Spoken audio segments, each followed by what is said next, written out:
Mission Control Houston in the Artemis Flight Control Room at the Johnson Space Center. At a mission elapsed time of 2 days, 17 hours, 29 minutes, and counting, the crew is currently in their sleep period.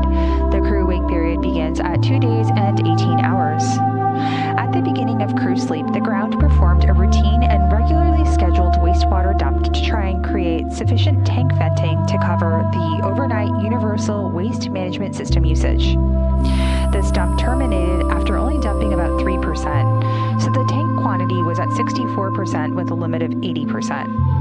The wastewater tank is not full and the toilet is operational. However, the crew was instructed to use the backup collection devices overnight if needed. Earlier, their service module imagery surveys did show indications of ice on the primary vent nozzle. As part of the continued troubleshooting of the possible ice in the waste vent lines, the teams have agreed to cancel the non-critical outbound trajectory correction burn, or OTC2, on today's timeline. Instead of OTC2, the team will add an attitude maneuver to point the waste vent lines to the sun to provide time to help melt the ice that may be preventing the waste dump. There is no impact to the mission or the lunar flyby. Trajectory correction burns are small tweaks or burns performed to fine-tune the flight path. Given that translunar injection put the vehicle on the correct path, the team here in Mission Control deemed OTC2 unnecessary. The crew will be informed of this update when they wake up. We will continue to provide updates here, but for now, this is Mission Control Houston.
Houston from inside the Artemis Flight Control Room here at the Johnson Space Center. We are at a mission elapsed time of 2 days, 17 hours, 58 minutes, and counting.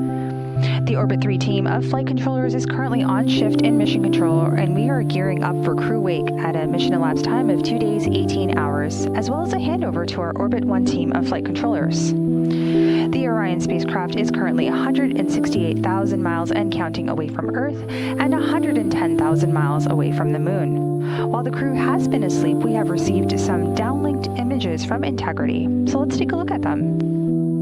Here we can see Commander Reed Weissman through Orion's window. We can see him looking out, watching the Earth grow smaller, and we're all reminded that every single giant leap begins with leaving something familiar behind. Let's go over to our next image. And there we have Mission Specialist Christina Cook looking at our blue marble that's giving us some perspective on humanity's innate need to explore. Very inspirational photos coming down from the crew while we wait for them to wake up in just under a minute from now. For now, this is Mission Control Houston.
Eagerly awaiting the chorus.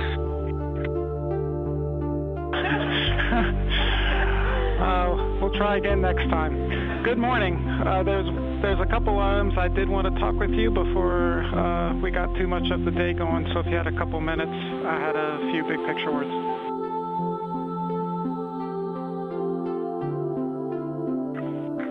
Yeah, go ahead, Mike.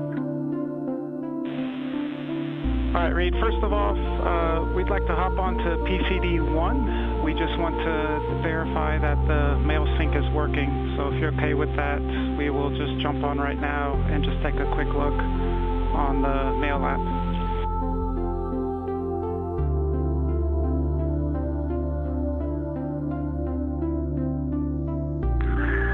Okay, one was off of the battery, off the power last night, so Jeremy's checking to make sure it's plugged in and ready to go and you can get on it. All right, thanks, really appreciate it. Big picture today, we have canceled OTC-2 burn. We are replacing it with some maneuvers and a checkout of the wastewater dump. So at 18:35, about 30 minutes from now, we're going to maneuver to an attitude that will put the sun onto that wastewater vent line. We have increased the heater temperatures on the nozzle and the lines themselves, and we're hoping that if the problem is the freezing of the vent lines, why we couldn't do the wastewater dump last night, then this will give us a chance to see if we were able to solve that. We'll have the cameras on it, and we'll be able to take pictures of that. Due to all of this that we've replanned overnight, your timeline's going to be a little bit in flux. We're working on pulling some things forward. Some things might have to move off of the morning because of this maneuver, so we'll come back with further details on that as we get to DPC.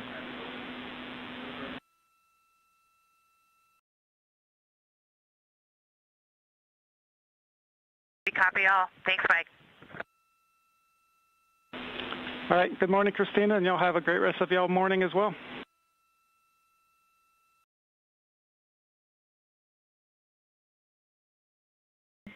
Thank you, and good morning.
This is Mission Control Houston. You just heard Capcom Mike Savinsky relay information we shared with you not too long ago.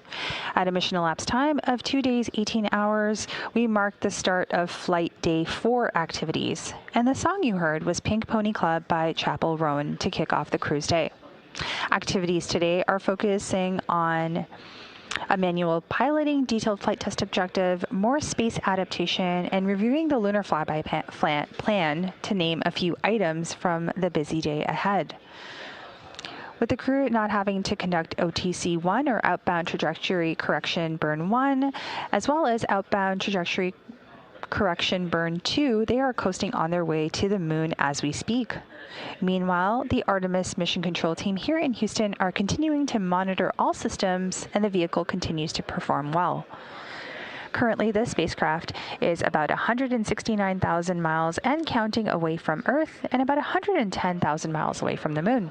For now, this is Mission Control.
This is Mission Control Houston in the Artemis Flight Control Room here at the Johnson Space Center.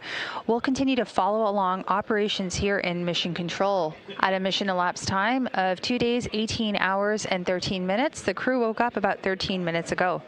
I'm Nilofer Ramji, handing things over now to our Orbit 1 commentator, Leah Cheshire Mustachio, who will take you through the next few hours as we kick off Flight Day 4 of the Artemis II mission.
Houston integrity for docking camera.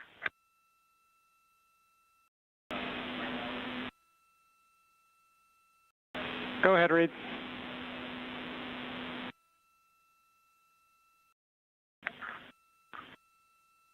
If it's possible, we'd like to deconfigure docking camera just to get our charging system back up. Checking.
Integrity Houston, for the docking camera, we want to just take a little bit of time to do a graceful shutdown of it, so give us a little bit and I'll come back to you when we're ready to pull it off.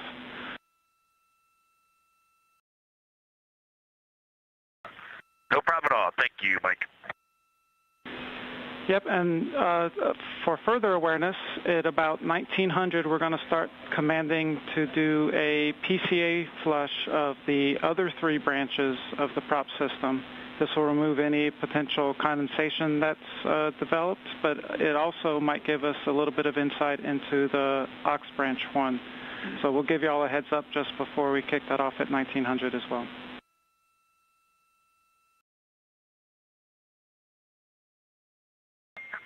Okay, copy. Just give us a call before you start that flush. We'll listen out. Perfect. We're on the same page. And then finally, we've got y'all are go to do any CCU dumps as needed.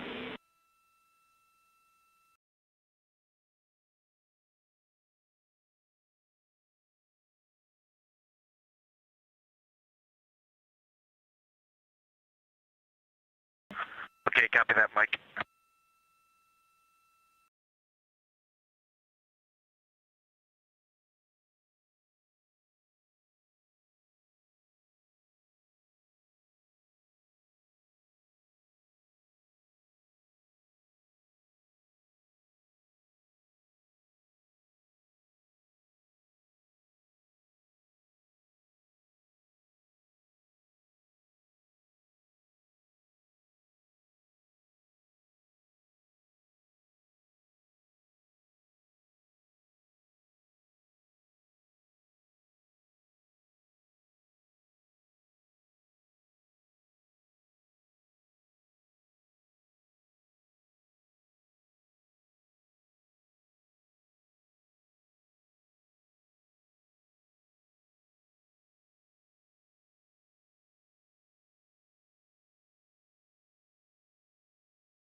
Houston Integrity, we got just a couple questions. We could either do a private flight director conference for about 5 minutes, or we could send them across the open airways.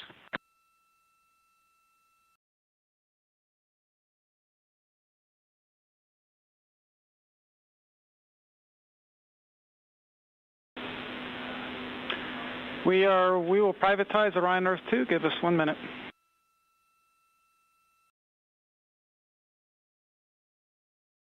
Sounds great.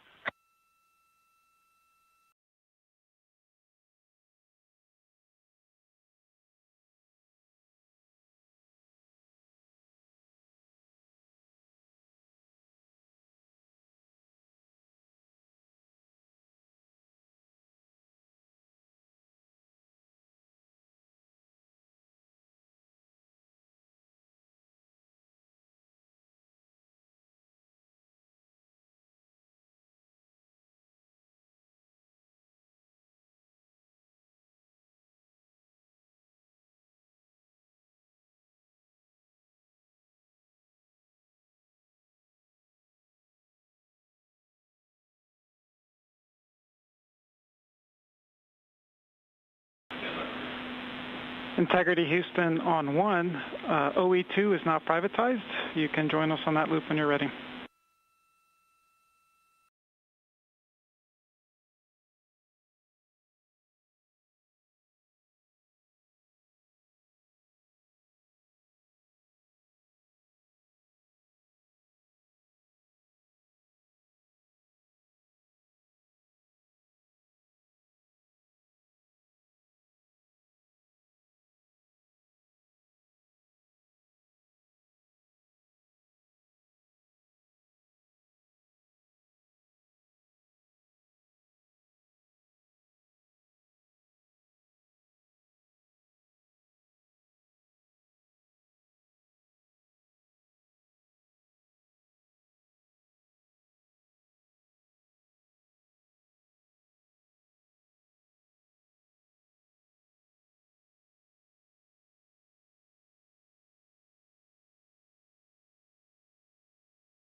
Integrity Houston on 1, OE2 is back to normal, and y'all have a go to undo the docking camera.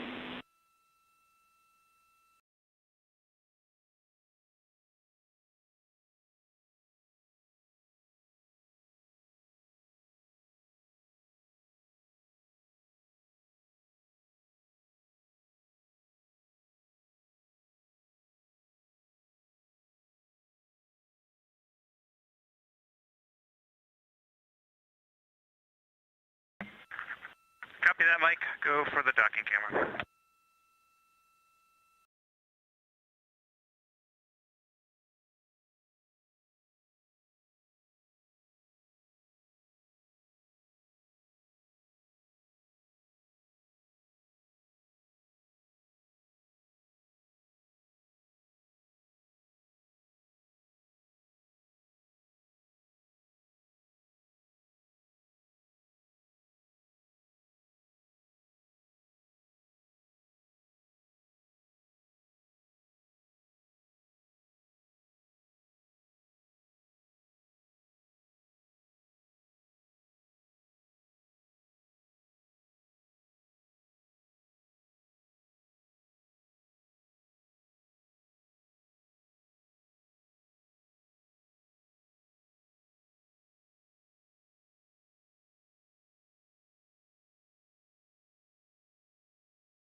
This is Artemis Mission Control. Mission elapsed time, 2 days, 18 hours, 45 minutes into the flight of Artemis II, the first flight of humans aboard the Orion spacecraft. You're getting a live look outside Orion right now. The teams are maneuvering the spacecraft in the solar array wings. As you heard earlier, we are not having the outbound trajectory correction burn today. This was deemed unnecessary and has no impact to the mission or the lunar flyby. The translunar injection burn put the vehicle on the correct path back on flight day 2. And therefore, the team and Mission Control agreed that we could skip both outbound trajectory correction burn 1 as well as that second burn today. Skipping that second burn also allows the team to continue troubleshooting some of the universal waste management system issues that cropped up last night.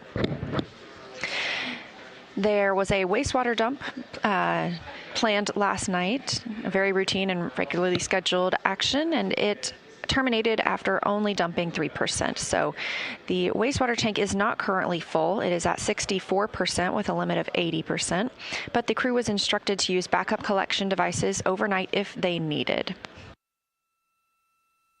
Part of the reason for reorienting the spacecraft today is to allow it to be in the sun, specifically where the primary vent nozzle is. They are hoping that spending some time in the sun will help thaw out potential ice that may be on that vent nozzle.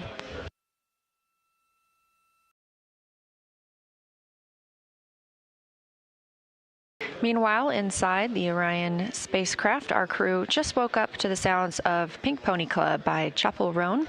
That wake up coming at 11:35 a.m. Central Time.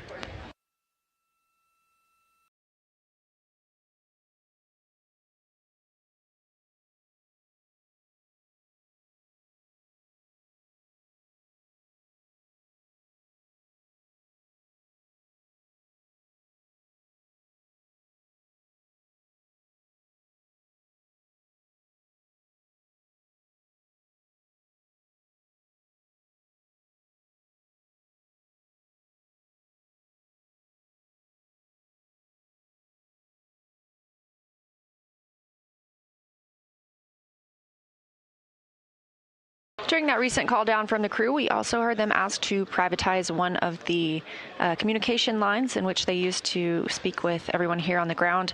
Obviously, we are sharing almost all of their communications, so it's not uncommon for the crew to ask for the opportunity to ask a couple of questions privately, and it sounds like their communications are back going out live.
Integrity Houston for window shade request. Can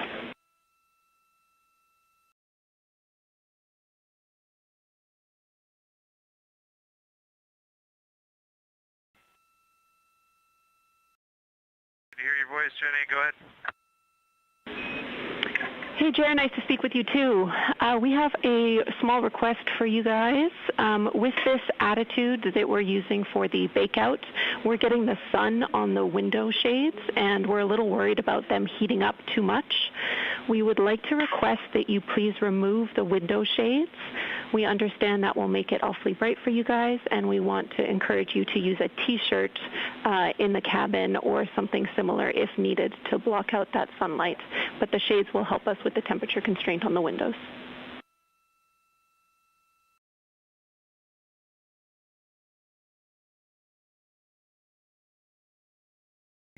Okay. So we have our makeshift T-shirt on window 1.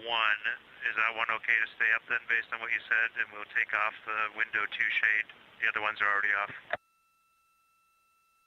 Okay, yep. That sounds great. Thanks, Jeff.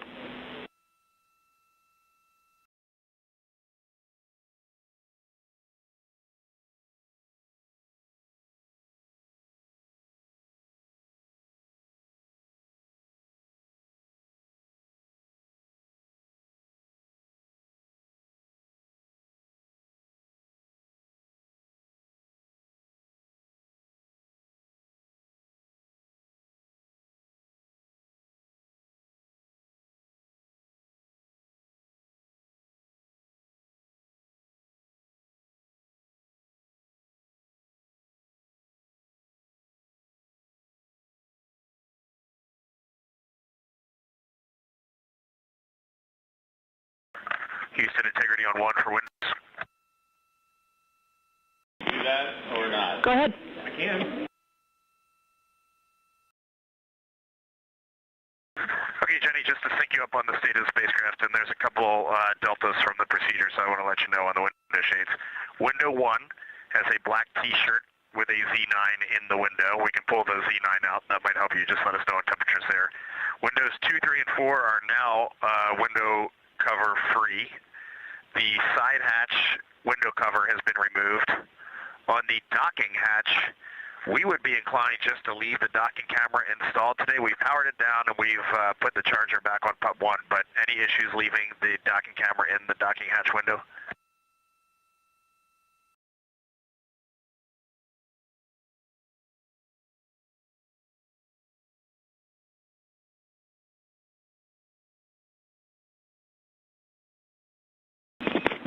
We're check and read.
integrity, that is a good window config. You can leave the docking cam in place.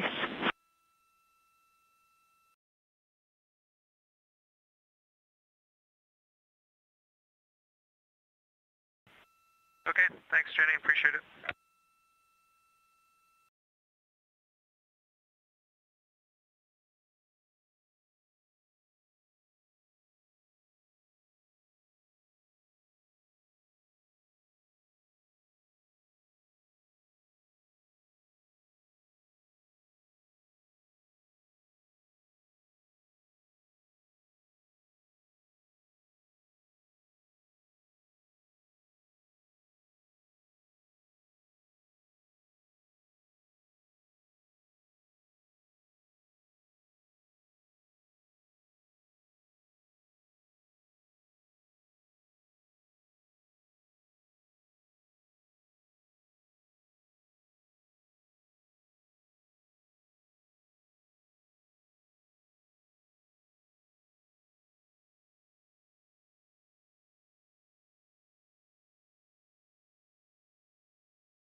This is Artemis Mission Control. The crew aboard Orion, Artemis II crew, woke up at 11:35 a.m. Central Time today. They are still in their post-sleep period, so they're taking the time to configure the crew cabin, conduct any hygiene for the day. But immediately upon waking up, there is an extra step that they have to take to help us with some science that they both did while they were here on the ground and that they will continue to do once they have returned. This is to collect some saliva. The crew is instructed to do so before they have exercised or brushed their teeth. Let's learn a little bit more about why this is so important. Artemis II astronauts' saliva tell us. Saliva can tell us a lot about astronaut health. Just one tiny sample provides a window into what's happening into a crew member's body. When Artemis II flies around the moon, the crew will provide saliva samples for a study called immune biomarkers, which probes how the immune system reacts to deep space travel. This research builds on studies we've done before. Astronauts aboard the International Space Station collect liquid saliva samples with tiny oral swabs that roll around in their mouths. They also provide dry samples by blotting their saliva onto special paper that's carefully preserved at room temperature and brought back to Earth for analysis. Artemis missions won't have much onboard room for a refrigerator to store liquid samples. As a result, crew members will take dry samples periodically during their mission so that researchers can see how their immune system changes over time. NASA has been using saliva samples to help understand astronauts' health for decades. During the shuttle program, they discovered that dormant viruses in our bodies, including the one that causes shingles, can reawaken in space. Researchers are unsure why this happens, but think it has something to do with how the body responds to the extreme environment of space, including changes to circadian rhythms, stress, diet, radiation exposure, and weightlessness. By knowing more about how deep space travel affects the immune system, Artemis missions will help NASA ensure that humans, rather than viruses, thrive in space as we venture onward to the Red Planet and beyond.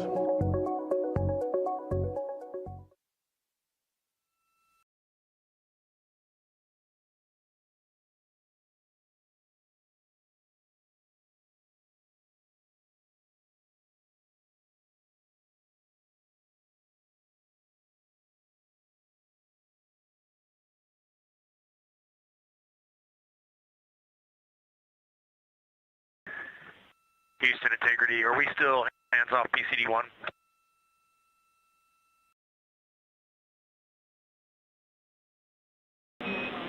Checking. So we're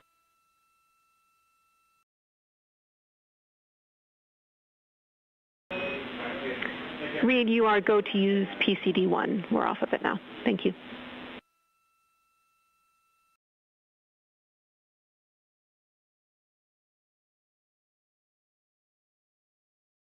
Now that we have handed over to the Orbit 1 flight control team, the voice you're hearing at the Capcom console is that of Canadian Space Agency astronaut Jenny Gibbons. She is an Artemis II backup crew member and serving as today's Capcom, speaking directly with the crew and relaying information and instructions from here on Earth.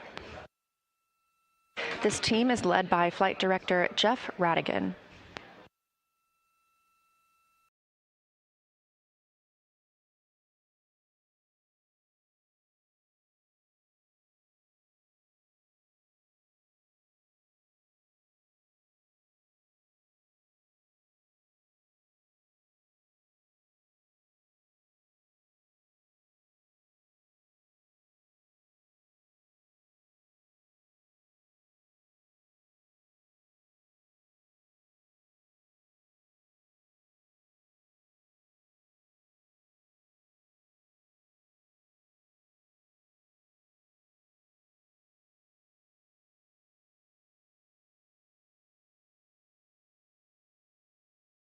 This live view from the Orion spacecraft coming from a camera mounted on the solar array wing, looking back at the spacecraft.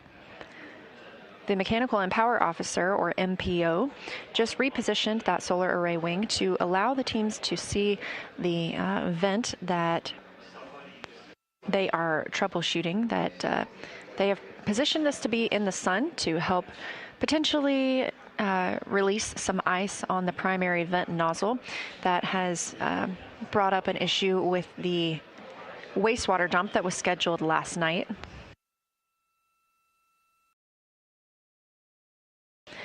Again, we were targeting to have the outbound trajectory correction burn 2 today, but just like yesterday, the team determined it was not necessary, that we are on a good trajectory for the moon. And so by clearing that OTC2 burn from the crew's schedule, they have allowed more time for the teams to continue troubleshooting and working on the systems for the Universal Waste Management System.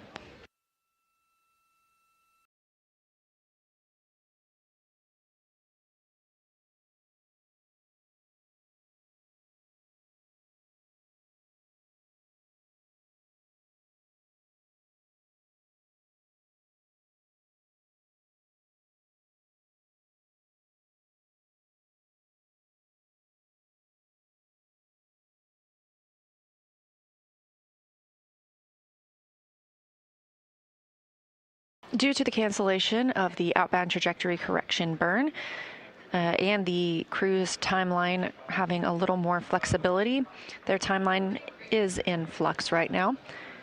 But they do have a daily planning conference coming up in a little over an hour when teams here on the ground will speak with them about the systems aboard the spacecraft, answer questions, relay any information about their schedule.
Huntsville, integrity for Avatar.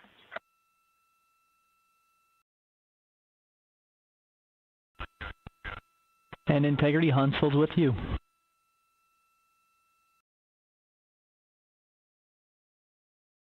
Yes, good integrity morning. I think it's the afternoon for you. Avatar lights to report. All lights are on, ON, except for 1515.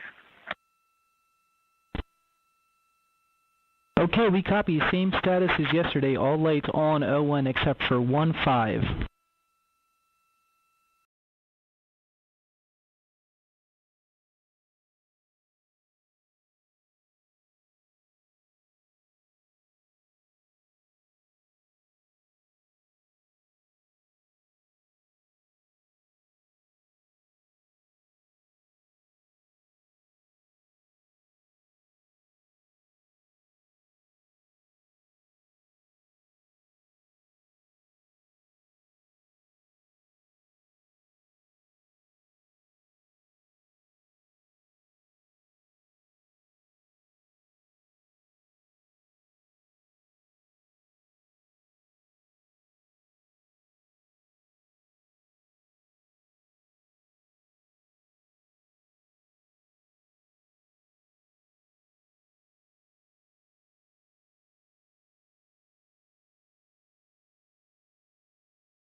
You recently heard a call from NASA astronaut Christina Cook, mission specialist on the Artemis II flight, down to the Mission Control Center at Marshall. This was to the Payload Operations Director, who leads science execution for the Avatar payload, which is specifically what she was referencing. Avatar stands for a Virtual Astronaut Tissue Analog Response. This is part of our strategy to get a holistic understanding of how the deep space environment affects humans. So this is organ-on-a-chip technology. It's about the size of a USB thumb drive, and it measures how individual astronauts respond to deep space stressors. These organ chips contain cells that were developed from pre-flight blood donations from the crew. For this research is to validate whether those organ chips can serve as accurate tools for measuring and predicting human response to stressors. So scientists will be comparing these Avatar findings with space station findings, as well as with those samples taken from the crew before and after the flight. Avatar could inform measures to help ensure crew health on future deep space missions, which include personal medical kits potentially for each astronaut. But for us on Earth, it could also lead to advancements in individualized treatments for diseases like cancer.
This is Artemis Mission Control at Johnson Space Center in Houston, Texas. I am Leah Cheshire Mustachio, NASA Public Affairs Officer. We are 2 days, 19 hours, and 30 minutes mission elapsed time. That's the time since Orion lifted off atop the Space Launch System rocket from Kennedy Space Center in Florida. As we've been discussing today, the crew was preparing for the OTC-2 burn. That's Outbound Trajectory Correction 2.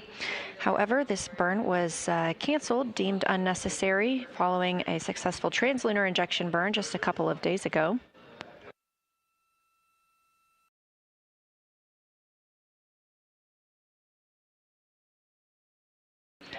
Canceling that burn today also allowed time for the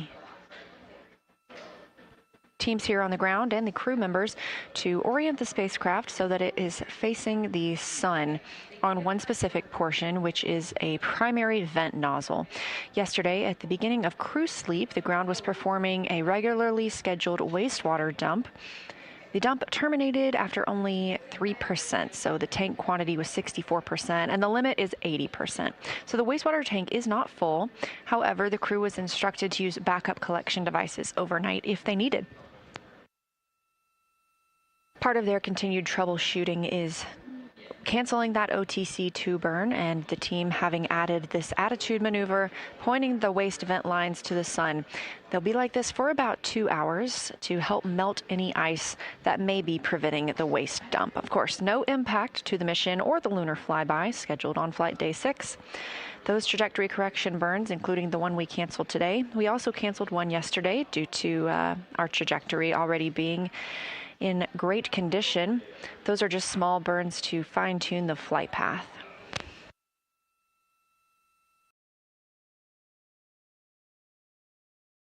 The crew was informed upon wake up at 11:35 a.m. Central today. They are still in their post-sleep time frame, conducting any cabin configuration and hygiene before they get started with their workday.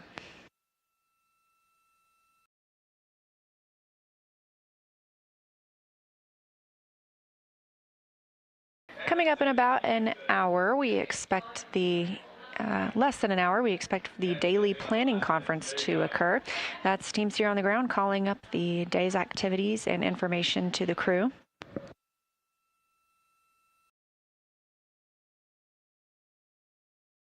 Scheduled for after that daily planning conference was going to be a photo opportunity from one of the solar array wings. That's where this view is coming from right now, looking at the cabin.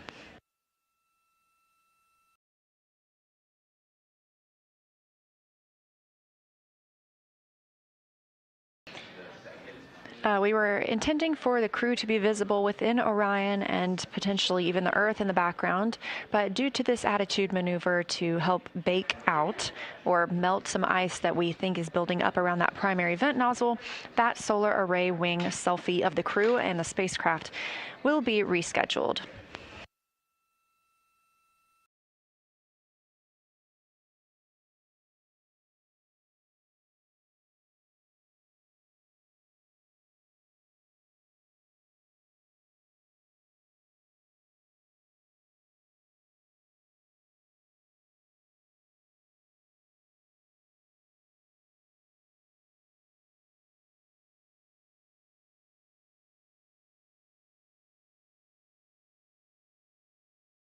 With that solar array wing selfie being rescheduled, we will stand by for that time. The rest of the crew's schedule will be shifted a little bit today, making time for this bake out maneuver, and of course with the cancellation of that OTC burn.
This is Artemis Mission Control here at Johnson Space Center in Houston, Texas.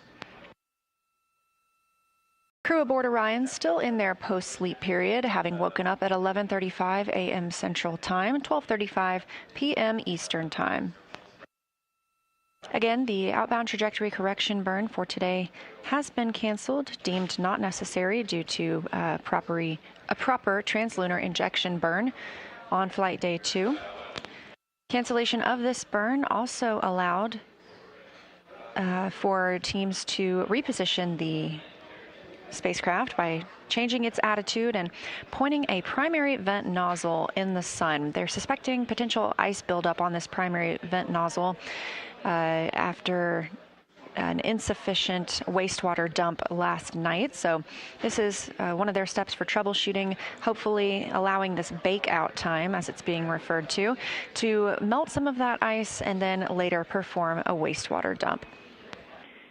Integrity Houston for SAW PAO event.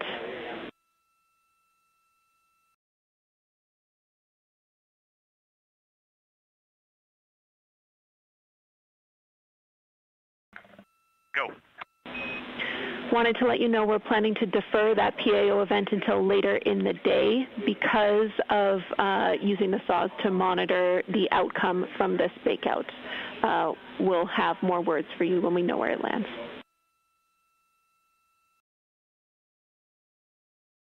Yeah, we were fully expecting that, and no problem at all, Jenny. Thanks, Reed. That call from Capcom and Artemis II crew backup, Canadian Space Agency astronaut Jenny Gibbons here in Mission Control Houston, speaking with Commander Reed Wiseman aboard the Orion spacecraft, letting him know that a previously planned event, referred to as the SAW event, which stands for Solar Array Wing. That's where this view is coming from right now, a camera mounted on the solar array wing looking back at the spacecraft. We were intending to take a photo of the crew in the windows and of Orion, but due to this change in attitude, we will be deferring that event, and they will reschedule it for a later time today. The cruise schedule does remain in flux today following cancellation of OTC-2. However, one item that we anticipate to still occur is the manual piloting demo. Now, if you recall, shortly after launch on flight day 1, pilot Victor Glover commanded the Orion spacecraft, manually flying it around the interim cryogenic propulsion stage and a faux docking target. This was all to help us learn how Orion flies manually in space and help us prepare for future missions, during which we'll need to dock to a lunar lander. Glover was the only astronaut to fly that day. Integrity crew, we see the enabled caution on the board. We are not moding to SAT mode, and no action for you. This is because of a caution and warning sync we're performing from the ground.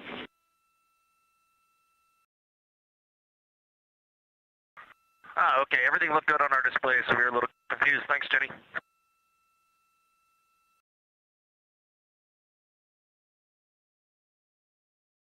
Teams referring to a caution that the crew received on their displays, letting them know there is no action received on their part and that this was a ground issue.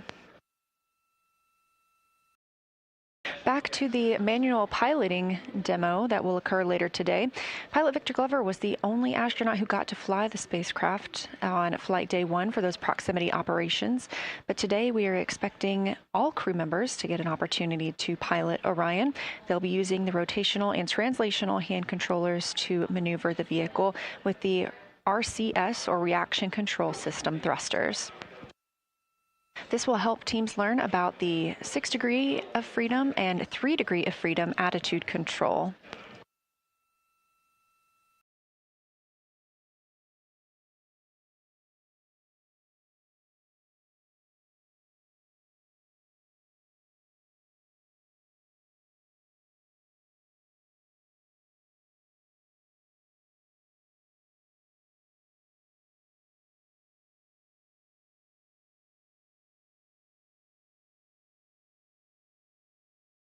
For anyone else looking forward to that manual piloting demo, we are expecting that to take place just after 8 p.m. Central Time. Of course, we did mention the schedule is in flux for the crew members today, so that may change if needed. Again, crew's still in their post-sleep period.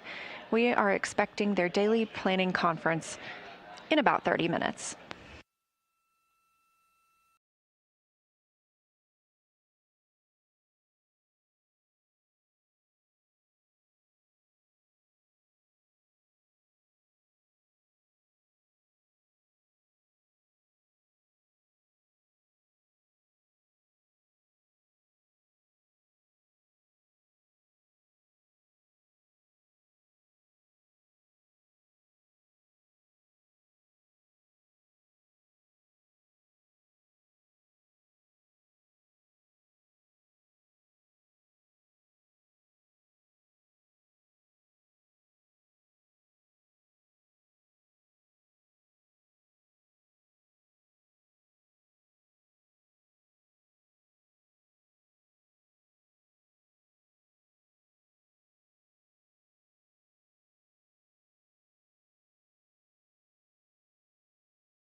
As we kick off flight day 4, the crew is still in their post-sleep period. Let's take a time to get reacquainted with our Artemis II crew.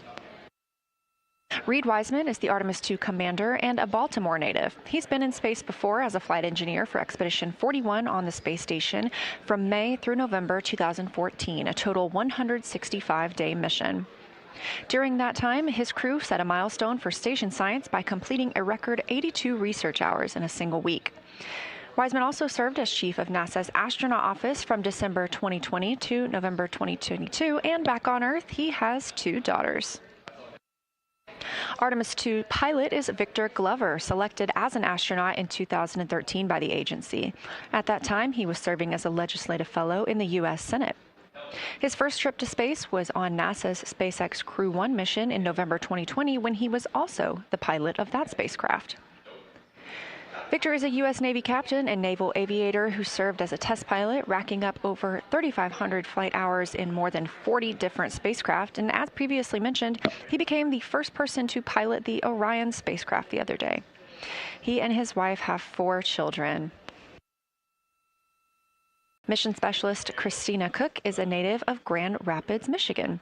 She was selected to the astronaut corps in 2013, the same class as her crewmate Victor Glover. She served as a flight engineer on the space station from March 2019 to February 2020, during which she set the record for the longest single spaceflight by a woman, with a total of 328 consecutive days in space. She also participated in the first ever all-female spacewalk with her crewmate Jessica Meir, who is back on the International Space Station as we speak. Before becoming an astronaut, Christina helped build space science instruments and led scientific field work in some of the most remote environments on the planet. She enjoys surfing, rock climbing, community service, yoga, travel, and photography. Rounding out our Artemis II crew is Jeremy Hansen, a Canadian Space Agency astronaut and first-time flyer. The London, Ontario native was selected as an astronaut in 2009, and since then he worked as a Capcom in our Mission Control Center here in Houston. Capcom stands for Capsule Communicator, and that's the single voice communicating with the astronauts in space. He has also participated in training exercises like a week-long stay on the ocean floor off the coast of Florida to simulate deep space exploration. In 2017, he became the first Canadian to lead a NASA astronaut class. He enjoys getting out on a sailboat, rock climbing, and mountain biking, and back on Earth. He and his wife have 3 children.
Integrity Houston, for that PCA flush, we are starting regulation now.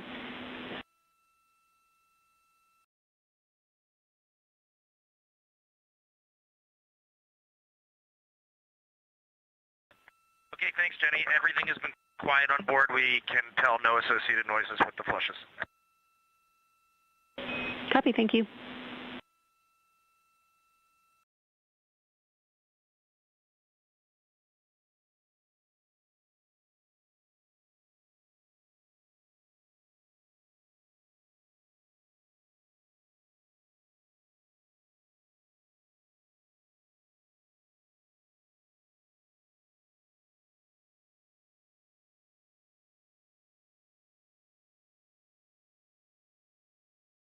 That call from Capcom Jenny Gibbons to the crew aboard Orion, as you see here on your screen, that they are performing a flush.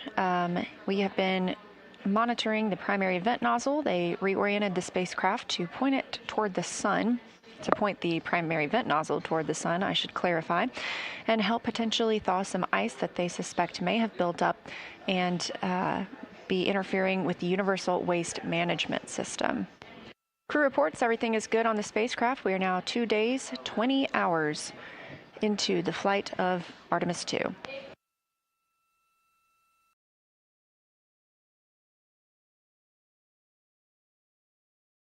On console here in Mission Control Houston is the Orbit 1 team.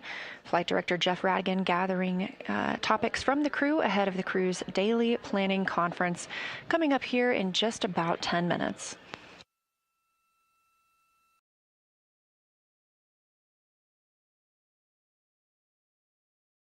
That daily planning conference actually targeted for about 20 minutes from now. Meanwhile, the Orion spacecraft is now over 173,000 miles away from Earth, growing closer to the moon, 106,000 miles away from our lunar neighbor. The spacecraft reached the halfway point between Earth and the moon last night.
This is Artemis Mission Control, and you're looking at a live view of the Orion spacecraft on the Artemis II mission, the first flight of humans around the moon in over 50 years. The team here on the ground continues to evaluate the crew's timeline for today. One of the other timelined events today is the Lunar Targeting Package review with the crew. The science team here at Johnson Space Center in Houston, Texas, will be speaking with the crew aboard the Orion spacecraft and preparing them for lunar flyby day. Again, the crew will fly around the moon on flight day 6, and due to the illumination, we expect them to be able to see things that have never been seen before by human eyes.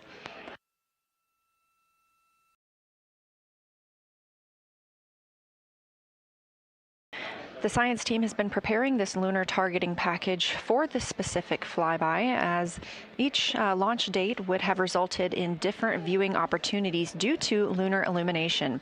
So the crew has been training for years based on photography of the lunar surface, as well as in different lighting conditions.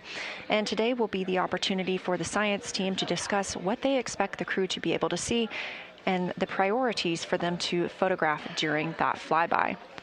Of course, our coverage will be live that day as we remain live 24/7 on NASA's YouTube. Thank you for tuning in.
This is Artemis Mission Control coming up on the daily planning conference for the crew aboard the Artemis II spacecraft. They woke up at 11:35 a.m.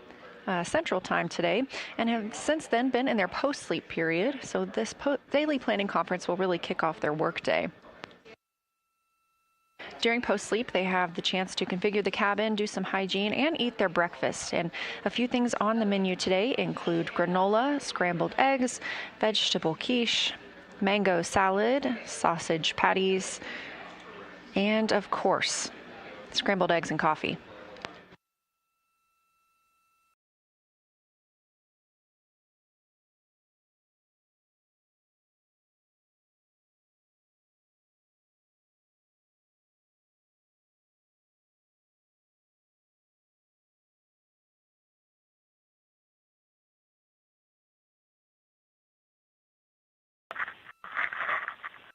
Hello, Houston. We are ready for morning DPC. Just a few things. We heard a rumor up here that it is actually Saturday back on Earth. We have definitely lost track of the days.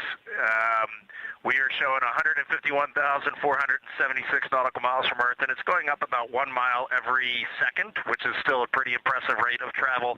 And thanks to your ops down there, we have got the sun beaming in all the windows. Morale is high on board.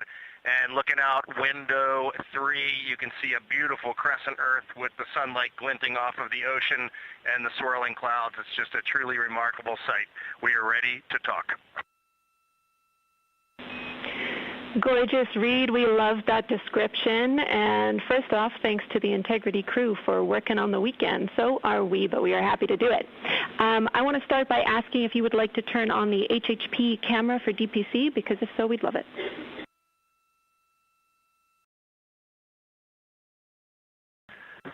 Yeah, we will work on that right now. It might just take us a minute, and I'll try to start routing the video. No problem. I'll get started in the meantime. So as you know, we are busy replanning today after canceling OTC2. We have lots of opportunities to do activities to get ahead, and we can also expand your lunar flyby plan review time. If you find that you are in need of work, we would ask that you give us a call and we can give you items. That being said, I do have plenty of other important changes for you, so let me know when you're ready to copy.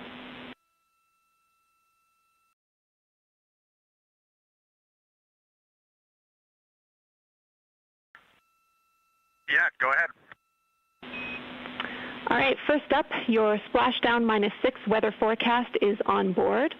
As you would expect, the models haven't agreed to what the weather will be yet, but we wanted to you to know that it is there for your awareness.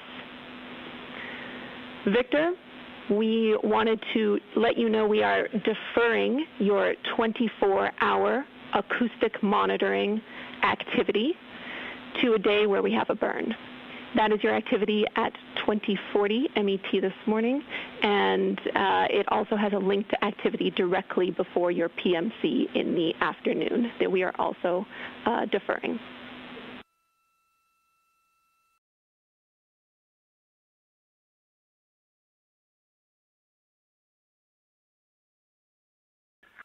Okay, Victor copies.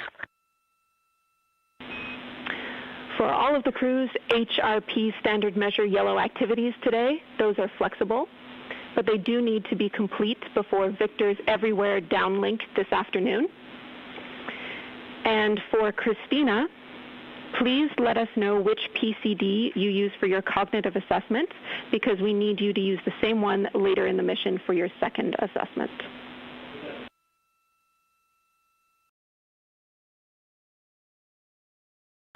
Copy all.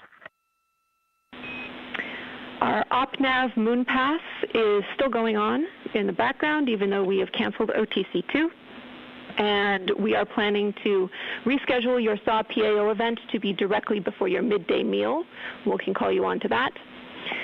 And your second FD conference later today will be canceled. We are only keeping the one which is directly between the PMC and your pre-sleep.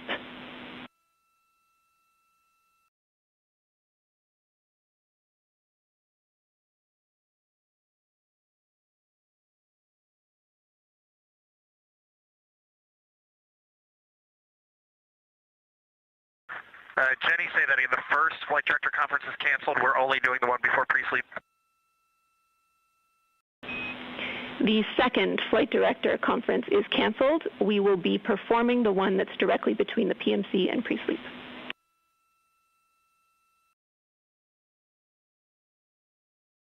Okay, that sounds great. Now I'm seeing that there's one that's kind of splitting the middle of pre-sleep, and that one is canceled. Gotcha. Good read back. Next up, we know you were looking for the next trash location. That location is going to be in locker Delta, bag 2, which has a purple label and is labeled speaker/bobs. You're going to need to clear it out a bit, so we suggest that you clear out the bob, which can be deployed. Move some of the speaker bubble bags that are in there into the F1 large bag labeled AGA General Use, which is a brown label, and then move the Ziploc with harnesses and ARS tools into locker Echo, bag 9, blue label.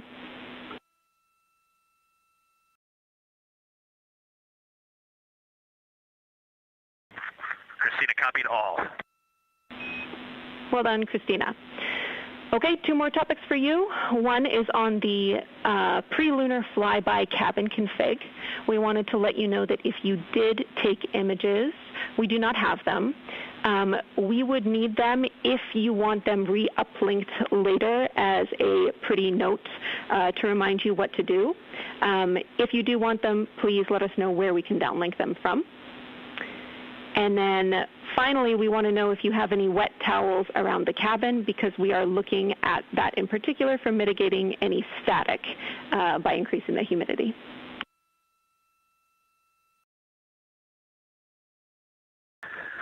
We did put some hygiene towels out. We deployed them yesterday after taking some hygiene baths, and they are drying over by the vents, the outlet vents.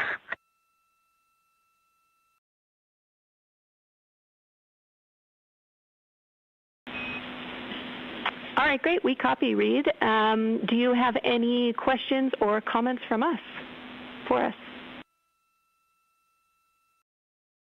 I did want to respond back on the cabin config for lunar flyby. We are good on board. We will strive to downlink those images, but only for situational awareness. We do not need them embedded in procedures.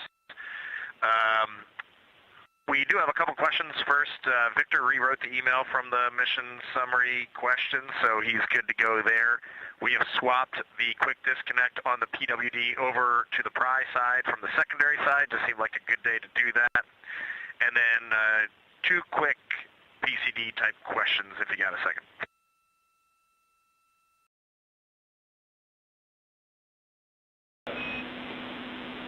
All right, we copy all, and we'll take your PCD questions now.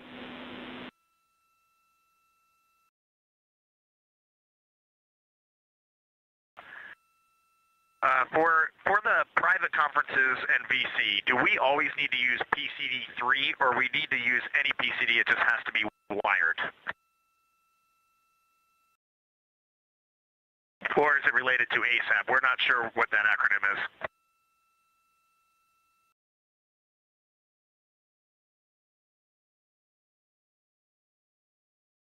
is. Checking.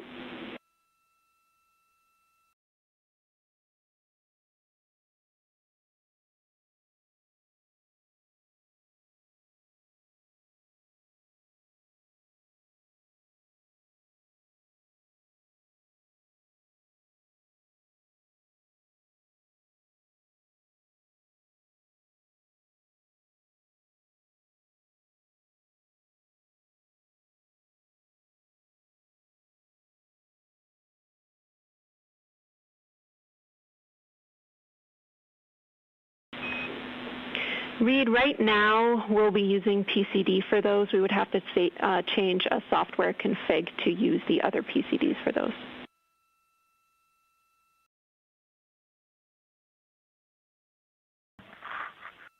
Okay, so we do need to use PCD3. All right, thank you.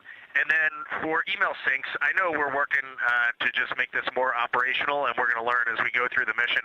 Something that we're noticing is even if the sync is not complete, if there's any way we can at least get into email during pre-sleep and post-sleep times, that would help so that we can compose. It's very difficult to compose emails up here on the PCDs, so just having that time would help.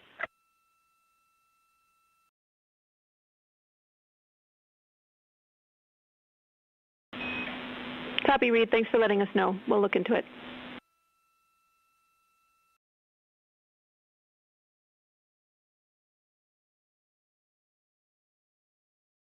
Okay, I think the only other thing is y'all were looking for some Nat Geo status updates. I think it might be worthy of a 5-minute conversation after this or later today if you want, but I feel like we're doing the best we can, and I feel like we're doing pretty well.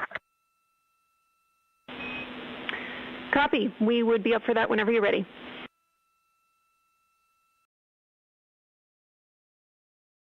Okay, give us a couple minutes, and if we find some gray space, we'll give you a call.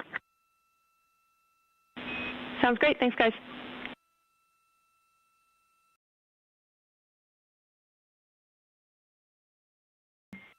And Jenny, while we got you, we just want to troubleshoot the encoder a little bit. This morning when we powered it on, we get a status light, the orangish red status light for 5 to 10-ish seconds, then it goes out, and that's it. And we don't see it on the network, so we're wondering if there's an issue with that.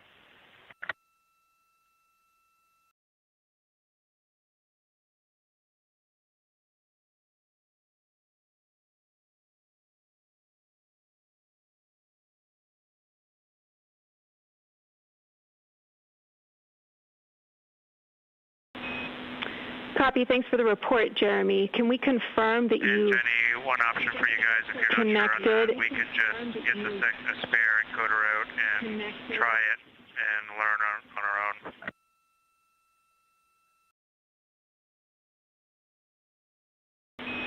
Copy your last, Jeremy. We would prefer to try to disconnect and reconnect and also power or cycle the item before we move to the other one. So if you've not tried that already, let's try that first.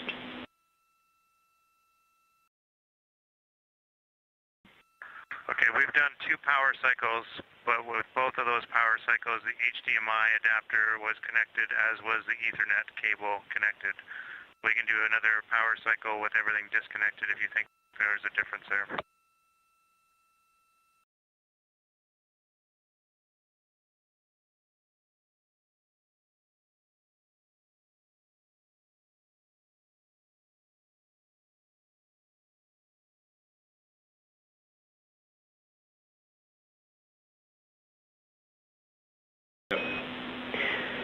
Jeremy, we don't think there's a need to try again with it disconnected. We will find you a location for the second one.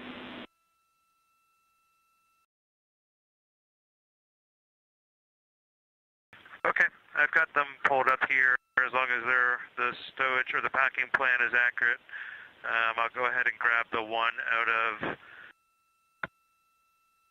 bag 9, contamination cleanup. That's a good location, Jared. Should be there. Thanks.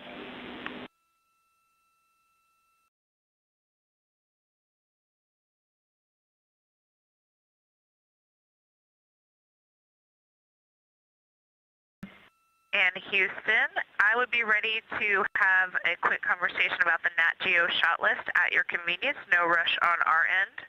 Also in the hopper, I have one low priority stowage question when it's a good time for you. We'll take both. Go ahead, Christina.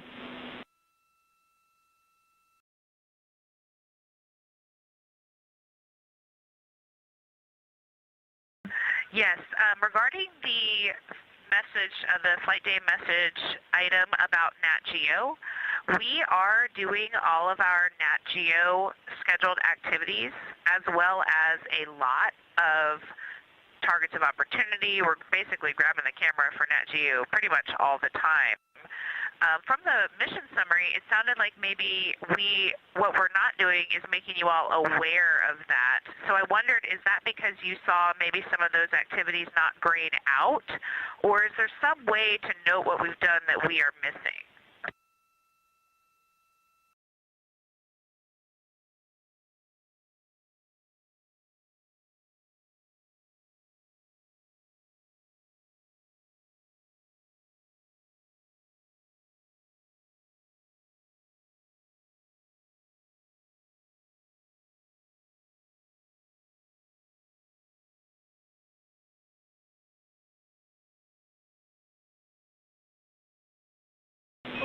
We're checking, Christina.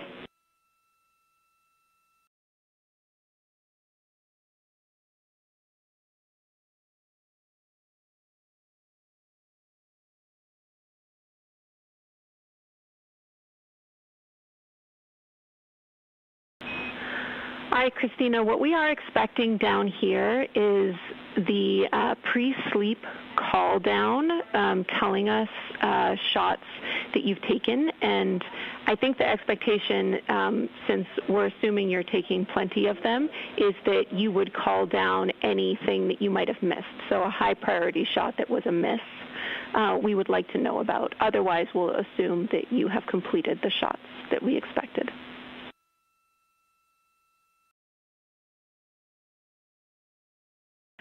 Thank you, Jenny. That is super helpful. I will make sure that we include that as part of our pre-sleep activities, but rest assured we're doing a lot, and we're really enjoying it. That's great to hear, Christina. Okay, and if you still have that stowage question, we're ready for it too.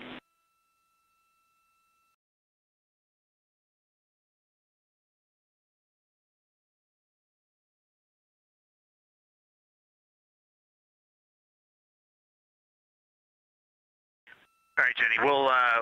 We'll collect all of our thoughts and let you know what we have and haven't done. But there were, due to power downs and stuff, like there were some pretty major things that we just couldn't get because there was no power to the system. All right, we copy, Reed. Thank you.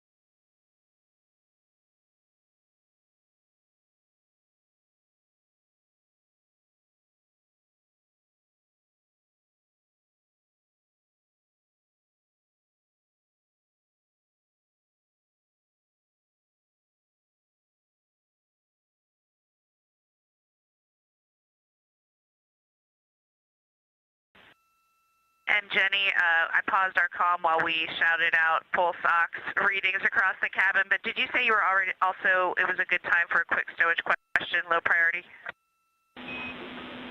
A-firm, we're ready.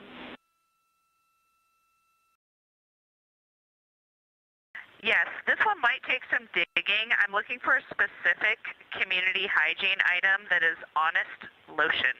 So it's just hand lotion, and I believe the brand is Honest. I thought we had some on board, but we just haven't come across it yet, and I don't think our packing plan has that level of granularity. Thanks for tracking it down.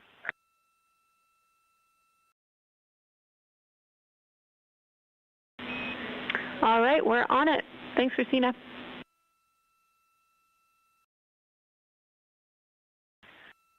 Thank you, and of course the answer could well come back that we don't have any on board and I'm remembering wrong, so thanks for the help.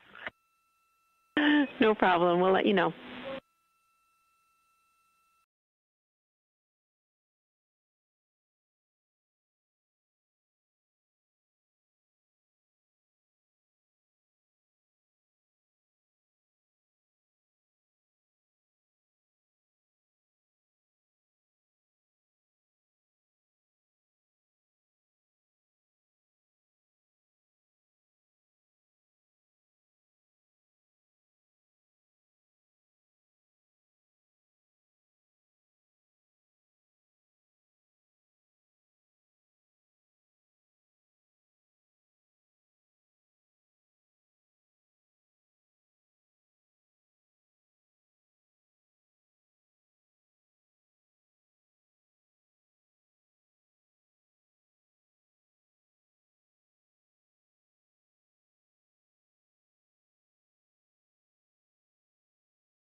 This is Artemis Mission Control. Mission elapsed time 2 days, 20 hours. I want to confirm we're go for CCU dumps. I'm going to work on that now.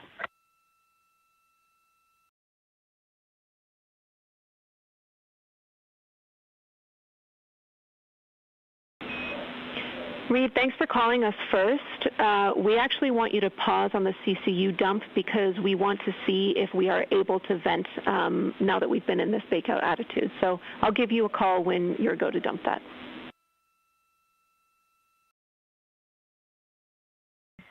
Okay, copy that.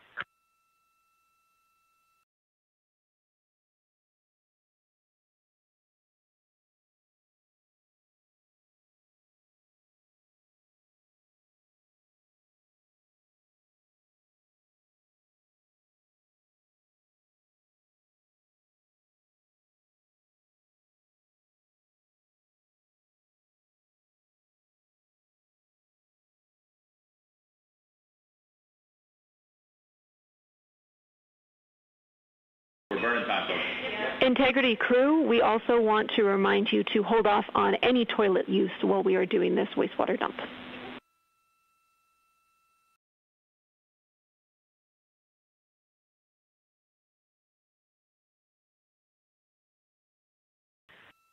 Copy. We are no-go for toilet and CCU dumps. Thank you.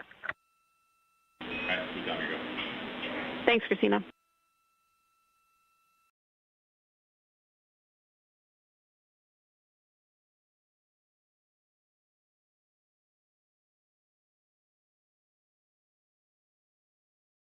This is Artemis Mission Control at Johnson Space Center in Houston, Texas. Mission elapsed time of 2 days, 20 hours, and 42 minutes into the flight of Orion. However, this is known as Flight Day 4. We launched on April 1st. Orion atop the Space Launch System rocket from Kennedy Space Center in Florida, and the crew woke up today at 11:35 a.m. Central Time. The crew then went into their post-sleep period. They were able to have breakfast, do any hygiene before starting their day, and we just wrapped up the daily planning conference with the teams here on the ground.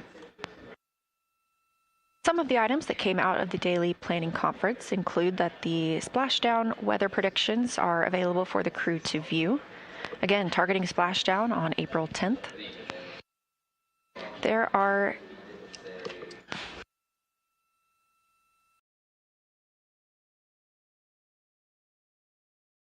a select number of HRP activities. These are Human Research Program activities that are on the timeline that the crew on the ground wants to make sure the astronauts complete throughout the day, but they are not hard timelined or not hard scheduled, meaning that they can share and conduct at any time.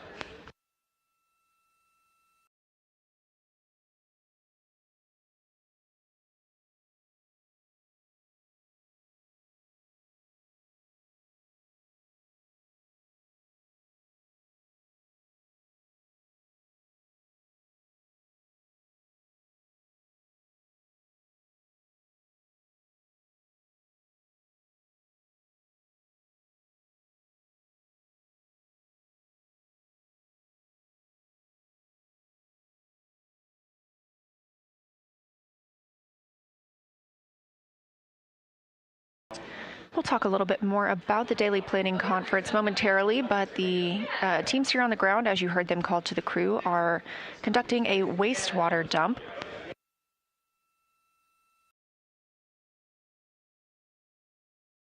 If you look closely, you can see some of those particles leaving the spacecraft. This is a good sign. Last night, at the beginning of crew sleep, the ground performed a routine wastewater dump. However, it terminated after only dumping 3%. The suspected culprit may be some ice on the primary vent nozzle, so the teams rotated the spacecraft's attitude today to place that vent nozzle in the sun. The hope was for this 2-hour bake-out time to help melt the ice that may be preventing the waste dump.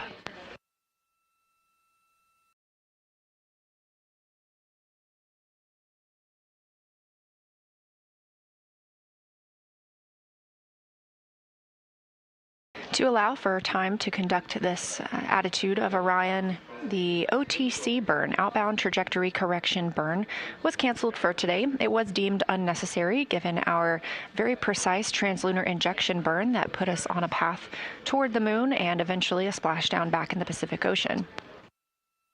The outbound trajectory correction 1 burn was also canceled yesterday for the same reason of not being necessary due to our current trajectory.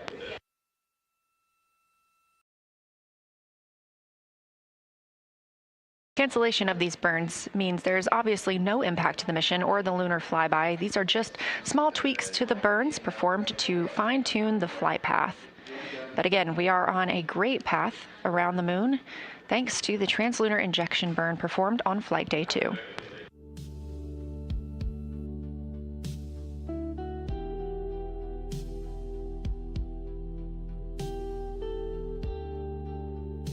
A few more items that we heard during the daily planning conference include the SAW PAO event, Solar Array Wing event.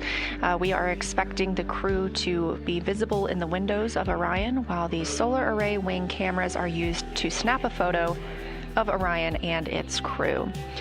We're hoping to see that scheduled before today's midday meal, and the midday meal is currently on the timeline closer to 7 p.m. Central.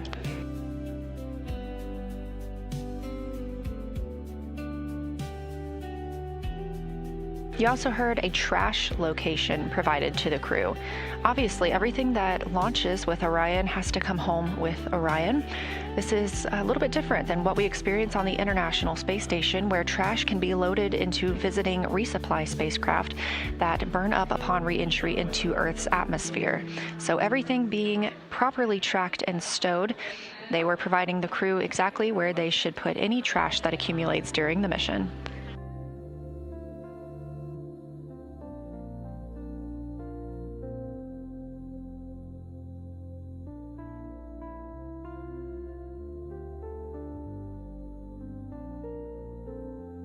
Flight control team also had reports yesterday from NASA astronaut Reed Wiseman as he was exercising that he was noticing some static electricity inside the spacecraft while he was exercising, and so the team asked if there are any wet towels they can use to place around the Orion spacecraft and help increase humidity.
Houston integrity on 1 for the dump. Go ahead.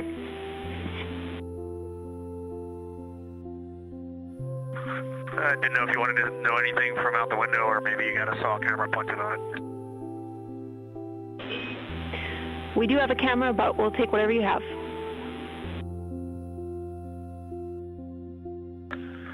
It could just be sun positioning, but this does not look like it's the volume of previous dumps, and the particulate is overall extremely fine with a few larger ice chunks coming out every now and then, but the volume looks less, but again, that could just be sun angle.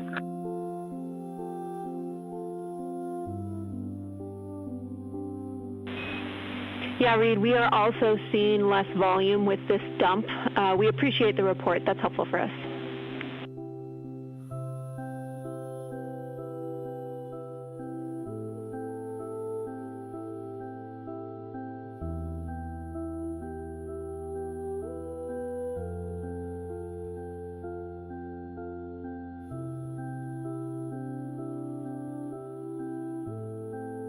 We continue monitoring the wastewater dump aboard the Orion spacecraft. Again, we maneuvered into this position to attempt at melting some ice around the primary vent nozzle. Victor Glover reporting that they appear to be seeing less volume from this wastewater dump than previously experienced, and the ground confirms that our data aligns with that observation.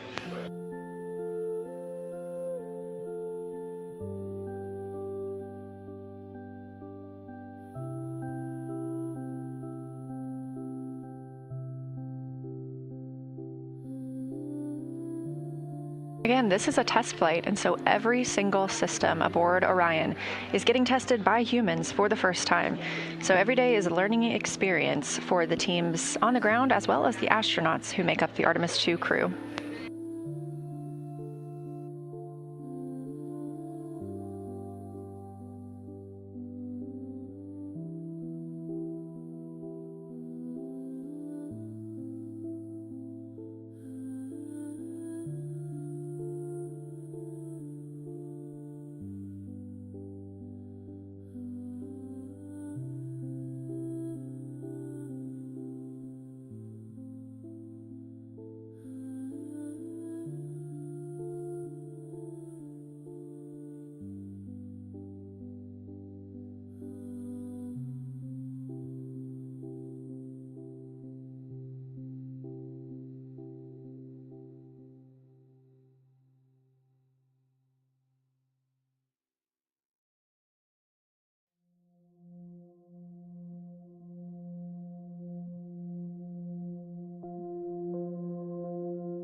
Integrity Houston, toilet is go for fecal use only, and you are go to dump CCUs as required.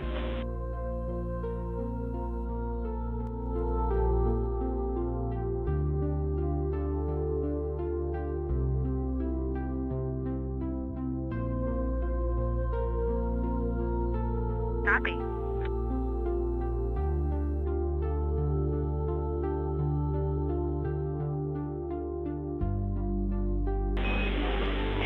And Integrity, for your awareness, that dump lowered our quantity by about 15%. 1-5.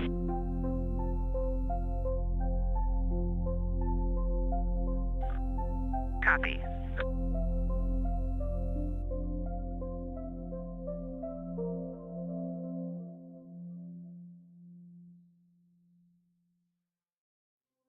Confirmation from teams here in Artemis Mission Control that the wastewater dump is complete.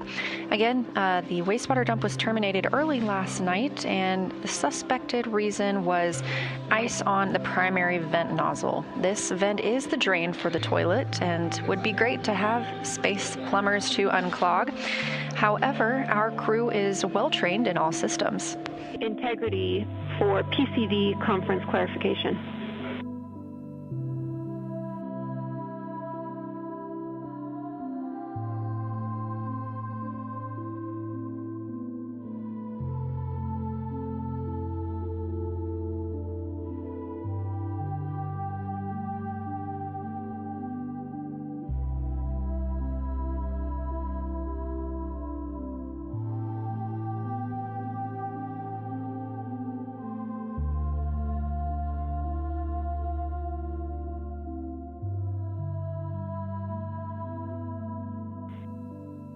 Houston Integrity, AGA readings when you're ready.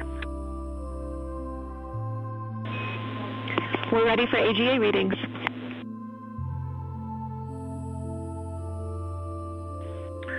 Current AGA readings are CO2 2.2, O2 20.4, 78.1 degrees Fahrenheit, 14.05 psi. We still have an amber low battery light, and during the startup I did not see any reference to battery remaining.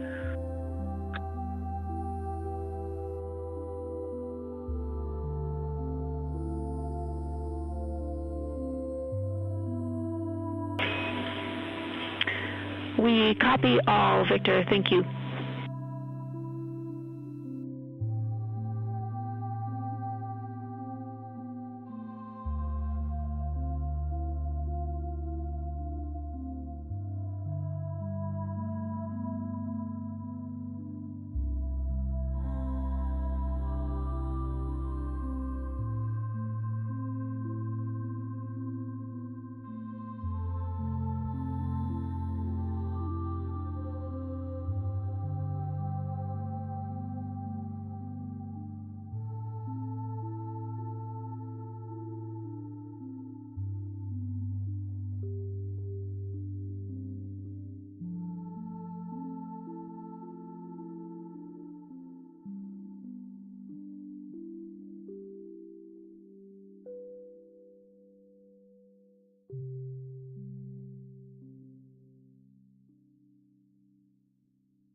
This is Artemis Mission Control here at Johnson Space Center in Houston, Texas.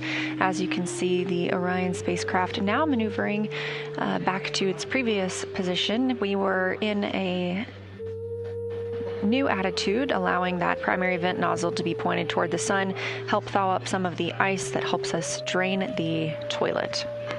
With that maneuver complete, we are continuing to move the spacecraft, and the crew inside are getting the opportunity to talk with some of their family members.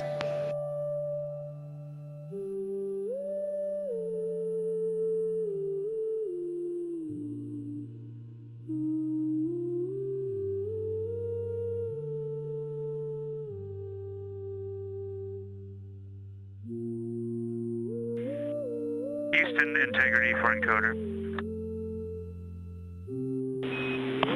Go ahead.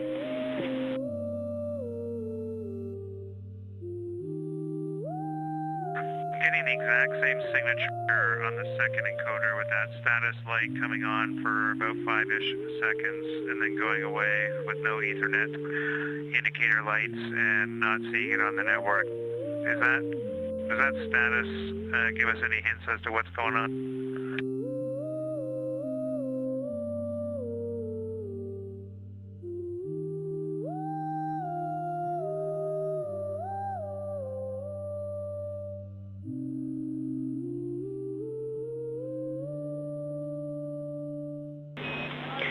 Copy, Jeremy. The other piece of data that changed from yesterday is we disconnected from Ethernet port on pump 1 overnight for the docking camera, then reconnected to that port. I guess I could try recycling that cable just to see if that changes anything, but I'm curious what that status light might indicate.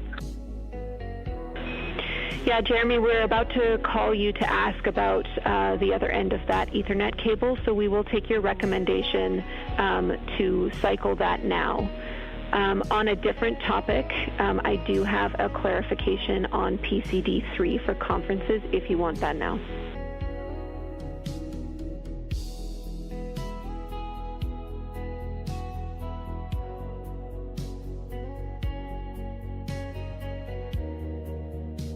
Okay, go ahead with that. Actually, Jeremy, we're going to focus on the 4K encoder for now. I'll have those words for you soon.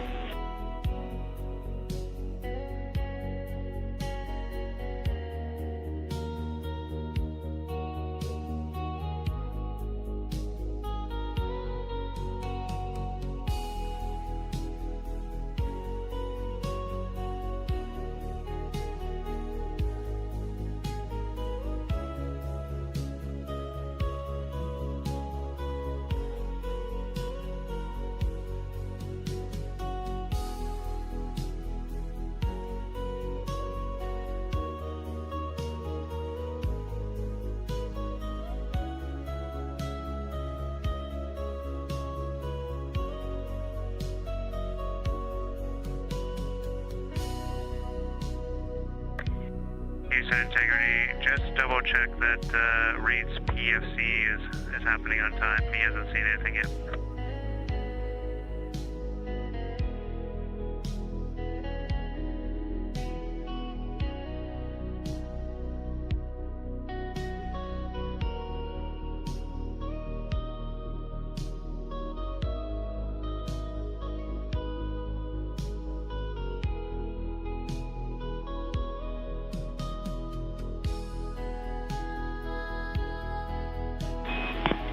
We're checking.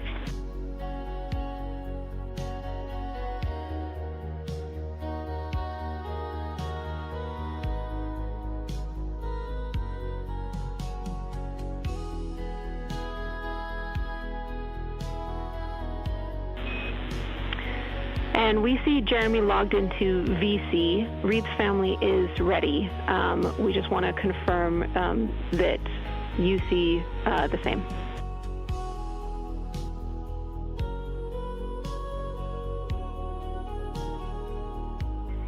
Yeah, Reed is waiting on VC on PCD3. Does he need to log in as him, or?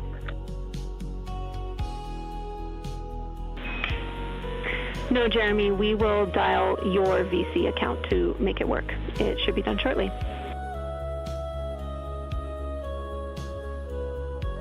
Okay. And we found the issue with the encoder. It was the Ethernet cable was plugged into the HHP cameras or whatever the ones we use up for assets. So it should be working now, and we'll get you a view soon. That sounds great. Glad you found it, Jeremy. And we'll take that view only after the conferences. Thanks.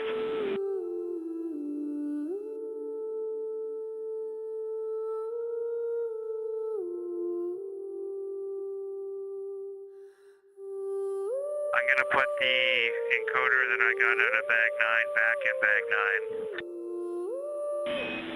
9. Copy. Thank you.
This is Artemis Mission Control at Johnson Space Center in Houston, Texas. You are getting a live look inside the flight control room. Currently, the Orbit 1 team is on console, led by Flight Director Jeff Radigan. There on the right of your screen in the white shirt.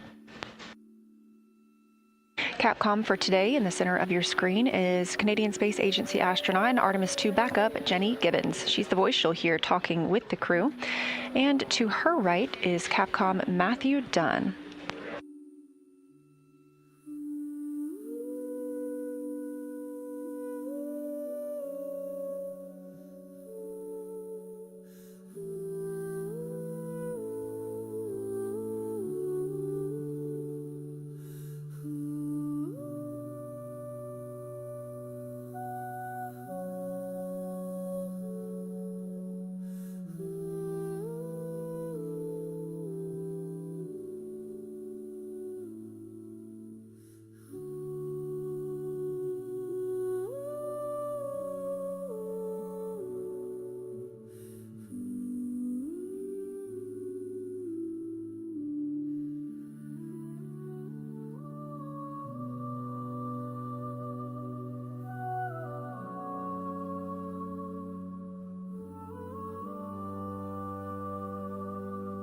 And Houston Integrity, you asked if we had some free time to give you a call. I can help you with something right now.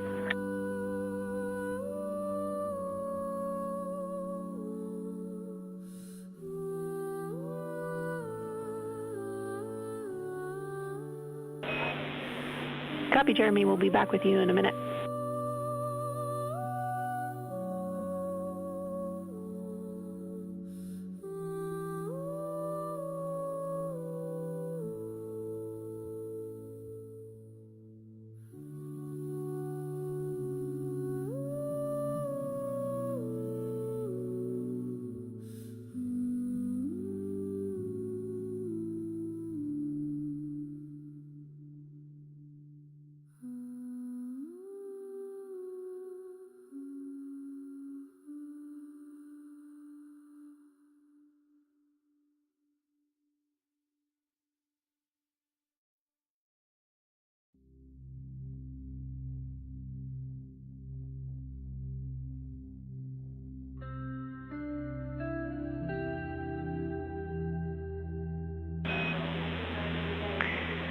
integrity for activities for Jeremy.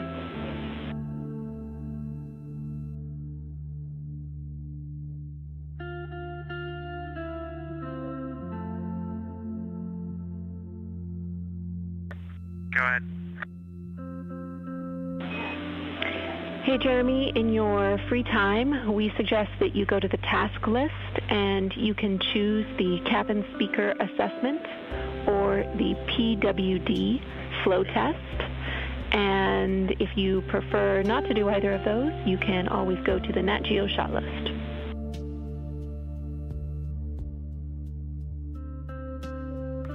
Okay, thanks.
integrity. 4 CCUs have been dumped. We are complete. Thank you. Copy all. Thanks, Victor.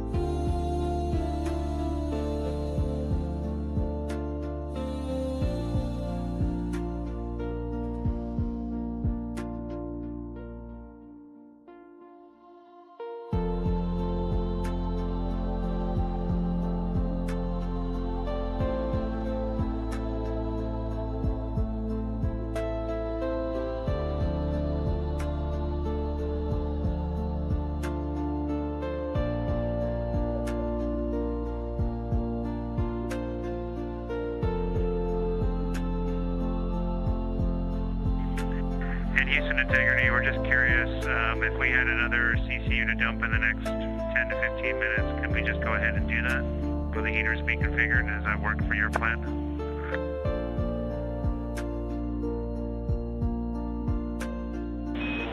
Checking.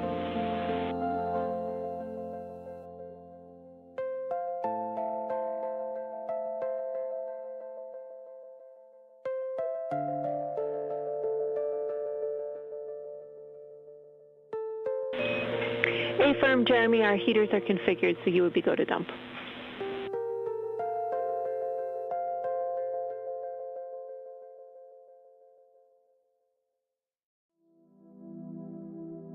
Okay, you can anticipate that then. Copy, we will.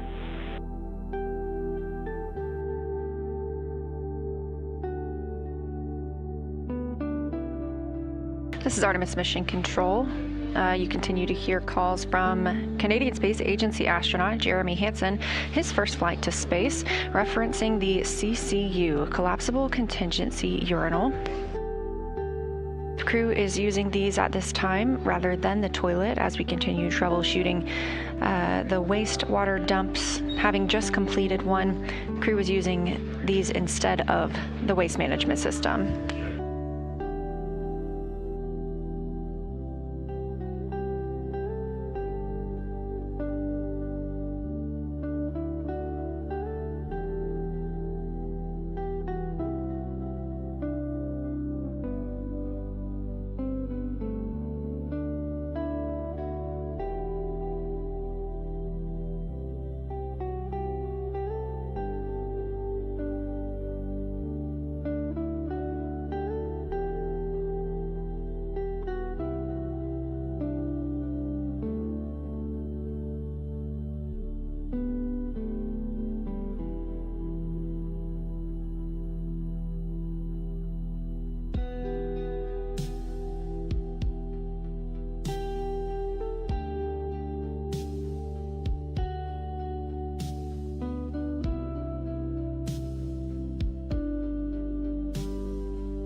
Throughout the Artemis II mission, you are likely hearing the crew members refer to their spacecraft as Integrity. It is the Orion spacecraft, and the Artemis II crew members named it Integrity, announcing that name last fall. They said the name Integrity embodies the foundation of trust, respect, candor, and humility across the crew and the many engineers, technicians, scientists, planners, and dreamers required for mission success.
integrity on 1 for the conferences. Go ahead.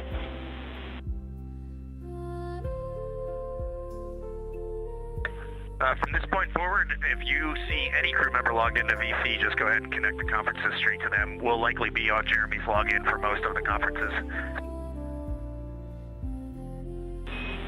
Copy all. That works for us. Thank you.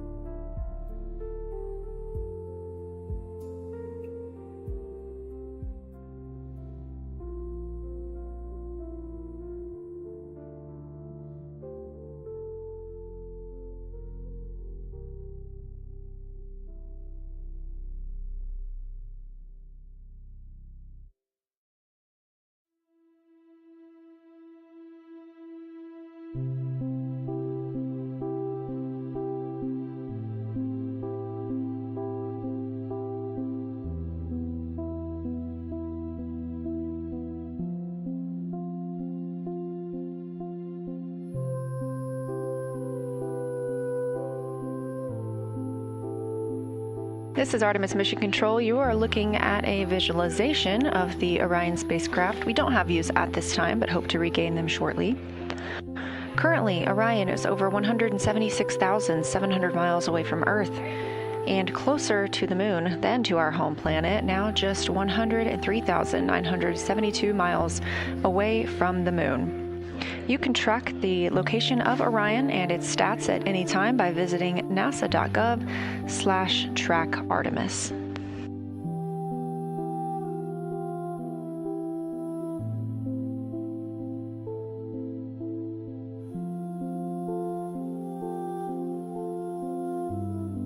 We are eagerly awaiting the lunar flyby day on flight day 6. That flyby window is targeted to start now in 2 days, 3 hours, and 1 minute.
During the crew's daily planning conference with teams here in Mission Control Houston, the teams on the ground relayed to NASA astronaut Christina Cook that any of her HRP standard measures timelined events today could be completed at any time. This crew is the first crew in deep space to participate in the spaceflight standard measures studies. This is an investigation that's been collecting data from participating crew members aboard the station and elsewhere since 2018. And the study aims to get a comprehensive snapshot of astronauts' bodies and minds by gathering a consistent set of core measurements of physiological response. Let's take a look. You know how your doctor always checks your heart rate, blood pressure, and other vital signs? NASA collects similar measurements on as many astronauts as possible, and that includes the Artemis II crew flying around the moon. These measurements belong to a study called Spaceflight Standard Measures. Comparing information gathered from astronauts before, during, and after spaceflight provides a window into what happens to the human body in space. On their trek aboard the Orion spacecraft, Artemis crew members will track their nutrition, heart health, and immune system, while MRI scans pre- and post-launch will peek inside their eyes and brain. The crew will also participate in tests examining balance, muscle performance, motion sickness, and changes in their microbiome. Since 2018, NASA has been gathering standard measures like these from crews in Earth-based analogs and aboard the International Space Station. But Artemis II will be the first to provide these measurements in deep space. After returning from their mission, the crew will move through obstacle courses. They'll exit a mock capsule and conduct simulated moonwalk activities in a pressurized spacesuit, including practicing walking, using a ladder, connecting tubes to the capsule, carrying bulky objects, and more. Why? Some astronauts feel dizzy, unsteady, and nauseated post-flight, but scientists want to know how soon after landing on the moon could astronauts carry out mission-critical tasks and what workloads they could handle before fatigue sets in. By understanding how deep space travel affects the human body, NASA can take steps towards sending future astronauts to the surface of the moon, Mars, and beyond.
If you're just joining our coverage today, thanks for tuning in. We are live 24/7 throughout the Artemis II mission, all the way from prior to launch until splashdown and astronaut recovery.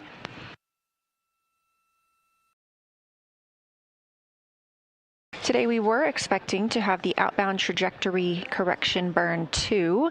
This would have been a very small maneuver using the reaction control system thrusters on the European service module. However, that burn was canceled. It was deemed unnecessary. We have a great trajectory already thanks to the translunar injection burn that was completed on flight day 2. That's the burn that set us on a course for the moon and helped us leave low Earth orbit for the first time in over 50 years. Canceling that burn also allowed the team some time today to reorient the spacecraft and assist troubleshooting with some of the wastewater dump issues they experienced last night. They did conduct another wastewater dump earlier and were able to clear up a little bit more of that system.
Houston Integrity on 1, any chance for a 5-minute private with the flight director?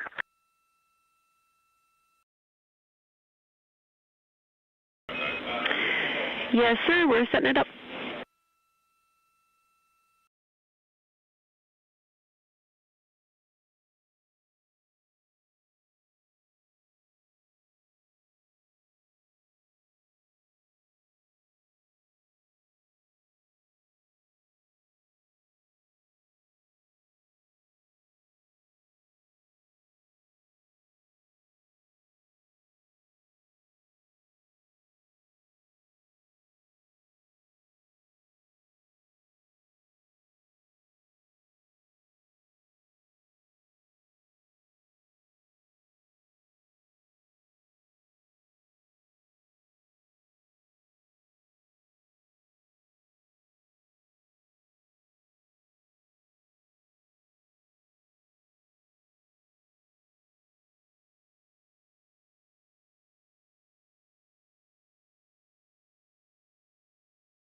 This is Artemis Mission Control. You heard that call from NASA astronaut Reed Wiseman, commander of the Artemis II spacecraft, down to the ground asking if they would privatize one of the loops.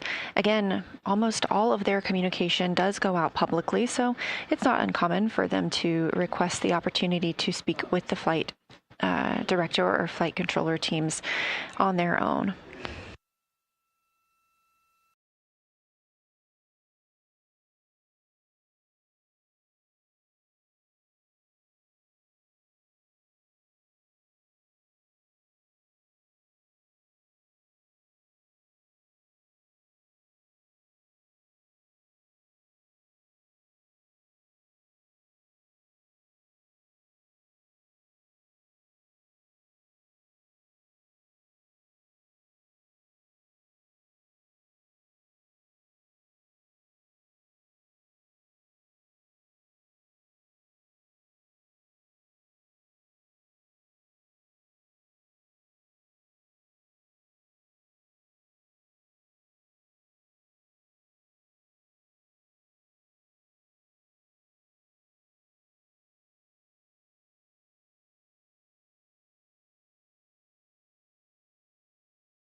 Houston, I'm going to start the stream for scene and voice checks. We're not in config, but it'll still give you an idea.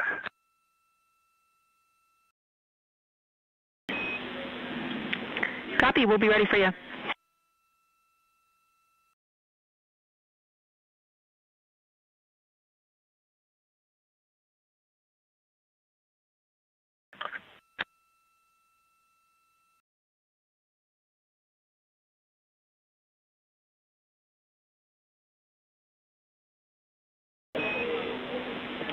Integrity, we have a good video feed of you.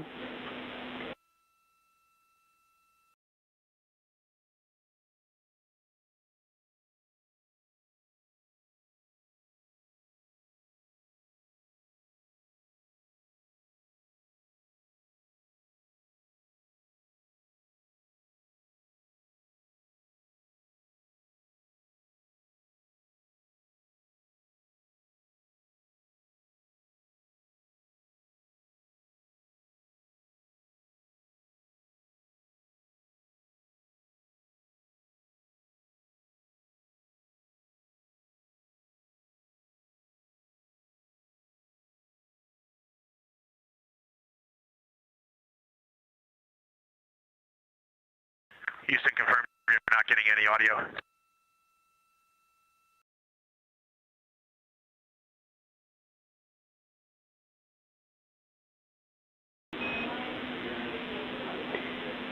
And Integrity, we believe that we were getting your audio. Let's try one more time.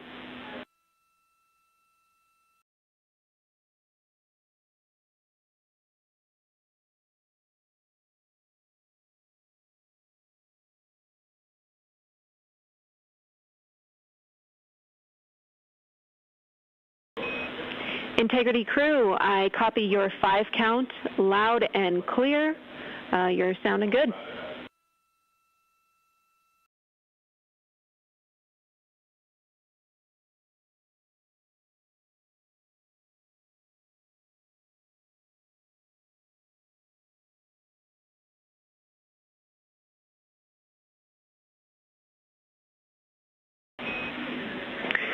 Integrity, we would like a 10 count, if able, in view of the camera to sync our audio and video. Thank you.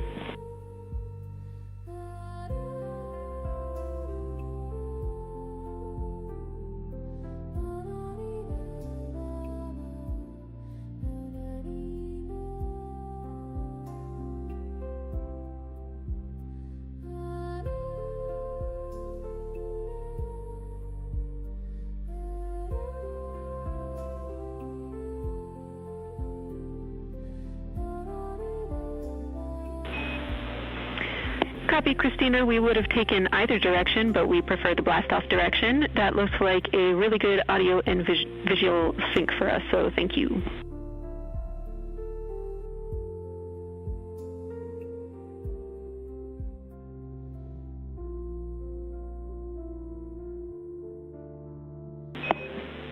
Copy, sounds good.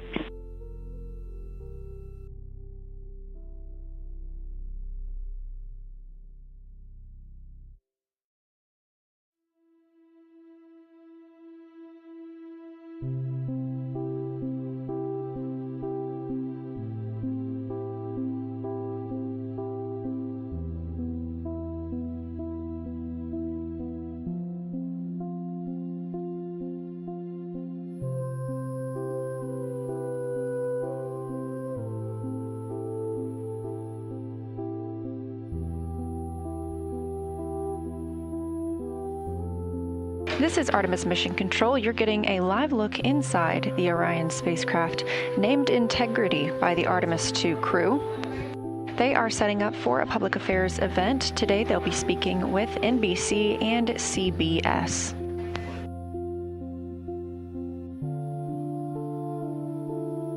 We are now 2 days, 22 hours, and 1 minute into the Artemis II mission, the first flight of humans around the moon in over 50 years.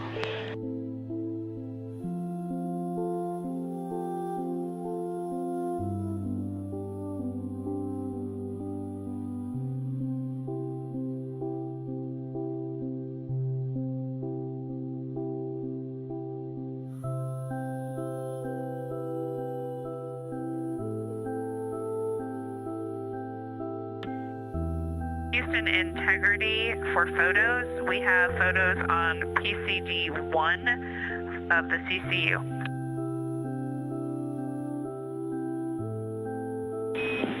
Copy. We'll grab them. Thank you.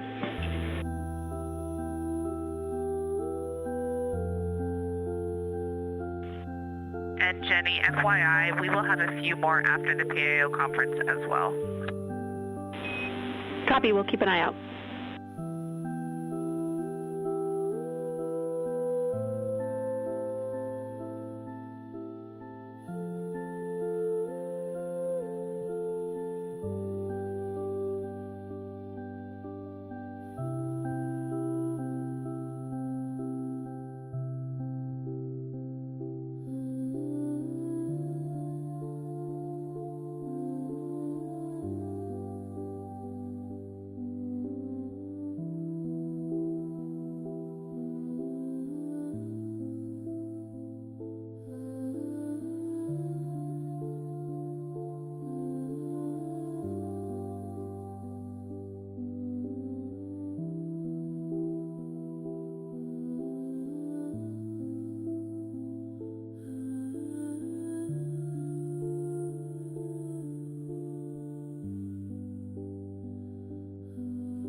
As previously discussed, the crew aboard Orion is setting up for today's public affairs event. This look inside the Orion spacecraft: on the left, pilot Victor Glover, and on the right, mission specialist Christina Cook, both NASA astronauts.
This is Artemis Mission Control at Johnson Space Center in Houston, Texas, on Flight Day 4 of the Artemis II mission.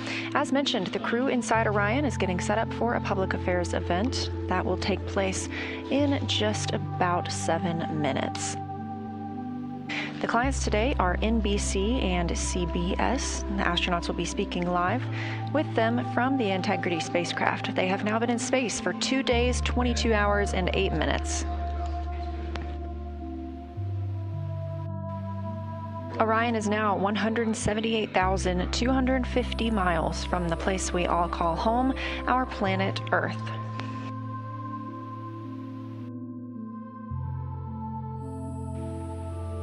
Shortly after today's public affairs event, we will be transitioning over to the mission status briefing here at Johnson Space Center. That is targeted for 4:15 p.m. Central Time. If you're watching on YouTube on NASA's stream, you can continue to watch on this feed to watch the news conference. But if you're interested in continuing to get live views from the spacecraft, you can transition to the other live feed available on NASA's YouTube.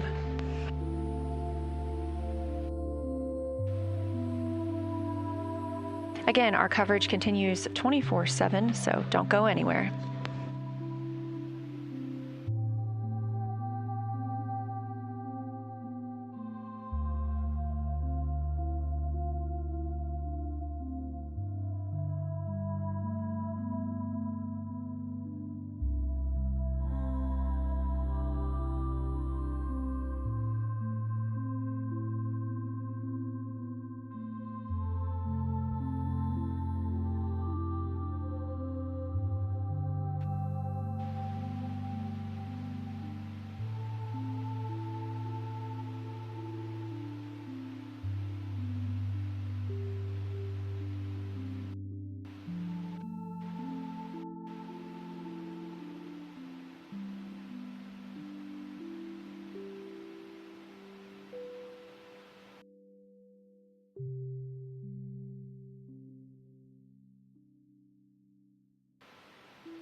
And Houston, as we get ourselves put back together, just make sure the scene and voice still looks good. From our perspective, the camera might be a little tilted, but it might be good.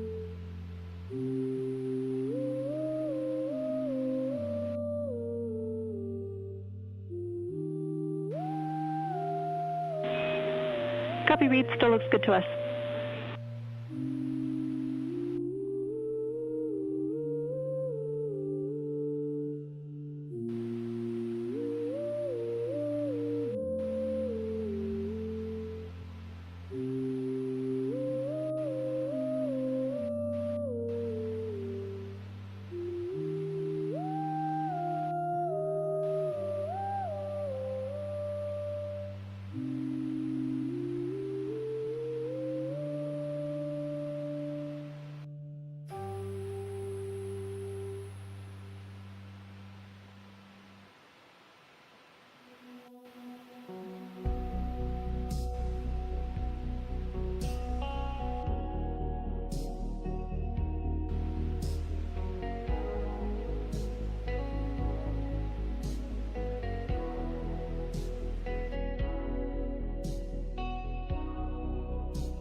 Integrity, this is Houston. Are you ready for the event?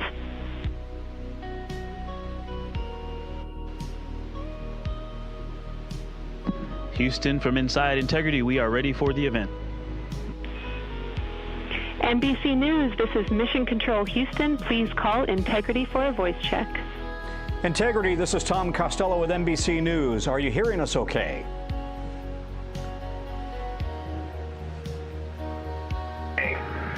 Hey Tom, it's great to hear your voice all the way up here, 155,000 nautical miles from Earth. How are you doing? I'm well. Congratulations on your mission so far. I'm told this is the farthest interview ever conducted in history, and I'm wondering, how does it feel right now to be in a place that nobody has been since 1972?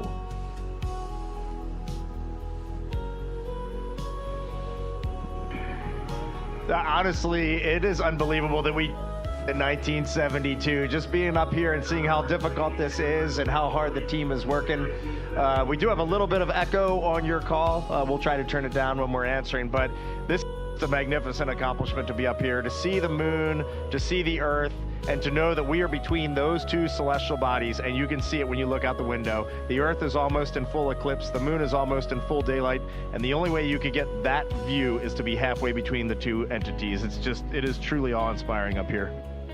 The images you guys have sent back are absolutely spectacular, and when you look at the moon that you're headed for and that gets closer and closer, what are your thoughts?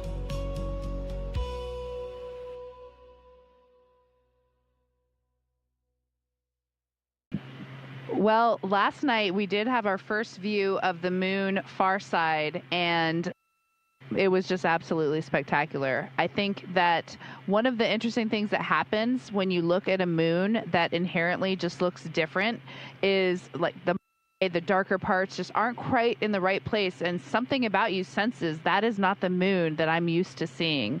And sure enough, we got out our lunar targeting information, and we matched up, and we're like, yeah, that is the dark side. That is something we have never seen before. We must be, no kidding, like Reed said, somewhere between the Earth and the moon, getting a view from a different place and putting up something that has meant so much to so many cultures, scientifically, spiritually, culturally, for so long, seeing it in a different way, and just pairing that with how much we miss and love our families and knowing that they're looking up and seeing the same moon. It's a pretty amazing feeling. And when you look back at Earth, you've sent these breathtaking images, and it's Easter weekend, of course. What are your emotions as you look back at Mother Earth?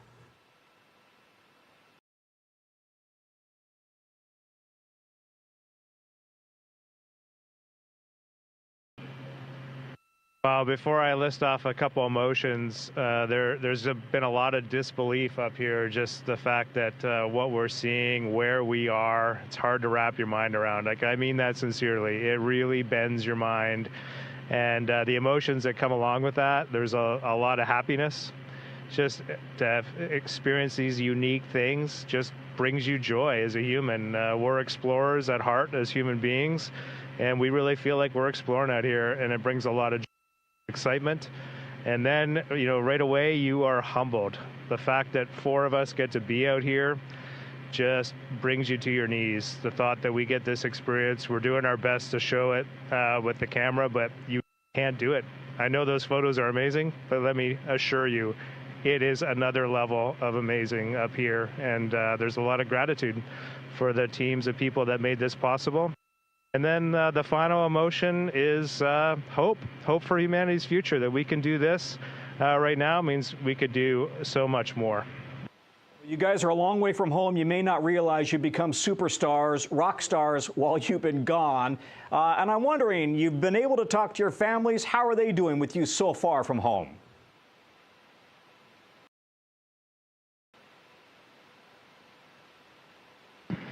Well, just from what I overheard from some of the conferences and then what I enjoyed watching with my family, I think there's a lot going on. It's been interesting to hear what they have witnessed on the news and in social media, but also their launch experience. I got to hear the first story they saw, what they felt, and what they were thinking, and then what they wanted to know from me. And so the family conferences were great. It was so awesome to hear people talking to their families and then to speak with my family.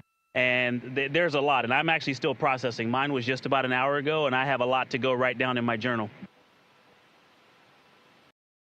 And I just want to tag on. I had my family conference right before Victor, so we had ours today. Christina and Jeremy had theirs yesterday, and I was just so jealous of them yesterday. I was so happy for them, but I was so jealous. And then this morning when my two daughters came on, and it was just the three of us talking, it was surreal. Just we're up here, we're so far away, and for a moment I was reunited with my little family, and it was just the greatest moment of my entire life. I'm just curious, you guys, you have all been dreaming of this moment for so long. Can you sleep in space when you are finally at this moment that you've been so excited about and working for so long?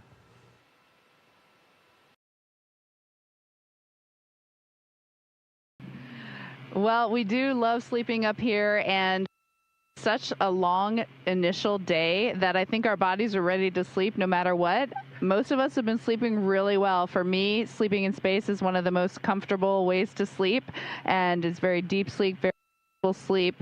Sometimes when you first get up here, you have a little bit of a sensation that something's wrong as soon as you wake up. Maybe you're falling, or you don't recognize your surroundings, but it's great. I mean, honestly, being human up here is one of the coolest things about this mission. We are just people trying to get by, and for example, we might go look at the far side of the moon and take in its awesomeness and then go, maybe I should change my socks and try to dig around for a pair of socks. So this is the dichotomy of human spaceflight. How will you describe this moment to your families, your grandkids, many years from now?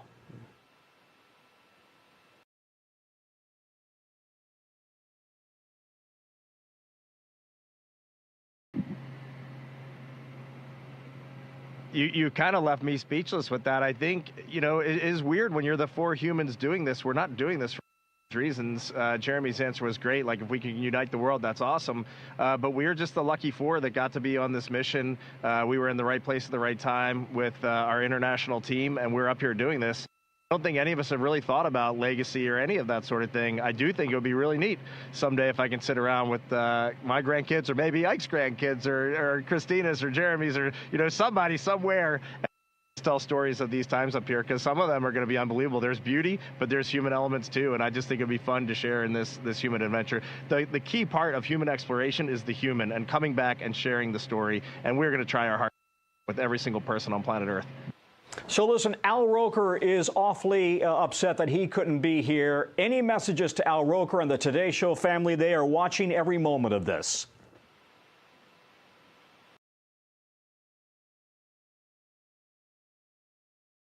I have to be honest, I'm a little sad Al's not doing this interview too. It's great to talk to you, Tom, but I mean, Al. We had so much fun running around KSC with him, and so I hope he watched the launch, and we look forward to talking to him when we get back. Love you, Al. Yeah. He was with me the whole time. You all look great. We're wishing you a great trip, and we want to see great photographs from the far side of the moon. Thank you, Integrity.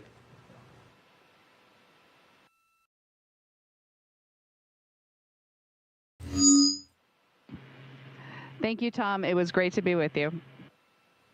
Go back. Integrity, this is Houston ACR. That concludes the NBC News portion of the event. Please stand by for a voice check from CBS News. Integrity, this is Mark Strassman with CBS News. How do you read me?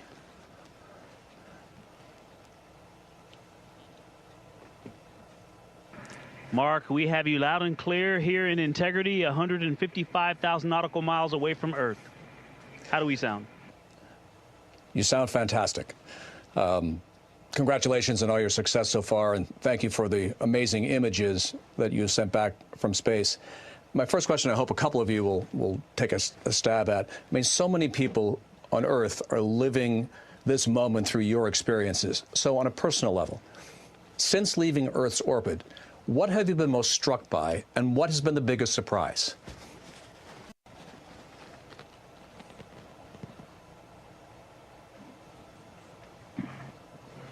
Oh, I definitely think the thing that I have been most struck by was, I'm going to steal Jeremy's answer right here, but on Translunar Injection Day, before we did that translunar injection burn, give me a second for the technical, and then I'll get to the artistic, but we're 38 miles from Earth, and then we got to come down to just 100 miles from Earth and do that translunar injection burn, and then we head out to the moon. And just that entire time, I mean, you could look away from the window and then look back, and Earth was bigger and bigger and bigger and bigger. And finally, Jeremy goes, I'm not sure if we're going to go around it or hit it. I mean, we're going right at the Earth.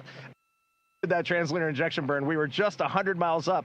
That's not anywhere near the height of the International Space Station. We were under the International Space Station. They were just screaming right above the clouds, and that burn went off. And then just moments later, we look back, and we're already 30,000 miles from Earth heading to the moon. Like, blew us all away.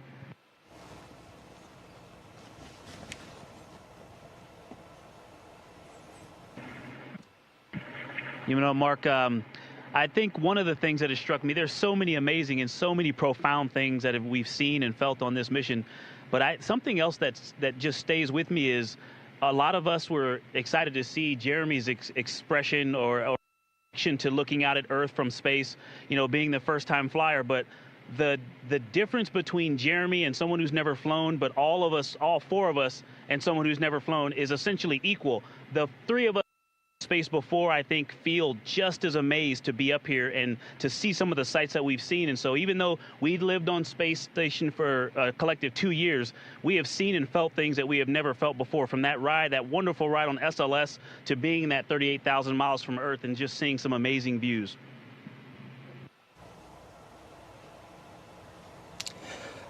I think we've all been on a trip where we wish we had packed differently. Now that you're pushing deeper into space, is there something you left behind that you wish you had brought with you?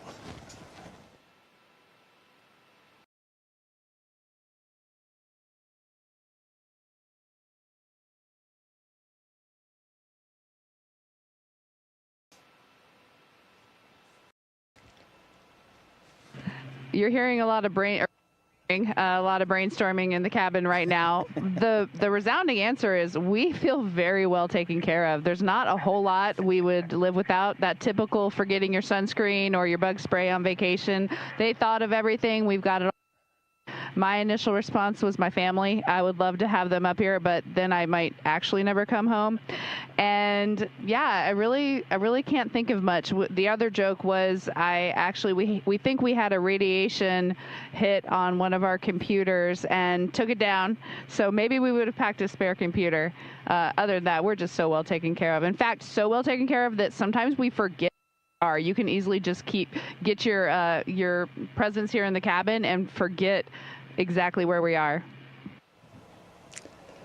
I want to ask a question for all the young people watching. Take Kruger Middle School in San Antonio. They are studying the science and the engineering of the moonshot, along with what it takes to be an astronaut. What is your message to all the kids watching and fascinated?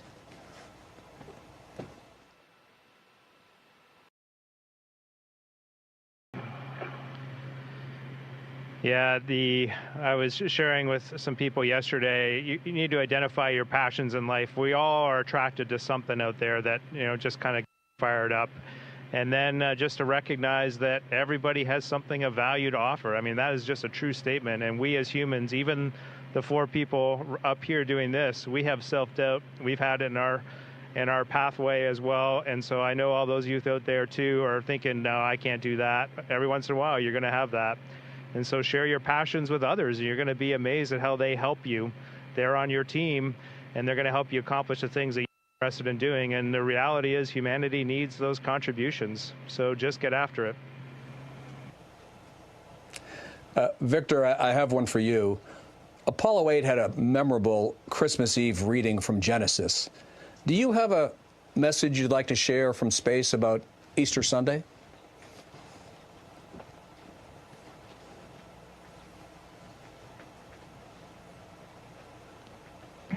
I don't have anything prepared. I'm glad you brought that up, though. I think these observances are important, and as we are so far from Earth and looking back at, the beauty of creation, I think for me, one of the really important personal perspectives that I have up here is I can really see Earth as one thing. And, you know, when I read the Bible and I look at all of the amazing things that were done for us who were created, it's, you have this amazing place, this spaceship. You guys are talking to us because we're in a spaceship really far from Earth, but you're on a spaceship called Earth that was created to give us a place to live in the universe, in the cosmos. I think maybe the distance we are from you makes you think what we're doing is special, but we're the same distance from you, and I'm trying to tell you, just trust me, you are special. In all of this emptiness, this is a whole bunch of nothing, this thing we call the universe. You have this oasis, this beautiful place that we get to exist together. I think as we go into Easter Sunday, thinking about, you know, all the cultures all around the world, whether you celebrate it or not, whether you believe in God or not, this is an opportunity for us to remember where we are, who we are, and that we are the same thing, and that we got to get through this together.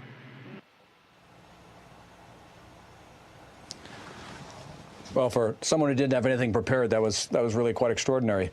Another question. During the lunar flyby, you're going to have radio silence for about 40 minutes. You'll be on one side of the moon. Everyone else on Earth will be on the other. You'll be focused on the mission. What do you hope the rest of us are thinking about?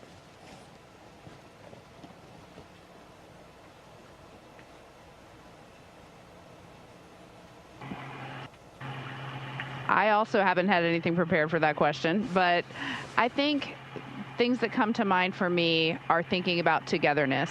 When people talk about that Apollo 11 first moon landing, there's the two that landed on the moon, and then there's the one, Michael Collins, stayed in orbit, and he did orbits around the far side of the moon alone with those losses of signal. And people asked him the rest of his life what that was like. And in the end, for me, it leads back to gratitude. Gratitude that out of this huge universe, we get to live together on Earth, planet Earth, and what an anomaly that is. When I saw Earth for the first time on its own out the window, I was struck by the blackness around it. If you can just think about what it means to be together and what it means to be apart from your loved ones during that time and reflect on that, maybe we'll all come to a realization. We've all watched a waxing moon from Earth. What's it like to watch the moon grow from space?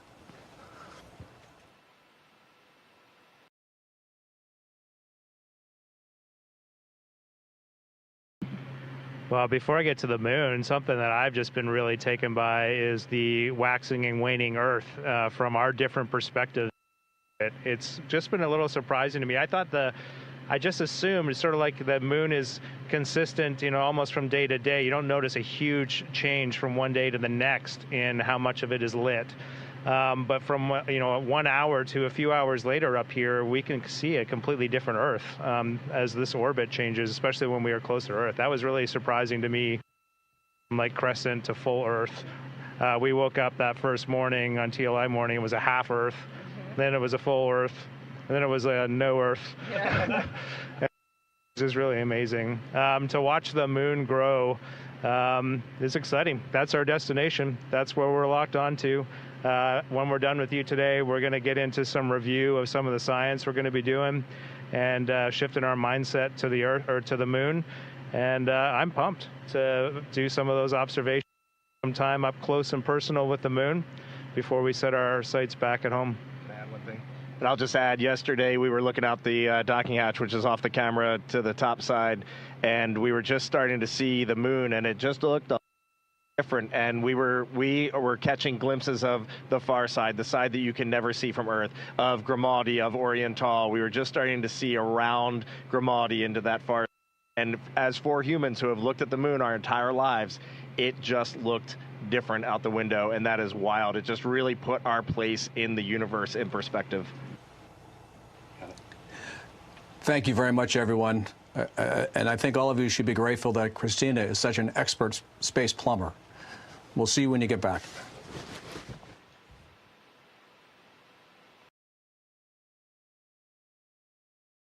We are. Thank you, Mark. It was great talking to you, and we are grateful. Take care. Integrity. This is Houston ACR. Thank you. That concludes our event.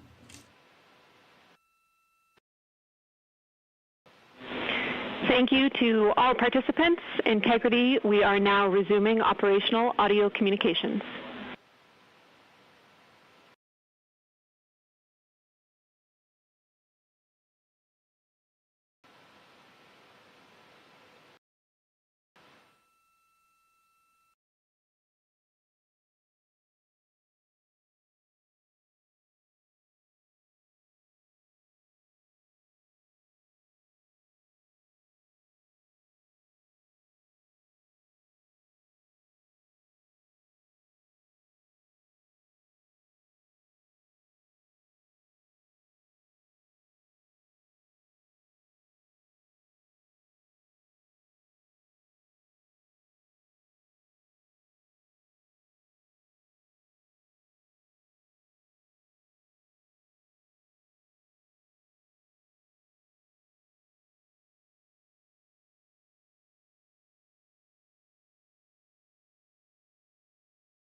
Houston, we're configuring the HHP camera if you want the stream.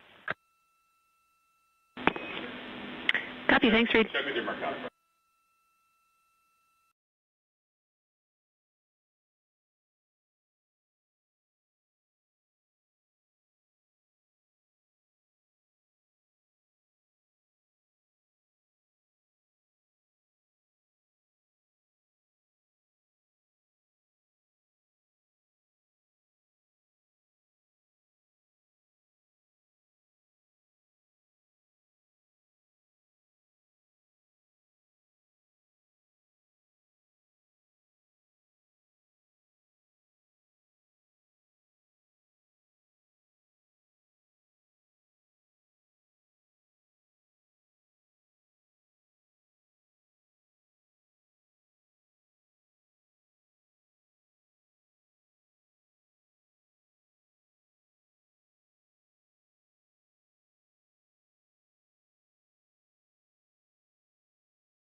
Integrity, Houston, for a PCD conferencing clarification.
We're going back to the moon because it's the next step in our journey to Mars. We were always going to the moon. Pushing ourselves to explore is just core to who we are. That's a part of being a human. And liftoff. We shall return. Continuing to test out every bit of Orion. Coming back to Earth, 7 miles a second. When humanity sets big goals, we can bring together genius from around the world. You have the best people on planet Earth putting this vehicle together. That's what's up. To innovate for the benefit of humanity and to inspire the world through discovery. And here we go.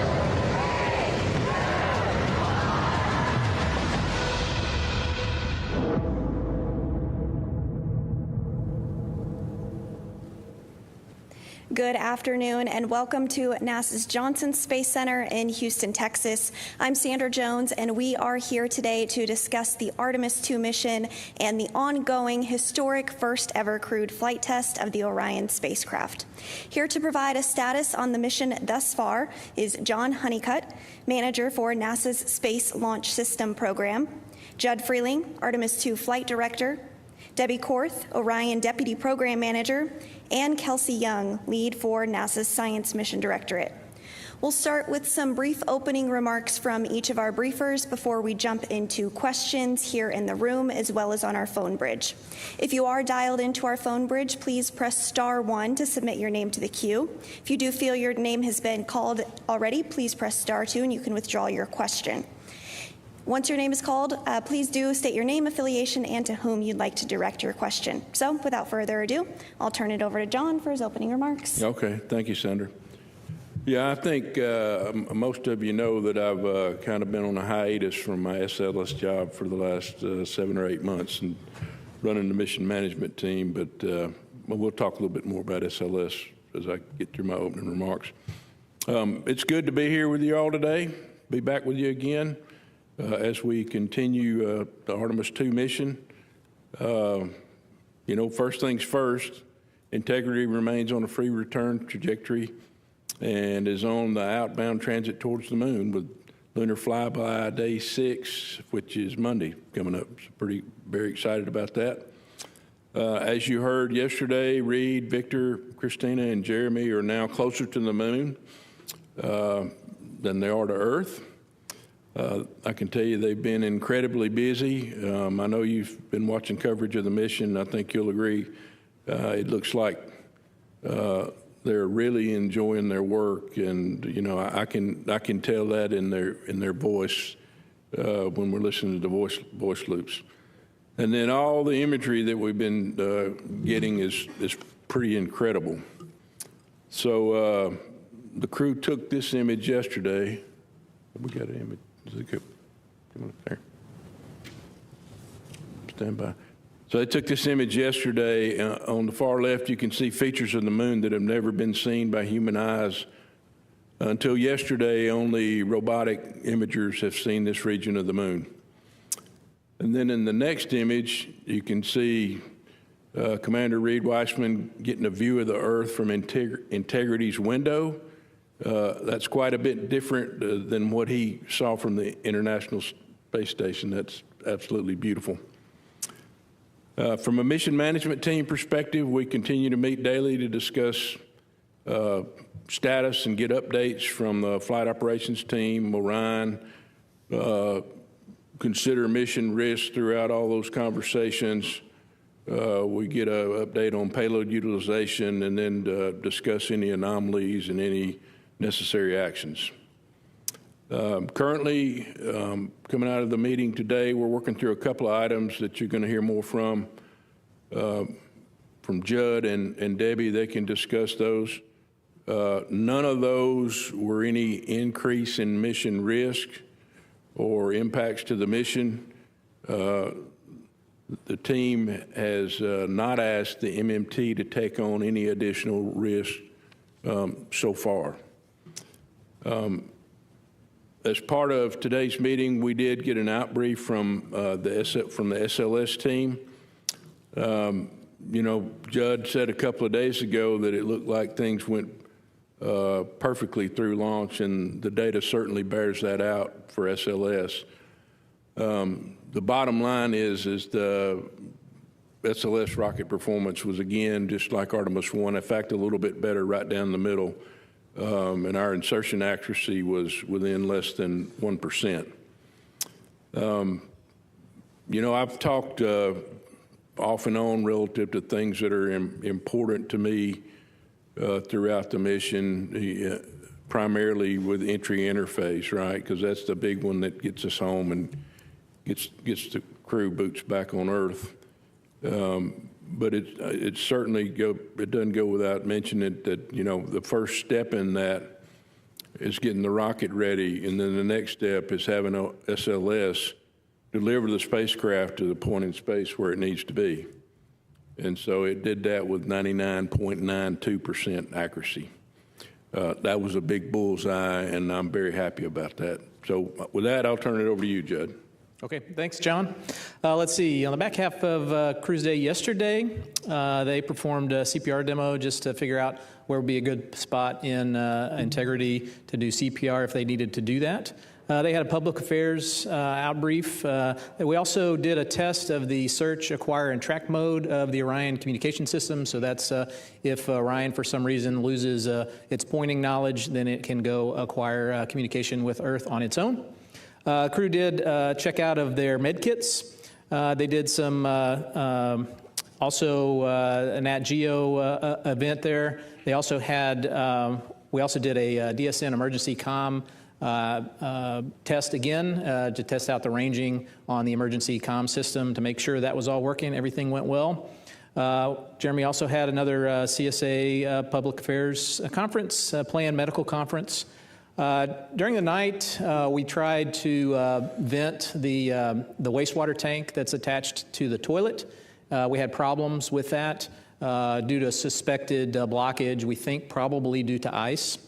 So we directed the crew overnight to use their collapsible contingency urine devices, just like they did on flight day 1. Let's see, this morning we had our normal planning conferences. We also had the private family conferences and also the private psychological conferences that were planned. Additionally, we did we're going to do another test of the PWD and take videos of that just so we can get that data to the engineering teams. The planned trajectory correction for today, OTC-2, was canceled because, again, Orion is doing such a great job. We had great insertion accuracy. We had a good TLI burn. So we ended up canceling that. A benefit of canceling that, too, side benefit, it allowed us to put Orion Space Capsule in an attitude that will put sun on the vent of that wastewater tank to see if we can try to heat that up and get that wastewater vented. We were partially successful. We got about half of the tanks out of half of the urine out of those tanks. So we'll continue to troubleshoot on that. Later today, we'll do the manually piloting demo part 2, which will test out the 6 degree of freedom versus the 3 degree of freedom modes of the capsule. So we can get detailed information on how those behave. We'll also, the crew will videotape the exercise device so we can get engineering data on how that exercise device is working. We'll also do another VIP event for the Canadian Space Agency. We'll do some imaging, taking pictures out the window, and then the crew has their planned medical conferences. That's all I have, and I'll hand it over to Debbie, and she'll talk about the Orion systems. All right, thank you, Judd. So yeah, I'm pleased to report that the Orion spacecraft, it's in very good health, continues to operate nominally on its way to the moon, so no major anomalies that we're working at this time. I'm going to pull up the first image, if you could, of the exterior view of the spacecraft. So this is a beautiful view of the Orion with the sun shining off of that Ciox tape that covers all of those TPS backshell tiles. We actually yesterday performed a routine external inspection of the entire spacecraft to make sure that it's healthy for that return trip when it needs to come back home. And again, please report, found no damage to any tiles, no major tape removals or anything. So it looked really good. We did side-by-side comparisons to Artemis I. Actually looks quite a bit better than even Artemis I did at this point in the mission. We also, this image here, I guess I should mention, is from our optical communication system. So it's been downloading gigabytes of data throughout the mission. So this is one of the high resolution images that we got of Orion throughout the day so far. And let's see. We are still continuing to troubleshoot the urine venting, as Judd mentioned. I did have a partial successful venting after the maneuvers that Judd mentioned, getting some sunlight on that vent. The vents are located, the primary vent's located near that umbilical, that white block you see at the bottom there between the crew module and the crew module adapter. And so we think it's probably been seeing more shadow than anticipated. And so by heating that up, we were able to get some of the urine out, but clearly didn't solve the whole problem. So continuing to troubleshoot that. Should mention, this is a common occurrence. We saw these kinds of events on shuttle as well. So we have some tools in the toolkit. We'll be looking out on what else we can do there. The toilet itself is operable. This is a test flight. We're figuring out how all these systems work together, but it is operable, and we have redundancy to get us through the mission. Let's see. I guess we'll go to the next photograph. This is actually inside the spacecraft. It's maybe a little dark to see. We had the crew members turn the lights off or down low so they can actually take some really great images out of the windows. So I'm not sure if you can see, but I think Jeremy may be taking some photographs out the window, and Christina's back there working on the PC on her laptop computer. So anyway, a beautiful view of the inside. Most of the daytime pictures we see are really lit up, so it was nice to see the crew performing some of the other operations in the capsule. So I guess the spacecraft continues to operate nominally. Our team remains hard at work, making sure we're testing out all of the systems, getting through all the flight test objectives, and continuing to work the minor things that we have on our list. So with that, I'll hand it over to Kelsey. Yeah, really pleased to be here today. We're now 2 days away from the lunar flyby, which is planned for Monday. So as we just heard earlier, the moon is now closer to the crew than the Earth is. So we're really gearing up to support the flyby. April 1st was an exciting day to launch because we have some really exciting observations planned for the day that the crew will actually fly by the moon. I actually have a visual video to show you guys of, in just 1 minute, the entire several-hour flyby. So if you could pull that up, that'd be great. When they start the flyby, they'll be able to see big chunks of the near side. That's the side that we can look up at night when they're observing the moon, and be able to see that near side as well. As they get closer, they'll start to focus on that near side, far side transition. Again, the far side is the side of the moon that always faces away from our own planet. So as they get closer, they'll be able to see features that human eyes have never before seen.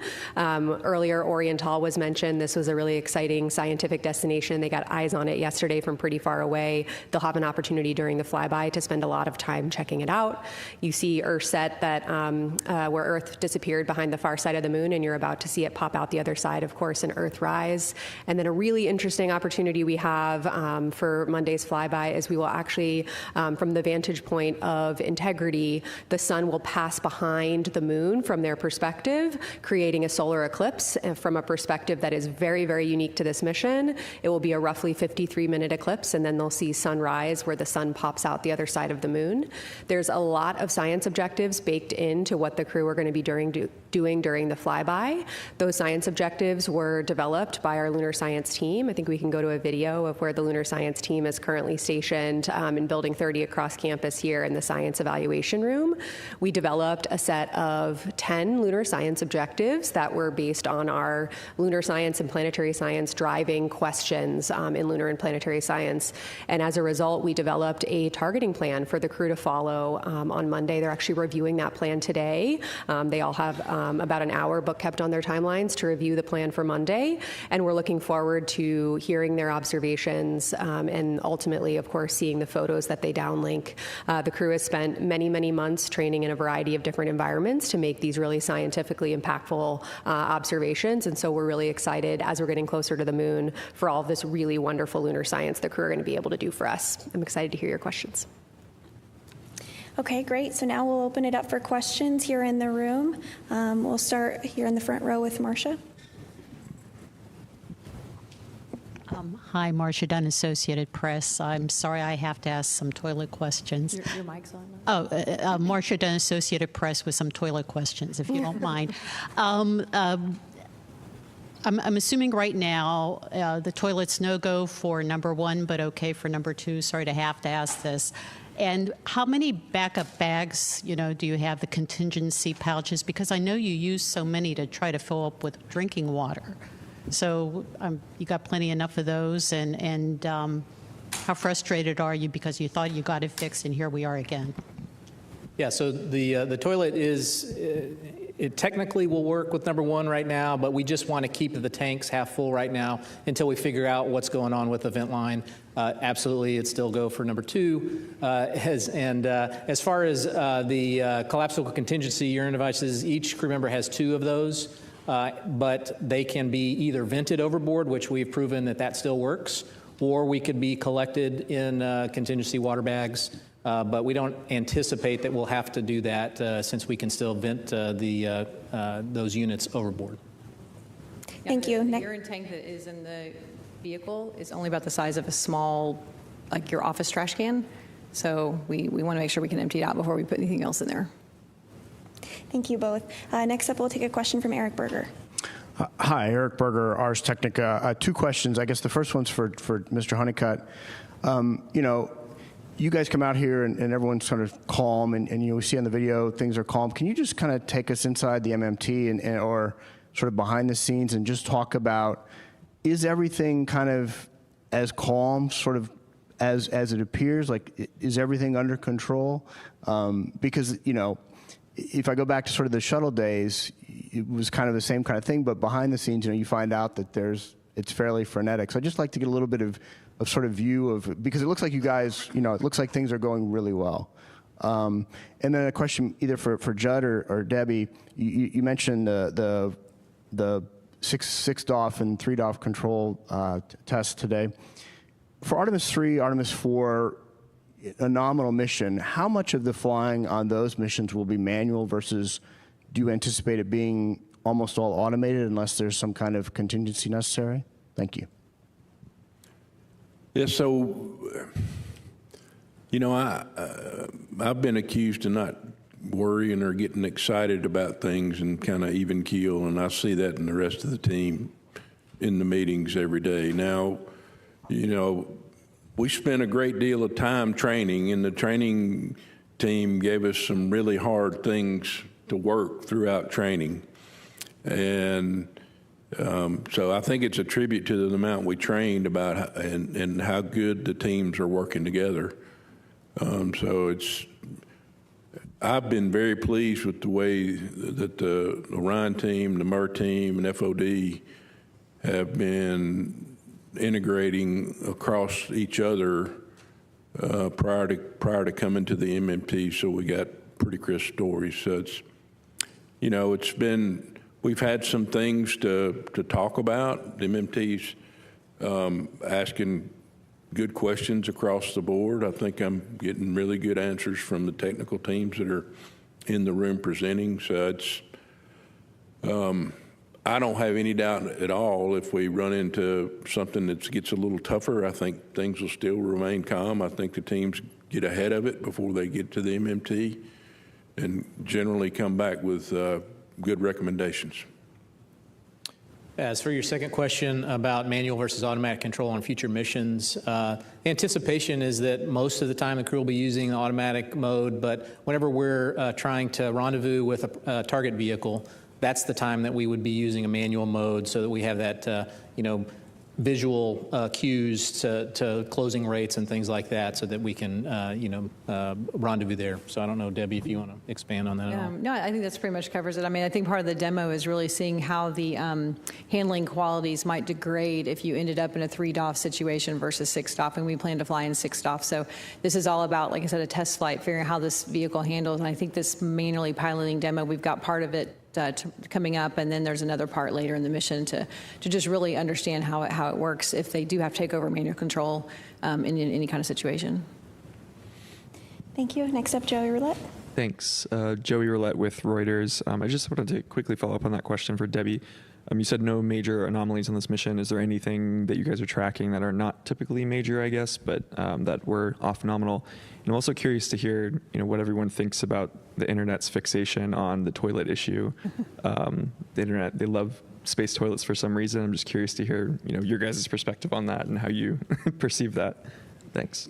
Yeah, I mean, I think space toilets and bathrooms is something everybody can really understand. And we're flying it for the first time. Apollo didn't have that kind of technology in the vehicle, so it's always a challenge. They still have challenges on the space station with toilets. It's just a very complicated thing to accomplish. So some of the things we're seeing, we're not totally unexpected. The icing events is things we've seen before. So I think we've got ways to work through that. We just got to figure out how we can, point the vehicle the way we need to. There's other constraints with pointing the vehicle for power generation and thermal protection of the vehicle. So how do all these things work together? And you can only test that once you get the vehicle up in space for the first time. So no issues there. Other small things I just mentioned. I mean, there are a lot of little things we're working every day. I wouldn't say anything major. The crew did detect a kind of a smell coming from the UWMS or the hygiene bay area, but not a biological smell. Something. So we're trying to figure out what could that possibly be.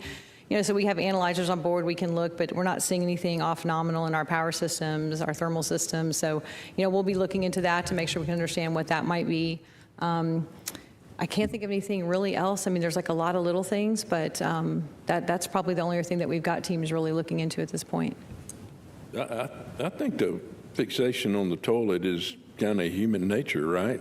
I mean, everybody knows how important that is to us here on Earth, and it's harder to manage in space. So it's I'm interested in I know we're in a good state right now, but I would really like for it to be in the best state that it can be for the crew's sake. They're kind of like it's a little bit of camping in space already, but then it makes the camping a little bit tougher when you don't have the full capability of the toilet. But they're okay, and they're trained to manage through the situation.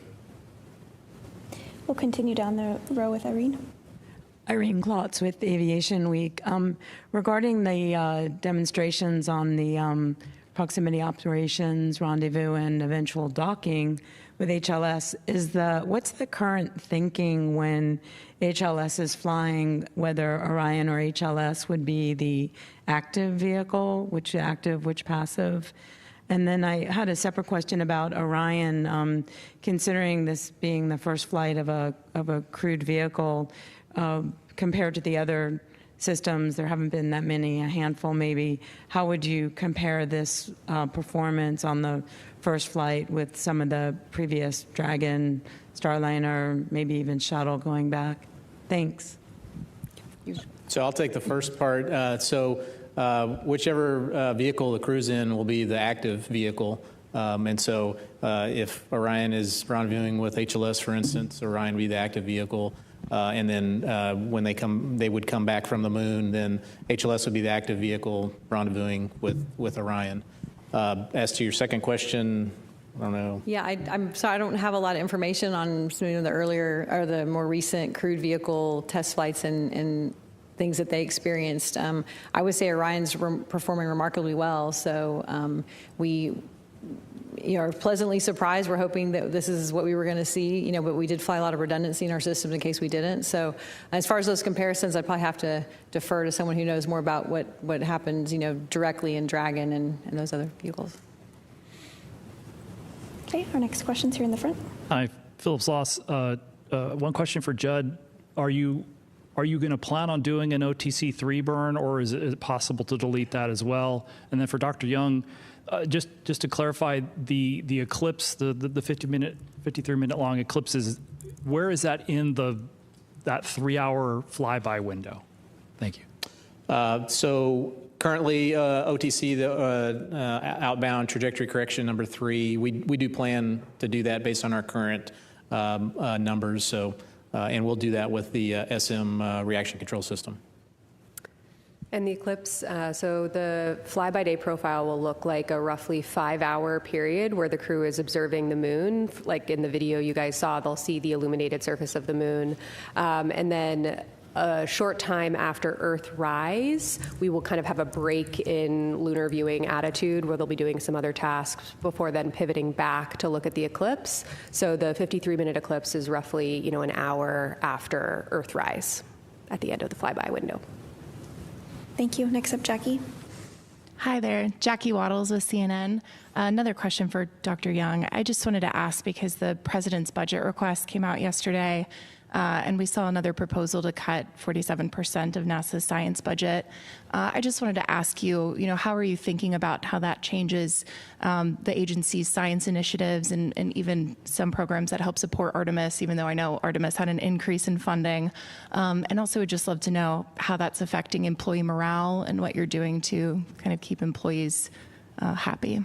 Thanks. Our briefing today is focused on Artemis II. Our budget numbers are available online at nasa.gov/budget. If you guys have any additional questions, you can reach out to Public Affairs after about the budget. Thanks. Let's go to another question in the second row. Yes. Thank you. Tarek Malik with Space.com for Dr. Young. When we spoke back in September, there was a lot of uncertainty about what the crew would be able to see during the flyby coming up, and I imagine that kind of came down to the launch on April 1st. So I'm really curious, given that they're going through their targets today, their geography and whatnot, what you are hoping, I guess, to see, or what they're looking at the most in terms of what they have to practice, and then how do you keep them not looking at the moon outside of that 5-hour period as they're on approach and on the way out? Thanks. Relatable question. Absolutely. So it was a really interesting challenge, and we did speak back in September about how to scope the flyby, given that, what targets will be visible to them are entirely dependent on when exactly they arrive at the moon, right? At any given moment in time, 180 degrees of the moon is illuminated and 180 degrees is not.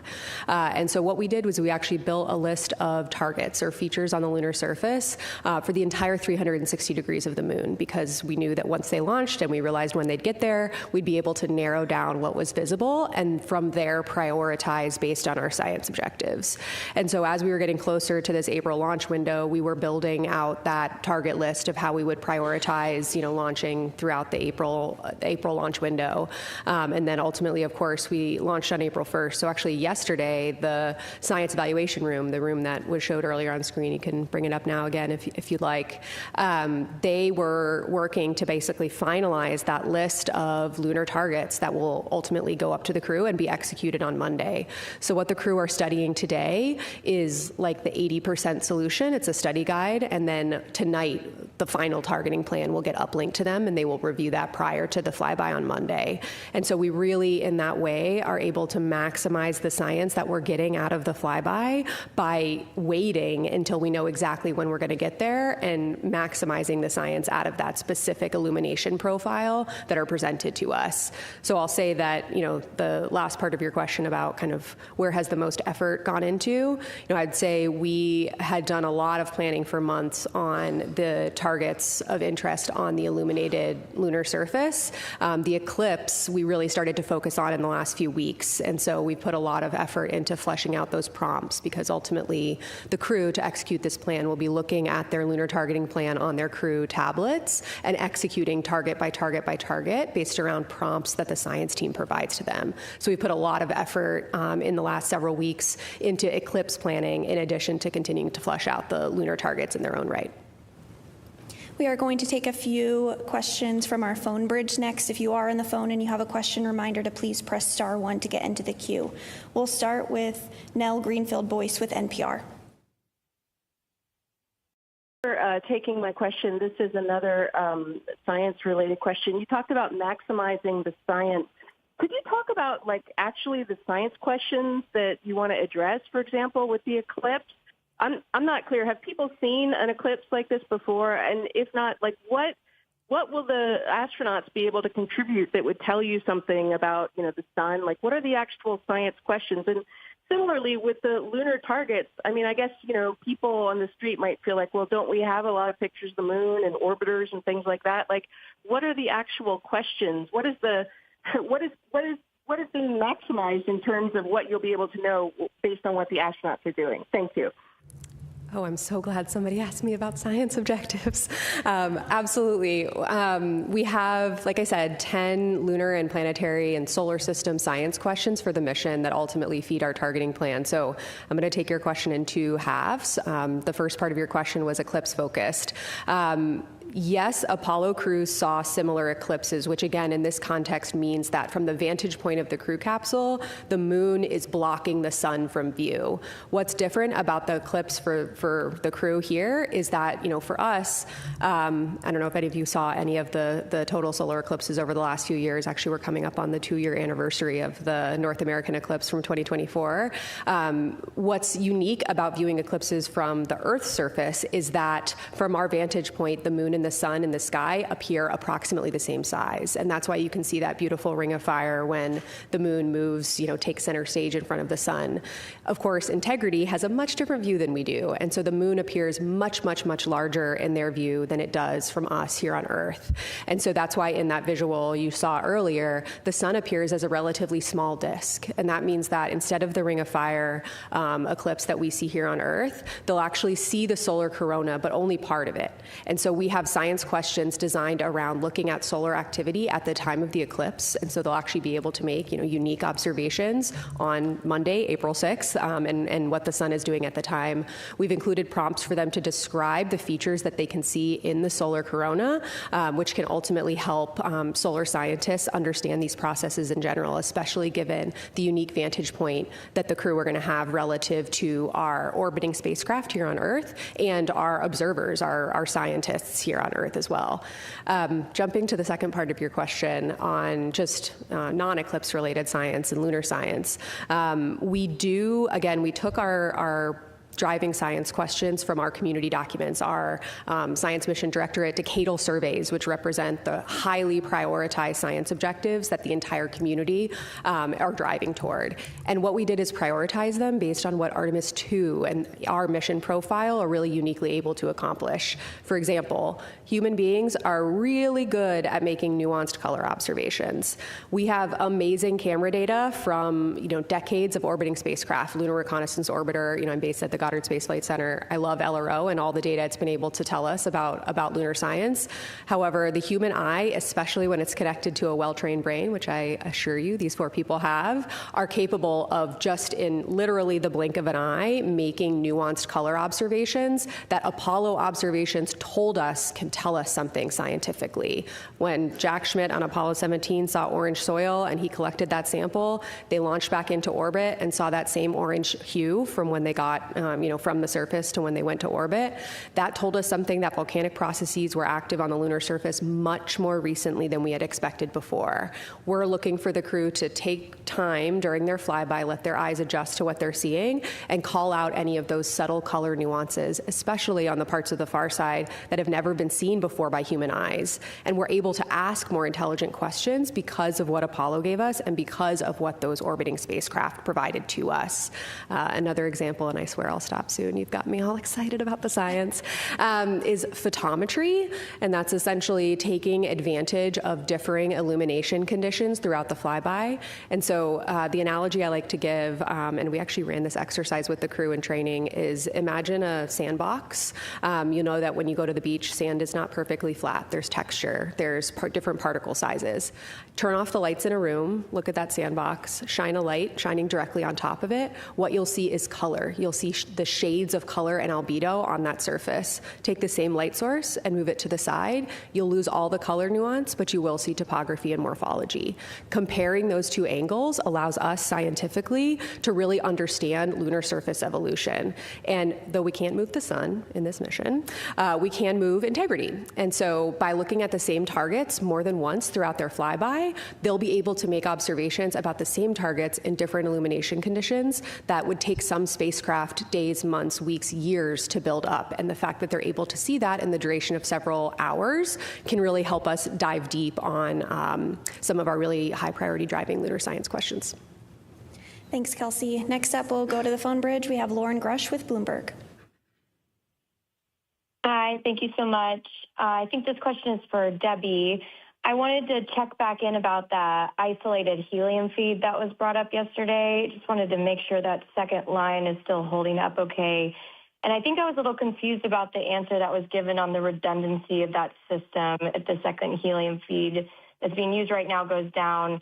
What did it mean that you don't need to regulate? I'm just wondering if I could get some more clarity on that. Thanks so much. Sure, yeah. So as mentioned yesterday, I believe we did isolate one branch of our MON line as a part of the SM prop system, and we have not exactly determined what is happening there. We saw a little bit of pressure rise, which was higher than, or not in family with what we had seen in previous testing, and so we isolated that branch. The secondary branch is completely redundant and is completely operable right now, so we have no concerns about being able to operate the prop system. The remaining burns that we have actually don't require the helium pressurization into the MON system tank. The MON system tank is now holding an amount of helium that it already needs. It backfilled the prop it already used up with the helium, so it's already primed and be ready to go for the remaining burns that we would need.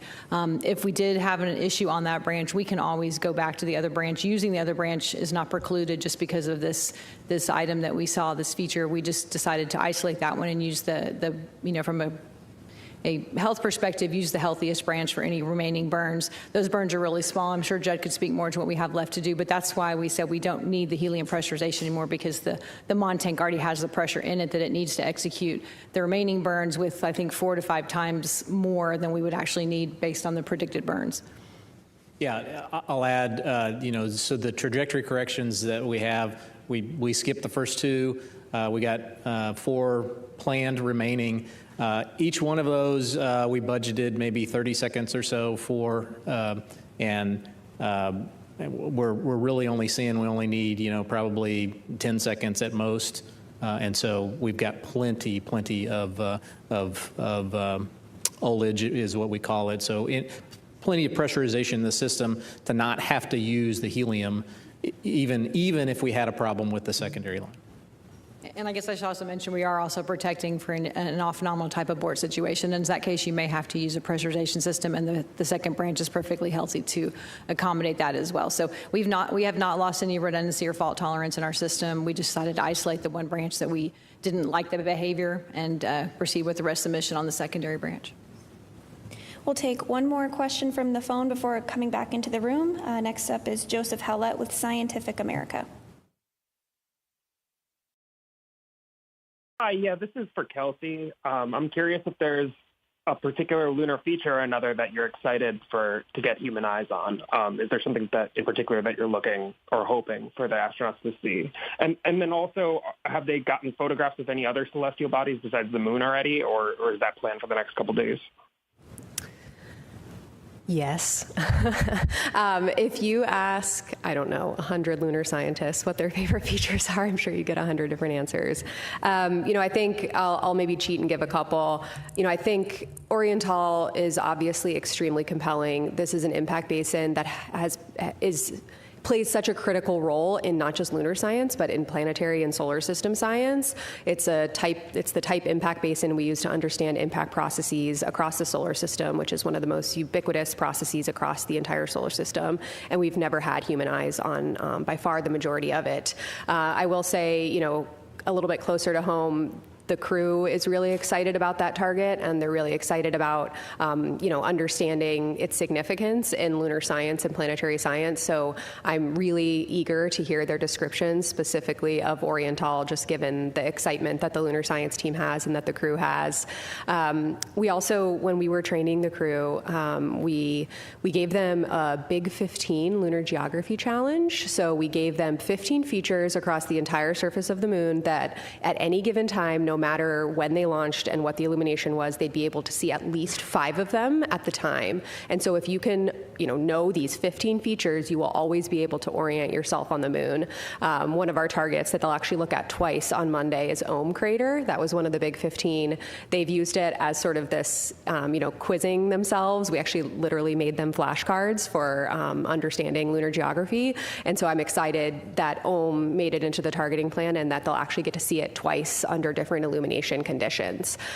So there's a lot of Yeah, really exciting potential for the observations. And, frankly, what I'm the most excited about for Monday is hearing those descriptions starting to come down from the crew. They've practiced for many, many, many months on visualizations of the moon and getting their eyes on the real thing. Really, really looking forward to them bringing the moon a little closer to home on Monday. Next up, Will. Hi, Will Robinson-Smith with Spaceflight Now. Thank you all for taking the time.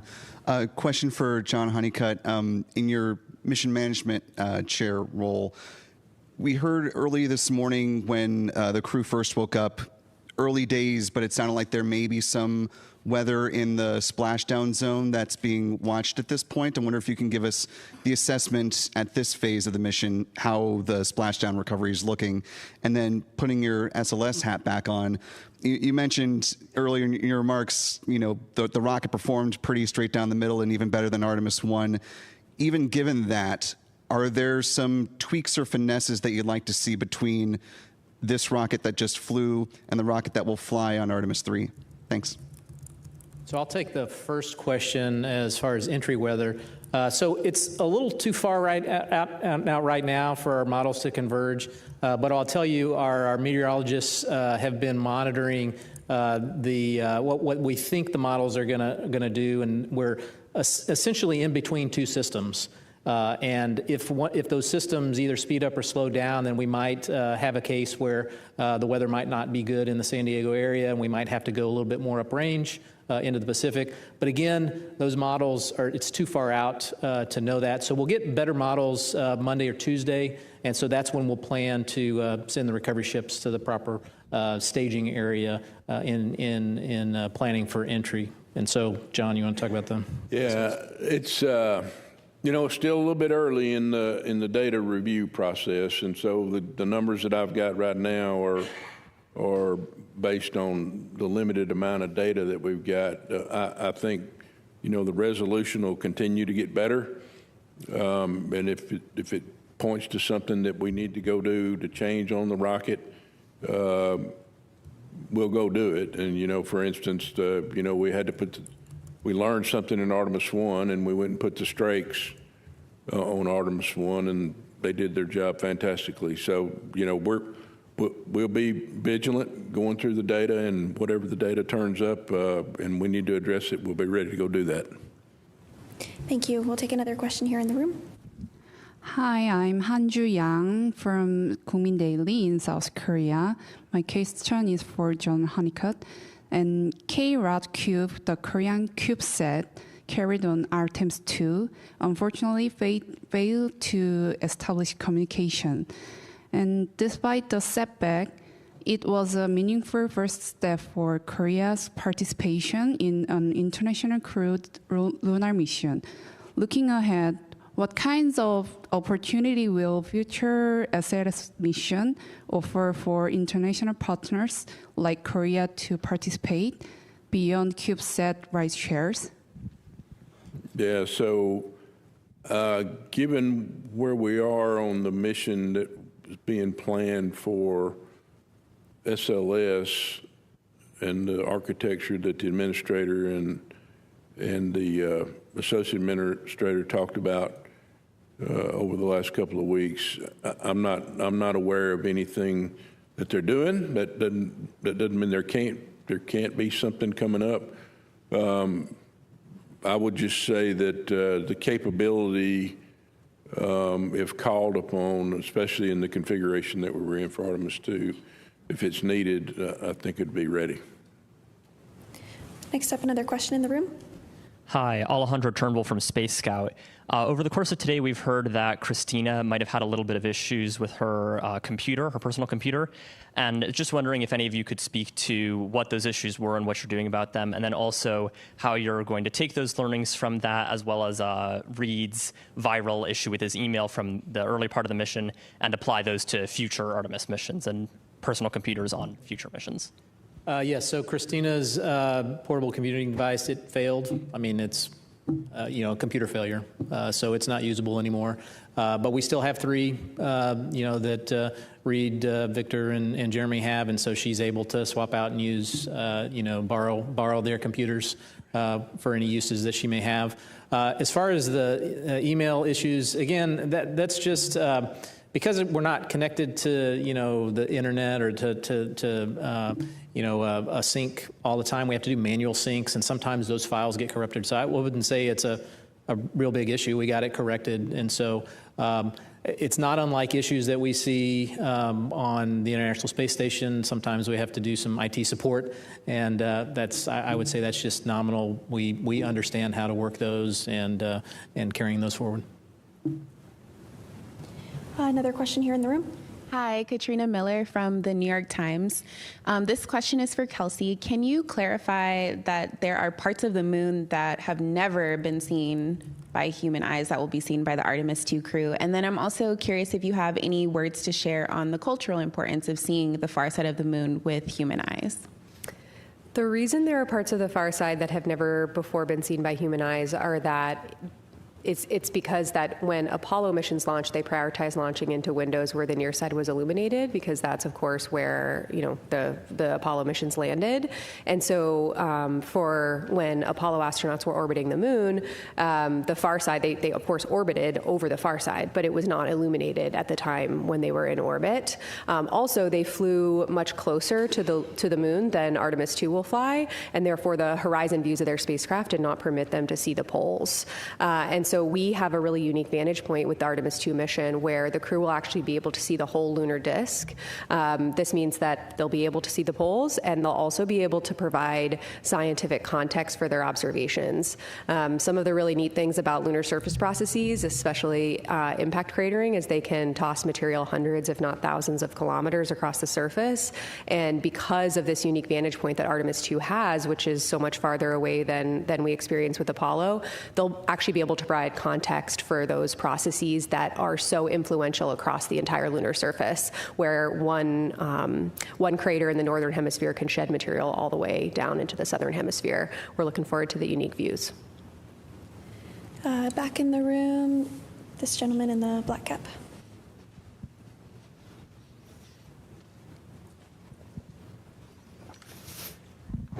Thanks. Robert Coppinger from the British Interplanetary Society Spaceflight magazine. I have a question for Debbie Korth and a question for John Honeycutt. The question for Debbie Korth is, which future Orion vehicle will be the first to benefit from changes mandated from the evaluation of the Artemis II, performance of Orion on Artemis II? And for John Honeycutt, you have less than 2 years before SLS is to launch with the Centaur upper stage.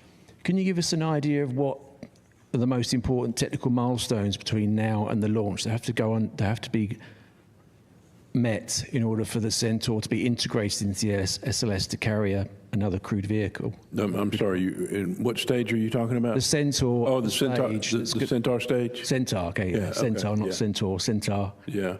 Stage. Yeah. So when I took this mission management team job, we were in the beginning stages of already kind of starting to look at that. So we've looked at it from a perspective of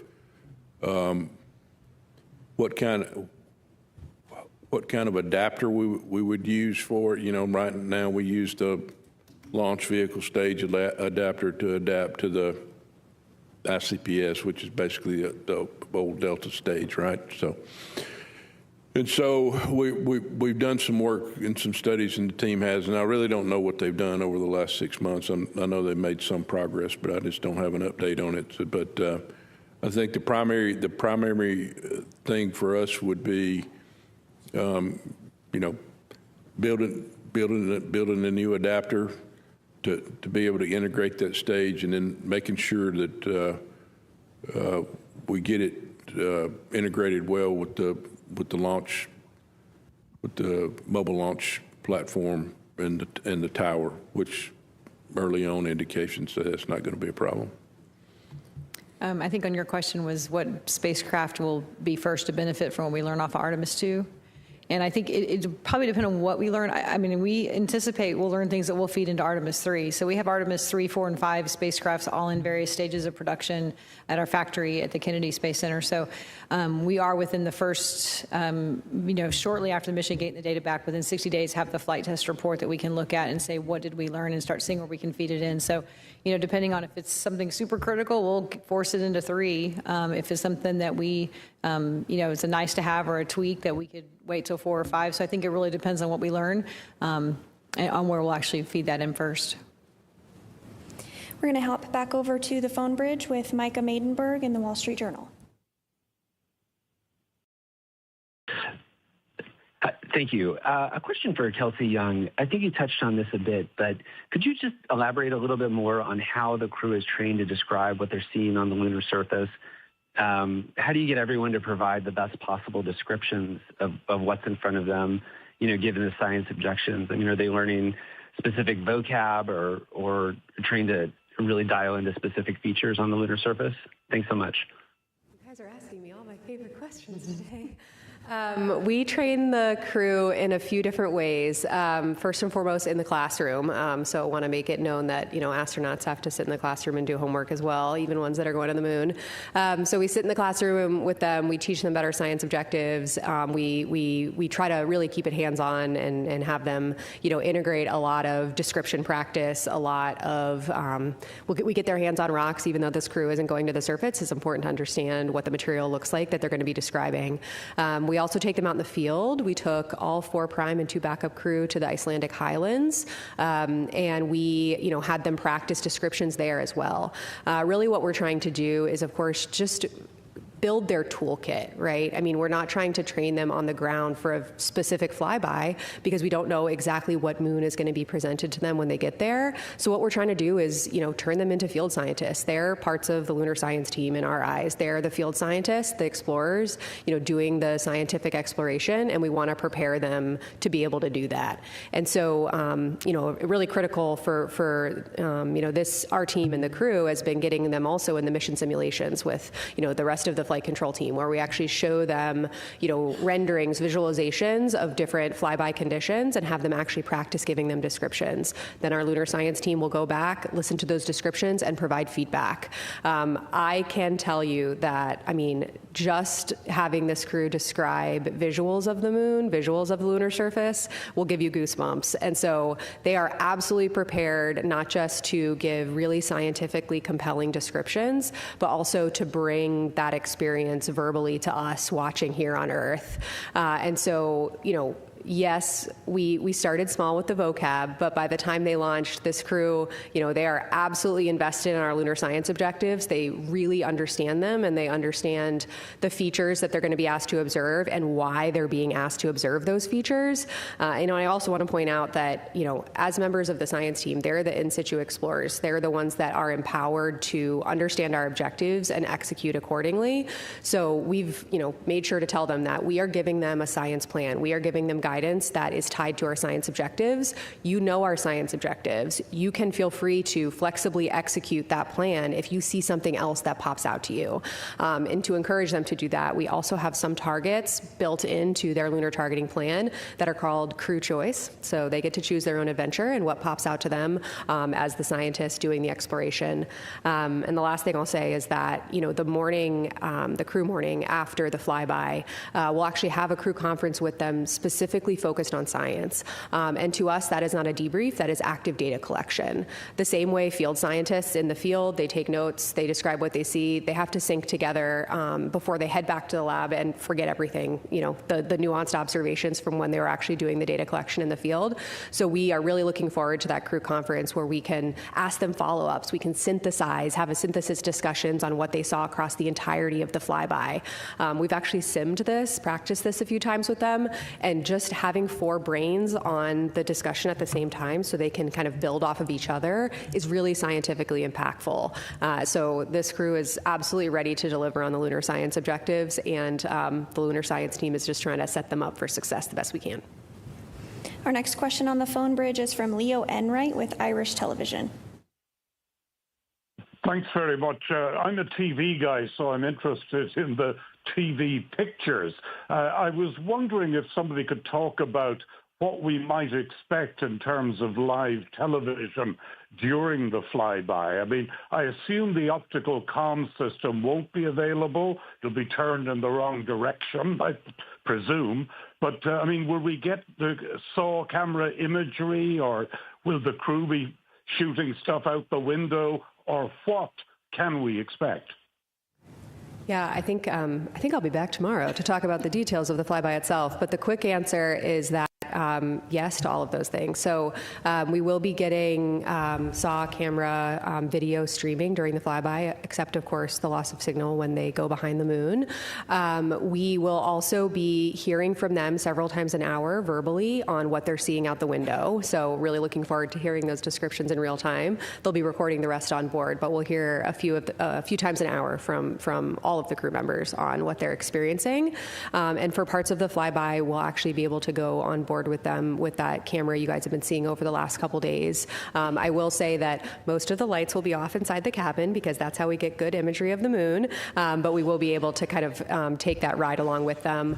And yes, they will be taking pictures. They'll actually be using 3 Nikon cameras, 2 D5s and 1 Z9, each equipped with a different zoom lens to capture, varying features. We pick the lens that's best for the objective. So you'll be seeing a lot on Monday, real time, and tomorrow I think I'm on tap to explain a little bit more about how the crew are structuring themselves during the flyby and a little bit more about what we're going to be seeing. And I would add that the optical comm is only really available during the crew sleep period, so don't expect the high-res video, but you will have, as Kelsey mentioned, the SAW cameras through our nominal low-rate video. And we're looking forward to take advantage of that optical comm to get down some great photos overnight. All right, we'll go to another question here in the room. I'm Jerry Rothwell from Lightbox. You mentioned you were tracking the burning odor that Jeremy Hansen mentioned this morning. I wondered if you could say a bit about what the possible causes of that were and whether they're a concern. Yeah, you put the dusty heater smell. Is that what you're referencing? Yeah. So that was the smell I referenced, that we had some report of a smell that we don't understand where it's coming from. So we did actually look at our power data, our heater data. Nothing looks anomalous. We have an anomaly gas analyzer that we can use to check the constituents of the air. Nothing showing up. So we don't know exactly yet. We're still troubleshooting where that might be coming from. The teams are looking at some data we had on the ground where that same similar type smell had been reported, and think it might be more mechanical in nature, some tapes and some other materials that might be off-gassing, but really early in that investigation, so don't think there's any hazardous condition. Those gas analyzers have come back with everything fine.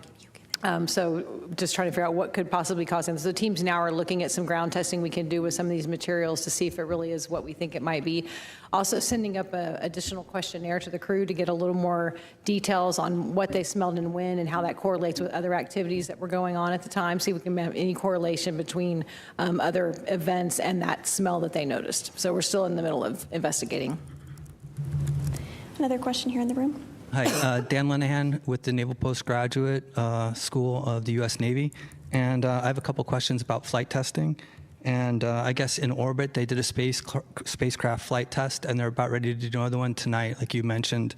And Reed and Victor are both naval aviators and test pilots. And maybe you can explain a little bit, why they were chosen for this mission, their expertise and what qualifies them to fly this first mission, and a little bit about the envelope expansion that they'll be doing.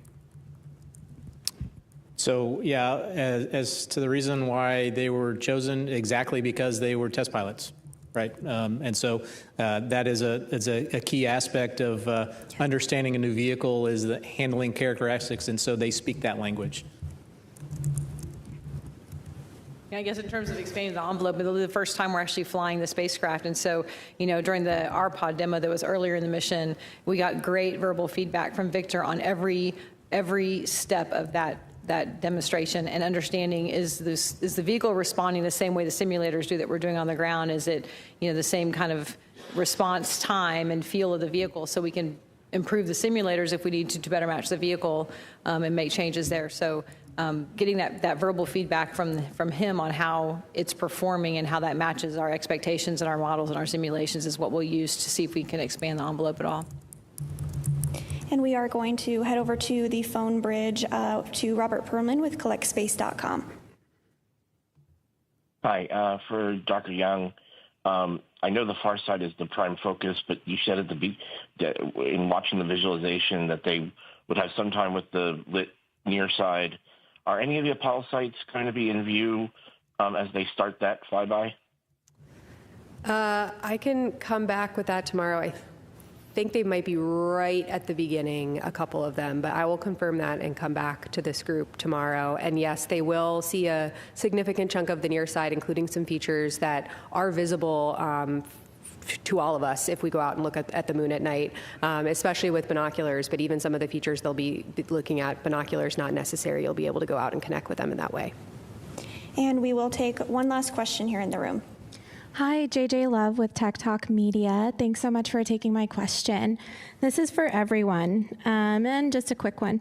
50 years from now, what do you hope people will say this mission made possible? I would hope that people would say that this made possible a continued presence on the moon, that we are now living and working on a regular basis on the moon in 50 years. Yeah, I guess Judd stole my answer. So, absolutely. I mean, this is the first step, and that's all of our hope and dream. I think everyone that's sitting at this table is that this is really going to lead to having that permanent presence and get people living and working on the moon. And it won't be such an anomaly that we'll have people, flying around there doing the great science. Yeah, I have to dive into the science for a second. I think I'm glad you picked the time horizon that you did of 50 years, right? Because think about, where Apollo was 50 years ago, and scientifically how far we've come in that period of time, understanding not just the moon and the solar system, but our own planet. We didn't really understand plate tectonics at the time when these missions flew 50 years ago, right? And so Apollo played such a big role in helping us understand not just the moon, but our own planet as well. One thing that Christina says a lot that I just get, happy feelings every time she says it, because it's one of my favorite fun facts about the moon, is that the moon is a witness plate for the whole solar system and for our own planet. What the moon has experienced, we have experienced. They're basically in our backyard. But here on Earth, we have plate tectonics and oceans and vegetation that has obscured big chunks of the history of our planet. It is preserved on the moon. It is waiting for us on the moon. That period of our planet's history that we can no longer get here, even if we go to the deepest parts of the ocean, is there on the moon. And Apollo samples really helped us unlock that discovery, especially in the near-side equatorial regions where they landed. The South Pole, the far side, very different geologically, geographically, and chronologically from where we visited with Apollo. And just thinking about the scientific discovery that those missions unlocked over 50 years ago, my hope is that we are sitting here 50 years from now, and not only have we made those scientific advancements, but just like in Apollo, this next generation of explorers and scientists are inspired to contribute. I'm sure people across NASA would say that the Apollo missions got them here to this agency working on this mission today, and I am just so optimistic for what this is going to do for the next generation and for the kids watching at home and the kids 50 years from now who are looking up at that sustained presence. This mission's just the first step. Yeah, so I'm sitting there, I've had the pleasure of listening to these answers and thinking a little bit, but we've seen a lot of things throughout our history, especially here in the United States and probably even more, even across the world, but I'm focusing on what we've done, space flight in the U.S., right? And there's been a lot of technology development that's kind of spawned off of the things that NASA did when we've taken on these hard missions. And so, 50 years from now, I would hope they would say, boy, are we glad that they went back to the moon and they stayed. Thank you, and thank you all for joining us for today's briefing. We have set up a frequently asked questions page if you do have a question that perhaps wasn't answered today, but we will be joining you again tomorrow for another mission status briefing beginning at 5:30 p.m. Central, and we do hope we'll see you there. But for now, that'll do it for us here. Thanks so much.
This is Artemis Mission Control. We are now 2 days, 23 hours, 49 minutes mission elapsed time into the flight of Artemis II.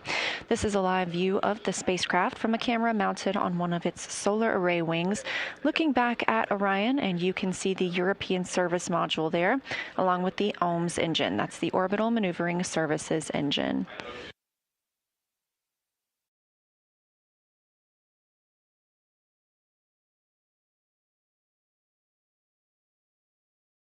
Now, you're not hearing Orion to Earth at the moment. The Orion crew is discussing the crew contingency urinals that they've been using in lieu of the waste management system with the team here on the ground.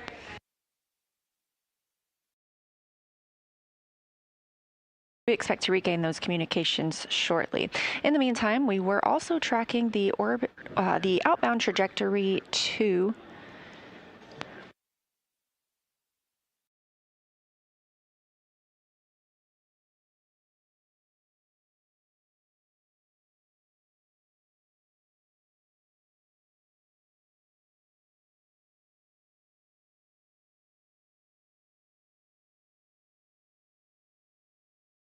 We were tracking the outbound trajectory correction burn today. That was canceled, as well as the outbound trajectory correction burn yesterday. These were deemed unnecessary as the translunar injection burn put us on a great trajectory to fly around the moon and splash down on flight day 10.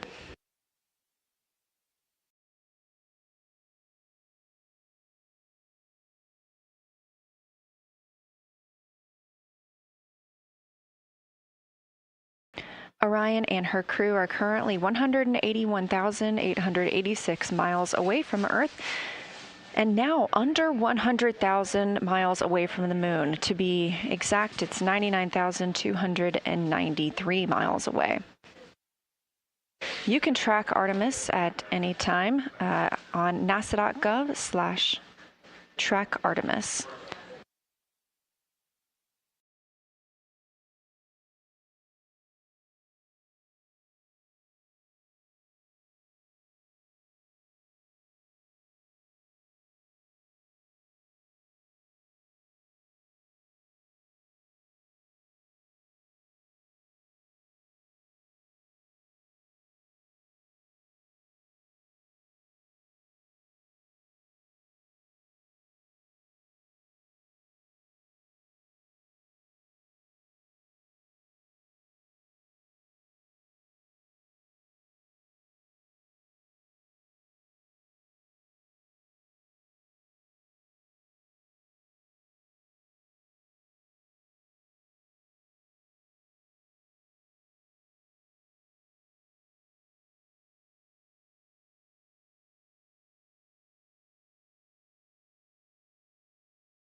And Jeremy, the order of the observation blocks, as well as the teams that are performing those blocks, should be in your crew note, which is the Science Lunar Targeting Package. It's the one during flyby, and that is your message 3.04.04.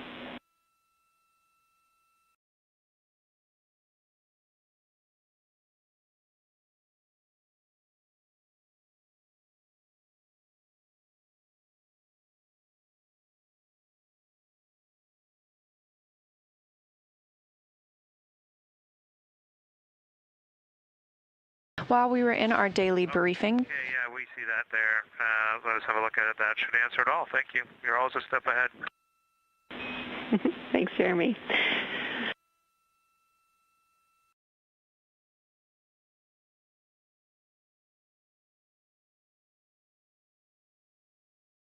While we were in our press conference, some of the crew members remained working aboard the spacecraft. Jeremy Hansen was testing the fill time.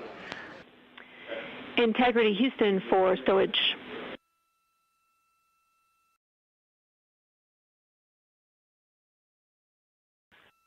Go ahead. Hey, Christina. We know the location of the contingency syringe. It is in locker Delta, JSB, and there should be a Ziploc containing that syringe.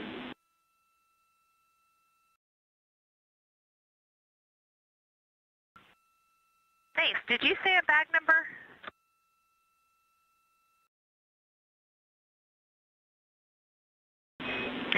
Negative. It is in one of the blue JSBs.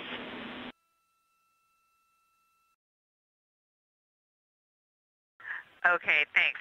That's what the syllables were. Thank you, JSB. And we did discuss, I think we will just use the deployed syringe we've been using for water ops and keep the other one pristine.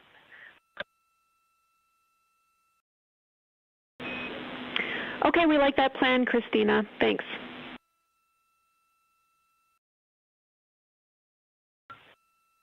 Thank you.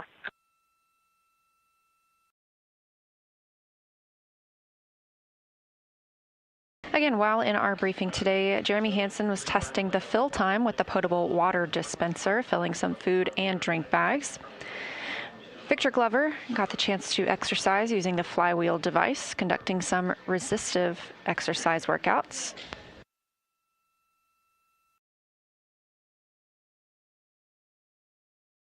At this time, Commander Reed Wiseman and Mission Specialist Jeremy Hansen have moved into the Lunar Flyby Planning Review. So they are taking a chance to look at their lunar targeting package and at some of the targets that they'll be expected to photograph and describe during flyby on Flight Day 6.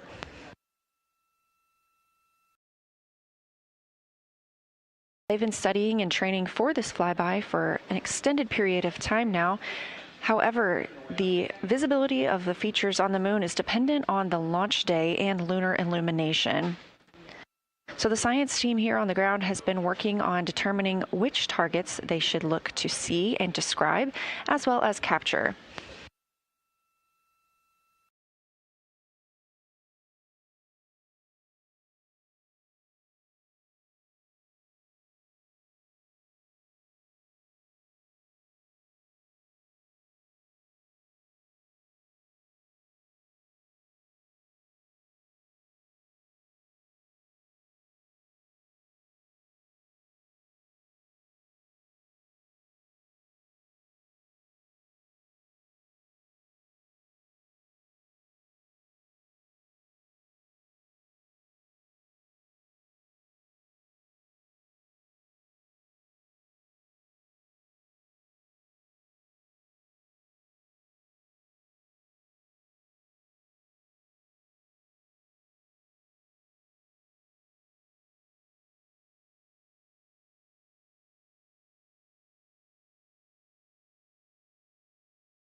This is Artemis Mission Control at Johnson Space Center in Houston, Texas.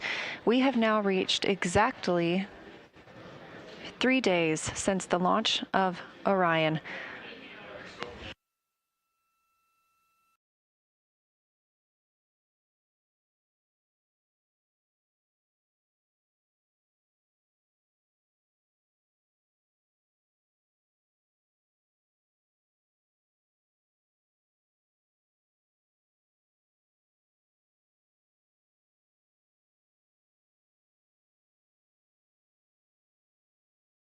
Being that we're now 3 days since the launch of the Artemis II mission, the spacecraft has traveled quite a distance. We are 182,238 miles from Earth, that distance continuing to grow as we get closer and closer to the moon, our intended destination, now just 98,970 miles away.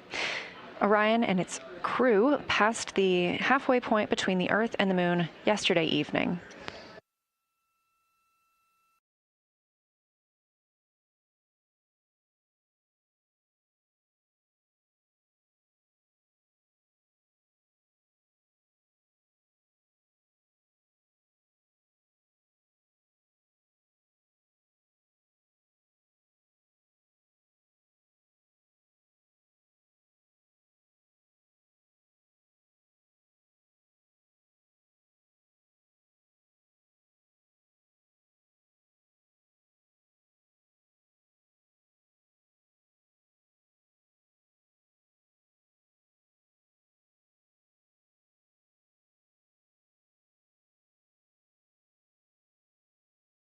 Houston integrity for AGA. Go ahead for AGA.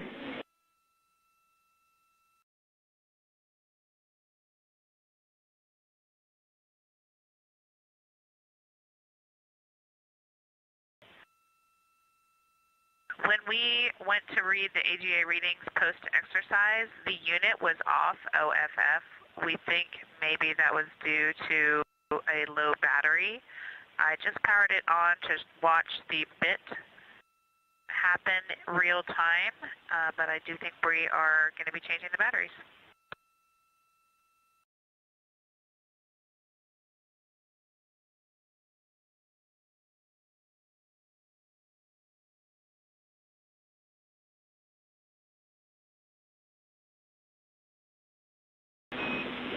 Copy, Christina. We were expecting that to come along today, so you can find the new batteries in the F2 small with a purple label. There should be batteries inside some bubble wrap in there.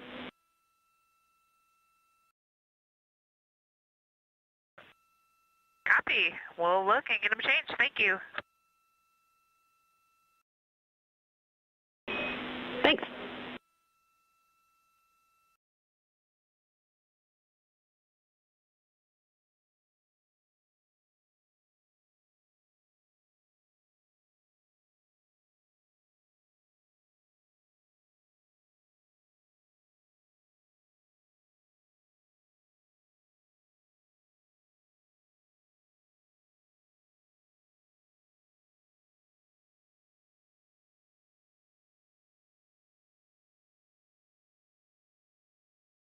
That call coming to the Artemis Mission Control Team here in Houston from Christina Cook, NASA astronaut and mission specialist for the Artemis II mission.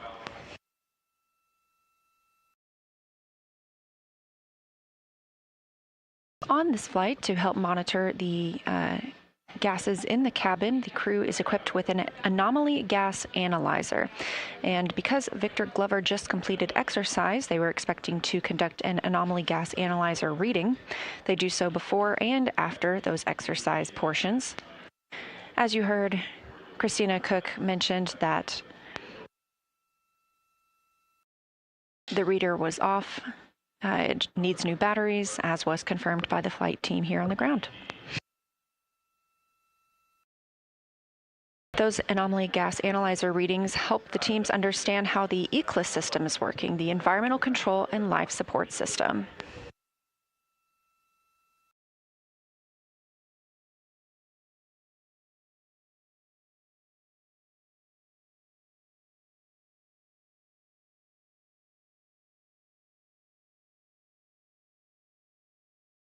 We have a few other timelined events for today. Of course, the timeline has shifted some, being that we are not performing the outbound trajectory 2 burn, as it was deemed not needed by the mission control team. During today's daily planning conference, we heard the team call up to Christina about the cognitive assessment test. This is a simple reaction time test that can be used to provide an objective measure of fatigue. That's something she'll be able to do on her portable computing device. We are also looking forward to having the crew framed in the windows of Orion while one of the solar arrays is pointed toward the cabin and gets a picture of the crew and their spacecraft. Additionally, today we have the manual piloting demonstration. We saw some manual piloting aboard Orion just a few days ago when NASA astronaut Victor Glover commanded the spacecraft to maneuver around the interim cryogenic propulsion stage. This is the first time anyone has manually flown Orion, and he was testing its capabilities ahead of future missions to help us understand how the spacecraft flies ahead of missions in which we'll need to dock to a lunar lander. Other crew members will get that chance today, performing attitude maneuvers to compare 6 degrees of freedom and 3 degrees of freedom attitude control.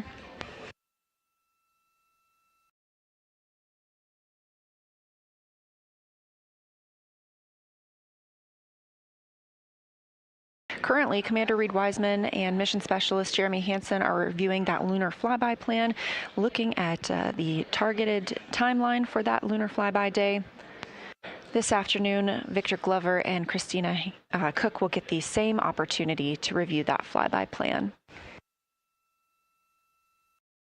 Yesterday afternoon, the crew was able to configure the cabin for how they expect to fly on lunar flyby day. They were able to find their positioning at the windows and stow things as needed to make sure they can move about the cabin freely during the time at which they'll be observing the moon.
Looking ahead to tomorrow's timeline for the crew, we do have an OTC 3 burn planned, outbound trajectory correction 3 burned. Of course, we have waved off the first 2 of these. We do anticipate using that OTC 3 burn tomorrow just to further refine the trajectory of the spacecraft around the moon. However, tomorrow, after post-sleep, the crew will get into their Orion Crew Survival Suit System demo. You probably recall seeing them launch in these crew survival suits. These are the orange suits that they launched in and will splash down in. They'll use this demo to test out how these suits would work in a survival situation if necessary.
This is a live view outside the Orion spacecraft from a camera mounted on its solar array wing.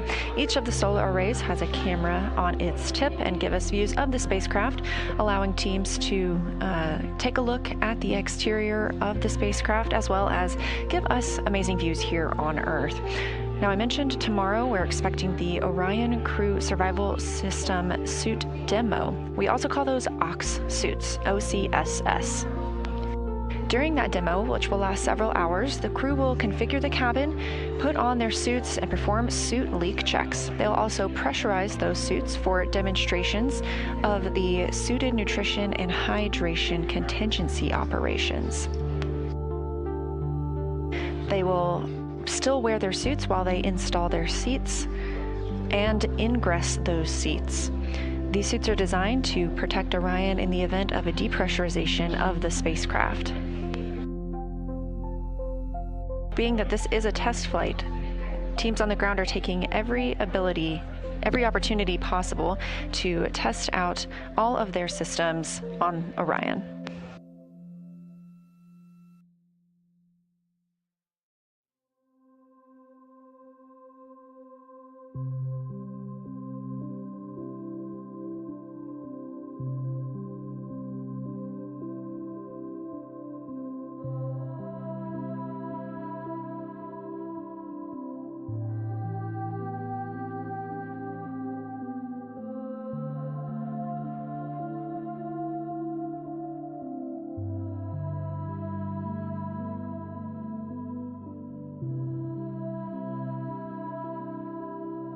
The Oxsuit demo is the main event for the crew tomorrow, aside from that OTC3 burn in the evening. The Oxsuit demo is scheduled to start just after 1 p.m. Central Time. All 4 crew members will be conducting that simultaneously.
Houston Integrity, quick question on secondary urine line dump. Go ahead.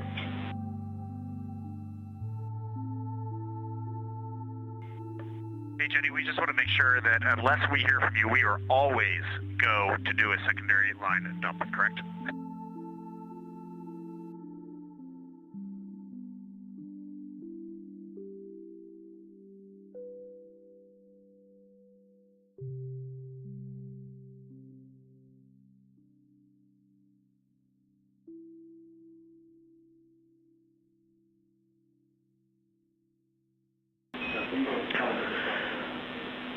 We're checking. We're going to talk it a little bit more, so we'll get back to you shortly.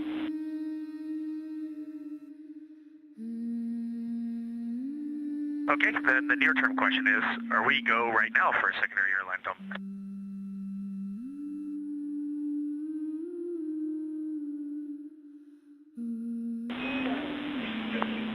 Affirm, you're a go right now for a secondary limb dump.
mission integrity for AGA.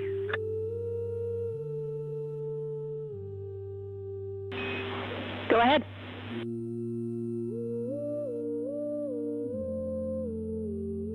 Yes, ma'am. New batteries are in. I got the message we have greater than 10 hours. And readings from the end of exercise, CO2, 1.0, O2, 20.2, 14 PSIA, and 76 degrees.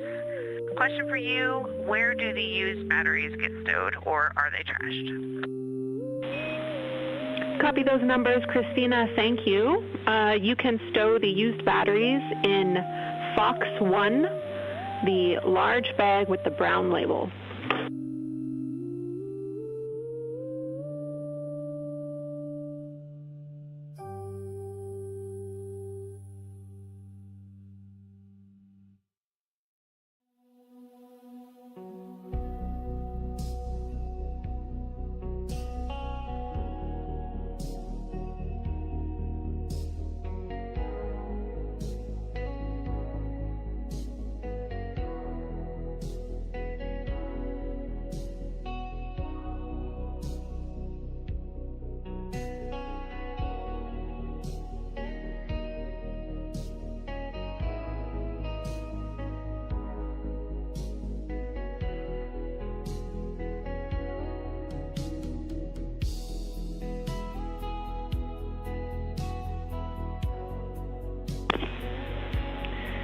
Integrity Houston, we would like to confirm that exercise is finished.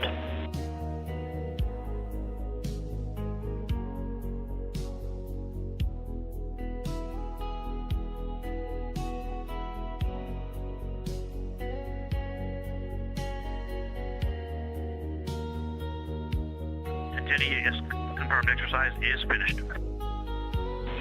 Copy, thank you.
This is Artemis Mission Control. We heard the call to the crew confirming that they are done with exercise for the time being.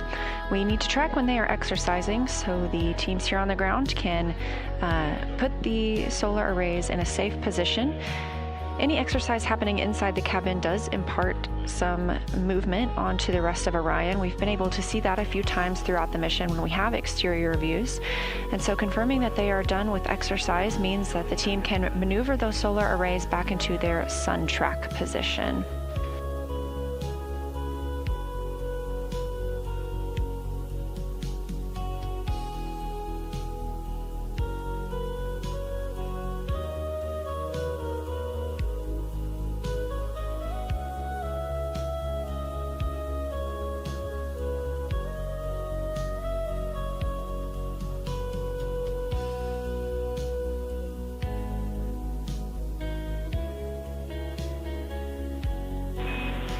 Integrity Houston for secondary line dumps and a couple of other cats and dogs.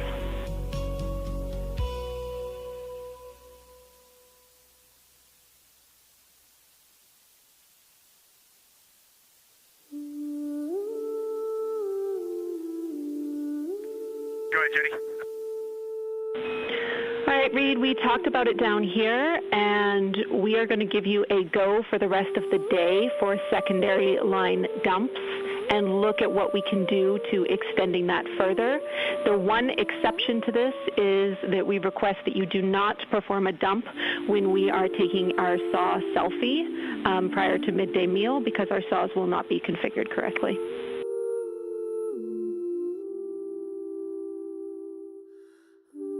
Okay, sounds good. Just tell us when we need to hold on secondary line dumps. Thanks.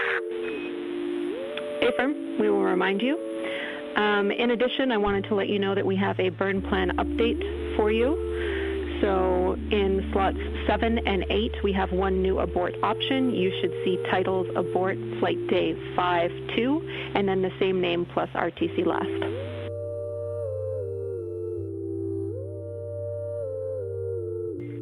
Okay, copy. We'll take a look in a minute.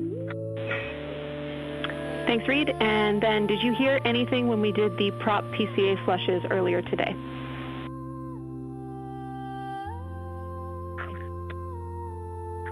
Negative. We did not hear anything in the vehicle. All right, we copy. Thanks for letting us know. And then finally, a stowage location for Christina. We tried to track down that Honest brand of hygiene item, and there is none, but there is another brand of lotion in the common hygiene kit. You probably already have it out.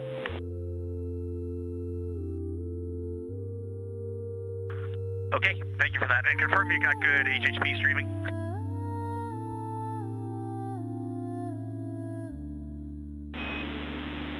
We do not at this time.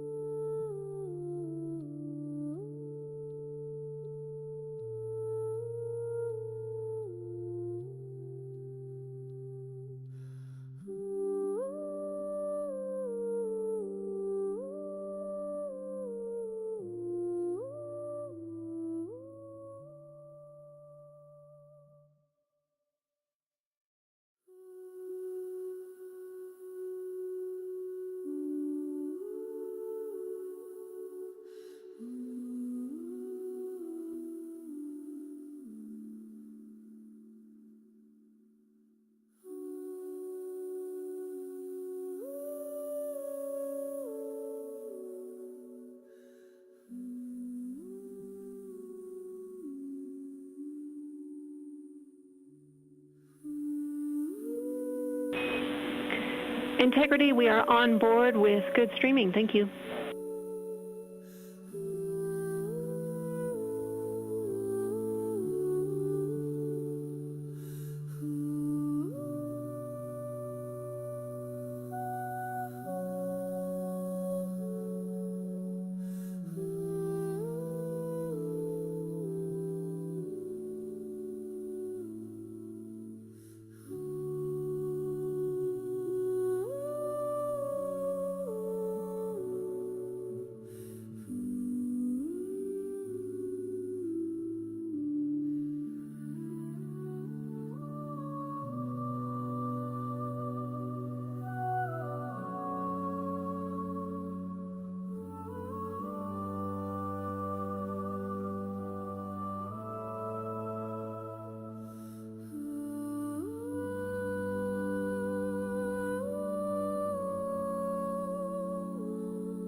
This is Artemis Mission Control, and you're looking at a live view inside the Orion spacecraft.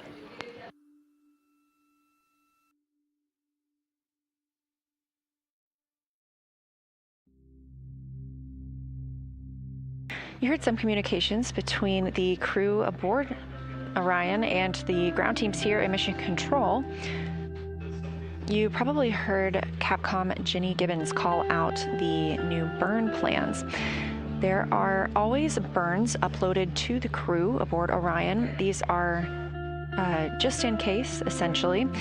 She mentioned a couple of abort burn options. We are not targeting any abort at this time, but if we were to get into that situation, they have already uplinked those plans to the crew. This is done throughout the mission as Orion's status and distance from Earth changes.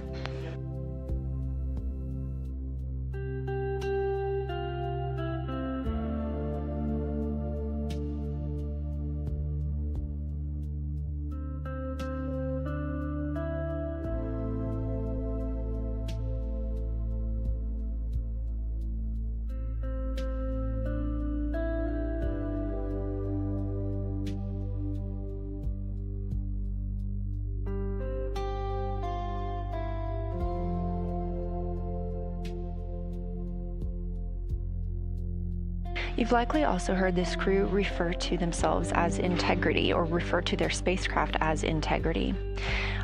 For the Artemis II mission, the crew named the Orion spacecraft Integrity and revealed that in fall of 2025. They shared that it embodies the foundation of trust, respect, candor, and humility across the crew and the many engineers, technicians, scientists, planners, and dreamers required for mission access. So when you hear teams here and Mission Control Houston calling the crew and referring to them as Integrity, that's exactly why.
mission integrity for stowage. Go ahead.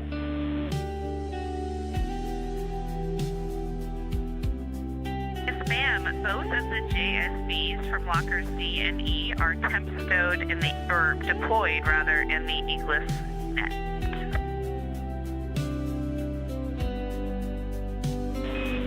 Copy, thank you.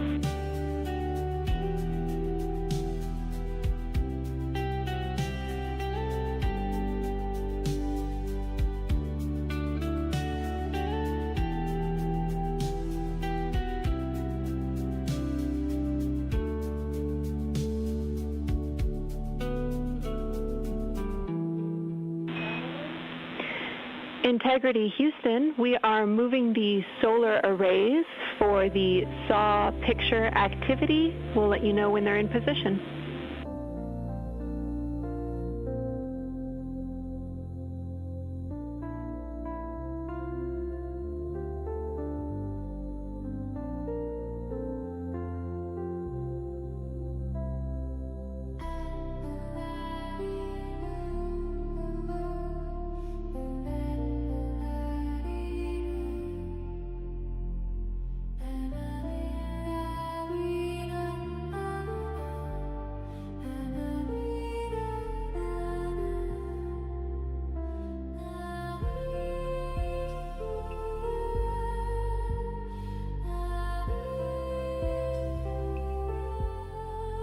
As we have this view inside the Orion spacecraft, on the left is Canadian Space Agency astronaut Jeremy Hansen, and in the center of your screen, NASA astronaut Christina Cook. You just heard the call to the crew that the solar arrays are in motion. Ahead of taking a photo, we're looking to get a picture of the crew in the windows of Orion. Photos are the priority of this event, so we'll stand by to see if we still have streaming, but regardless, we will be very excited to share those photos with you as soon as we possibly can. Make sure you follow NASA and NASA Artemis on all social media. That would be at NASA and at NASA Artemis.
Integrity Houston, our saws are in position to take this family portrait.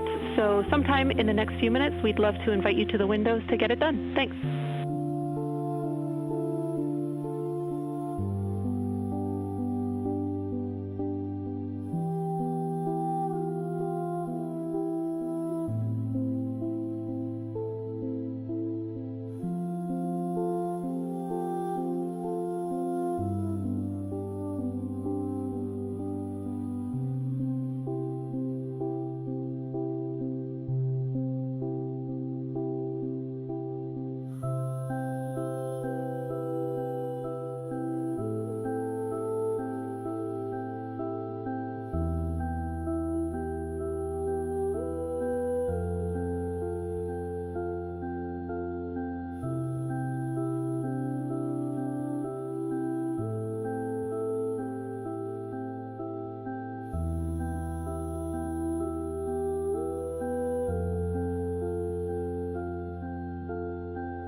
Houston Integrity, can you just confirm, do you want us in 4 windows or the 2 middle windows?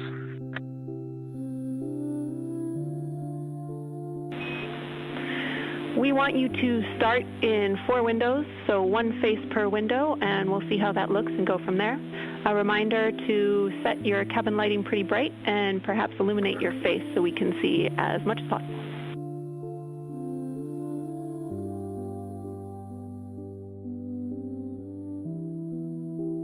Okay, we understand that. Before we take our makeshift t-shirt off of there, let's just make sure you can see Christina in window 4 right now.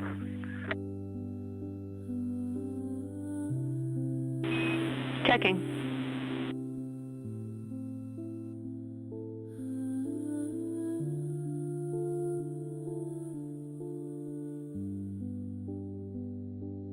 If you look closely right now, you can see NASA astronaut Christina Cook. That's right, we can see Christina in window 4. Christina was taking a quick picture of that solar array wing camera as it looks back on her in Orion. Okay, and you can see read in 3, and you want us to remove window 1 cover then, it sounds like.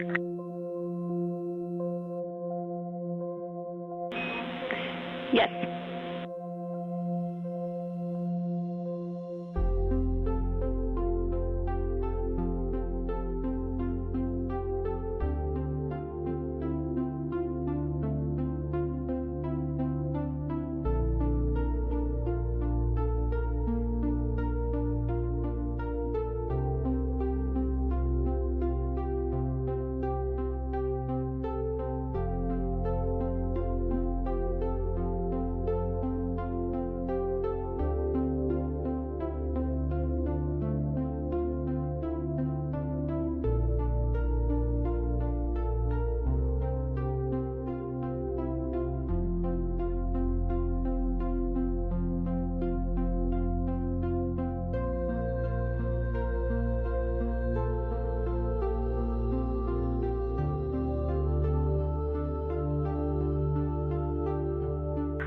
All right, without illuminating our faces, all 4 of us are in the picture. So, Jenny, we're going to hand it over to you to let us know what we need to do.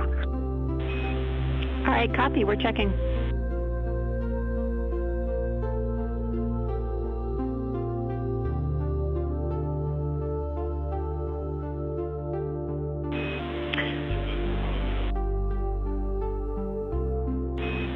All right, everybody, we're taking the picture, so say cheese and stay still for about 30 seconds while we perform this photography bracket from the saws.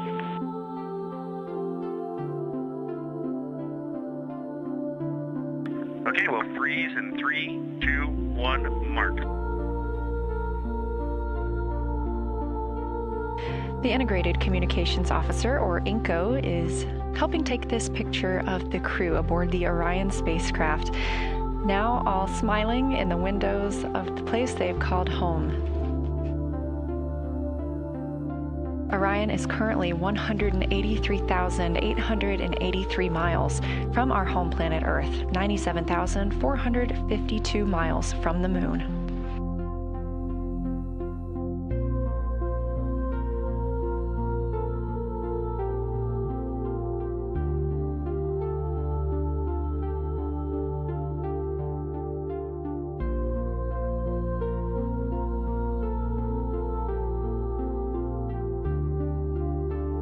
We've had some great views both inside the spacecraft as well as outside, but this is the first time that we're getting to see the crew and the spacecraft in the same photo. As mentioned previously, we are taking pictures right now, so the streaming quality isn't as great. We look forward to sharing these pictures as soon as we possibly can, and make sure you follow NASA and NASA Artemis on social media. It's taken a little longer than we thought. Thanks for holding.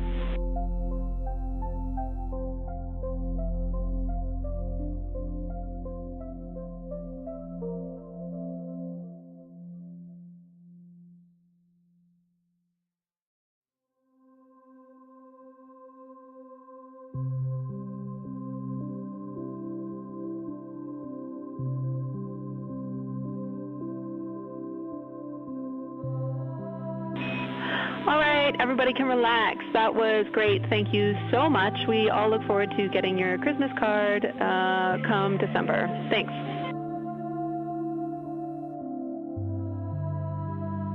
All right, sounds good, Jenny. Thanks.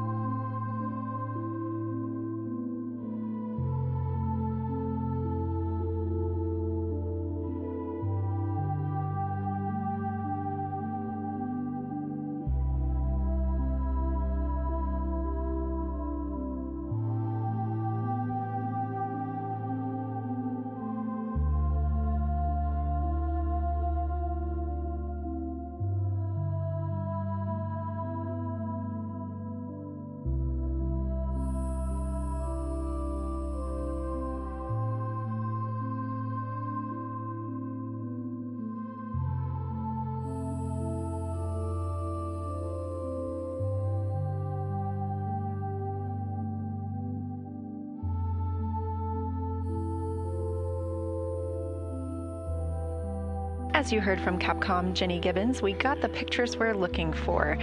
We are now maneuvering the solar arrays back into their sun track position. Integrity Houston, we are doing a data rate change, so we'd like you to cut the HHP stream when you're ready. Thanks.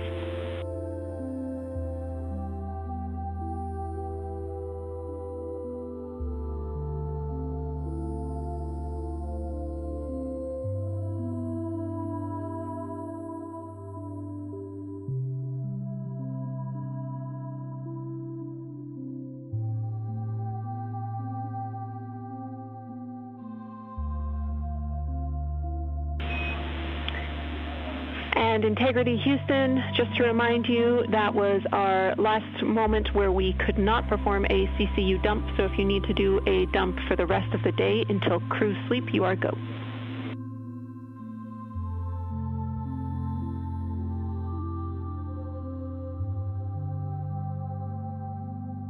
Do we copy? Thanks, Jenny.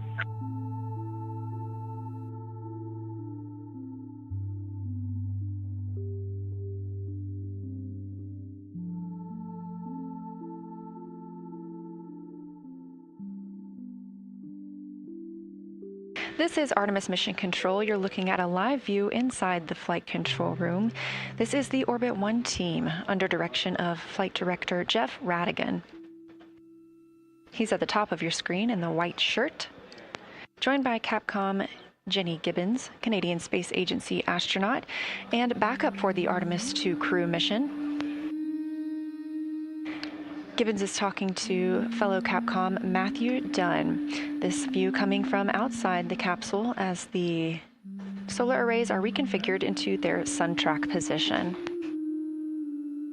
Just before the crew turned off the camera inside the cabin, we could see they were getting ready for their midday meal. Some of the items on the menu today include sweet and sour pork, rice, broccoli, fiesta chicken, tortillas, berries, cashews, chicken and peanut sauce, pasta and shrimp, and a lemon curd cake. Sounds pretty good to me.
This is Artemis Mission Control here at Johnson Space Center in Houston, Texas. We are coming up on MET 3 days and 1 hour into the flight of Orion. I'm joined here today by Dr. Jacob Richardson. He is the Deputy Lead for Artemis II Lunar Science. Thanks for joining us. It's lovely to be here. So can you tell me about your role and about the team members who make up the Lunar Science team? Yeah, so I'm only one of many people here. I'm the deputy lead of lunar science. Somewhere behind me is our lunar science lead, Kelsey Young, and she is right now sitting here as our science officer on shift. We also have about 40, 50 different people who are a range of different scientists and visualization specialists, engineers, people who love and know about the moon and are here to support this really wild mission to go and look at the far side of the moon. Fantastic. Well, we're very excited about that as well. So we have two rooms here, the Science Evaluation Room and the Science Mission Operations Room. What work happens in each of those and how are they different? Yeah, that's a good readback. So the Science Evaluation Room, we call it the SIR, and that's where we support our science officer in real time during the mission.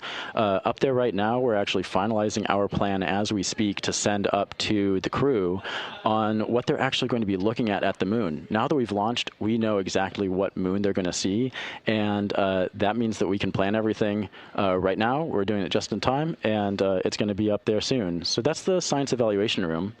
The Science Mission Operations Room, we call that the SMORE. That's a couple of buildings over, and they're the first people to look at the mission data that comes down that's for science data ever. So it's the crew that sees the pictures first, that takes the audio first, that takes supports the data capture, and then the first people on Earth that really evaluate it are in that SMORE. And they're busy every single day. So far, we've gotten a little bit, a trickle, and we're about to get a flood of amazing lunar data.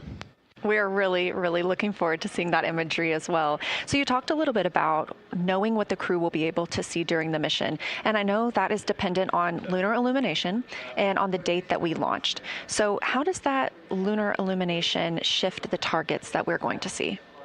Yeah, so the moon rotates a lot slower than Earth. Every day, the Earth rotates by 360 degrees. Every day on Earth, the moon rotates about 10 or 12 degrees. That means that different craters, different basins, different volcanic units are visible, like you said, depending on when we launch and when we arrive at the moon. This is a really special view, thanks to this amazing April 1st launch.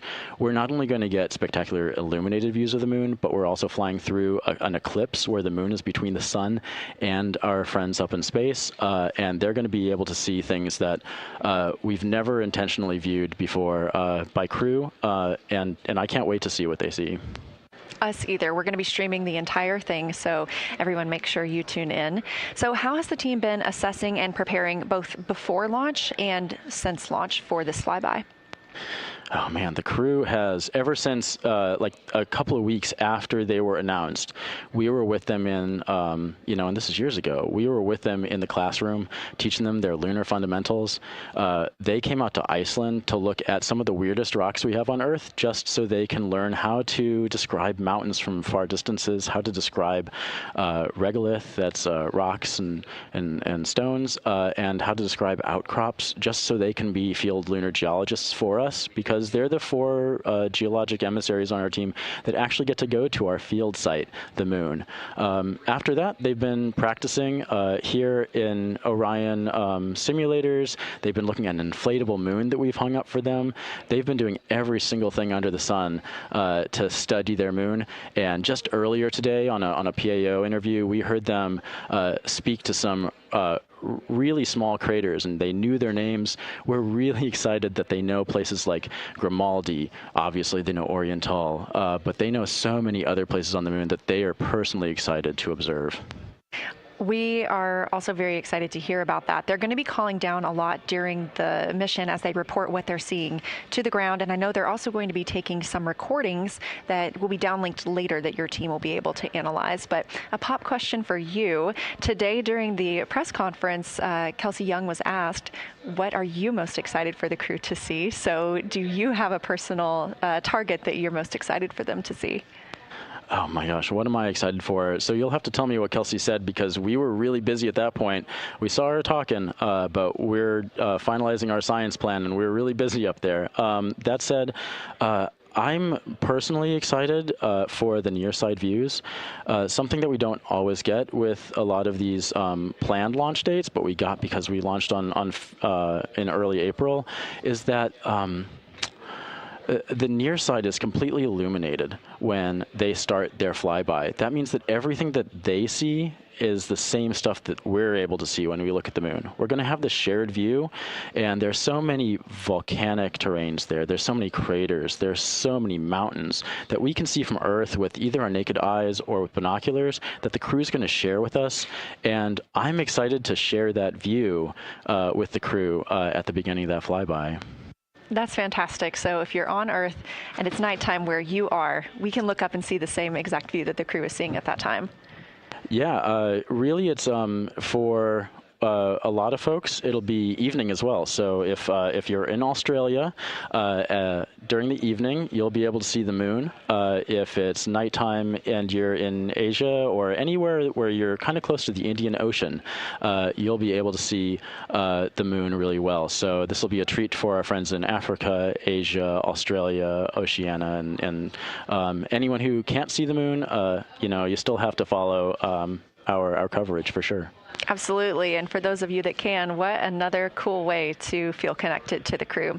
So Dr. Jacob Richardson, thank you so much for joining us today. We cannot wait for Flight Day 6. I can't either. I'm here with you.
Integrity Houston, we are 5 minutes out from a forward link LOS. We'll speak to you in just over 1 hour on Madrid.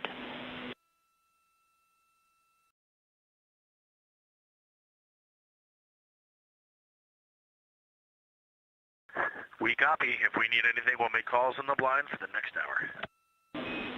Sounds great. Thanks, Reed.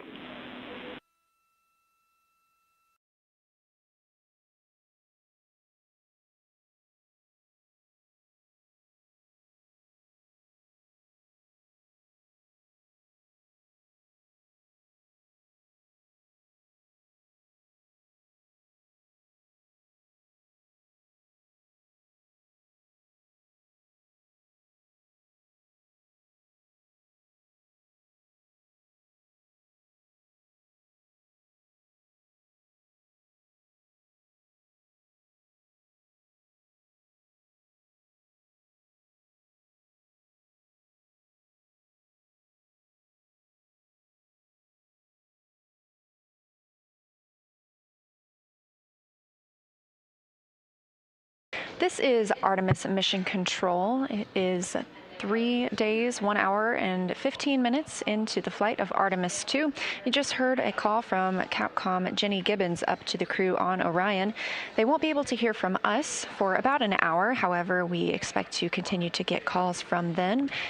We are on the Deep Space Network. This is also referred to as DSN, and this mission is the first time in over 50 years that humans have been using this network. On your screen, a live view of the Orion spacecraft looking at the moon, our destination, now 96,575 miles away.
This is Artemis Mission Control, and you're looking at a live view of Orion, looking at the moon. Currently aboard the spacecraft, the crew are enjoying their midday meal. Again, we won't be able to make any calls to the spacecraft for the next hour or so, but they would be able to call down to us if need be. Obviously, we are still receiving video from them.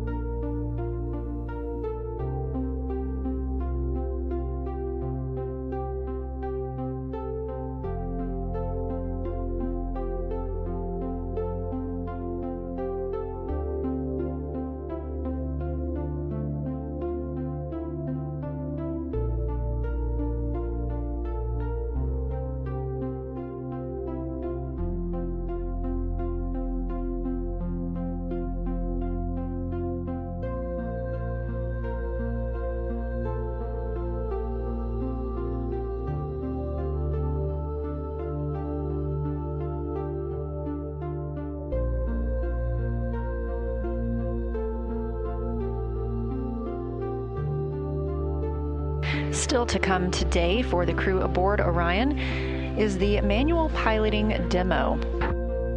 The manual piloting demo consists of performing attitude maneuvers using the rotational and translational hand controllers to compare the 6 degree of freedom and 3 degree of freedom attitude control. This will be the second time the crew has had the opportunity to pilot Orion themselves. Victor Glover, NASA astronaut and pilot on the Artemis II mission, manually flew Orion on flight day 1, shortly after launch when the spacecraft separated from the interim cryogenic propulsion stage. This was called the Proximity Operations Demonstration, and during that approximately hour-and-a-half window, Glover commanded the spacecraft to approach and make small translational maneuvers around that ICPS. There is a faux docking target on the ICPS, which has now been disposed of.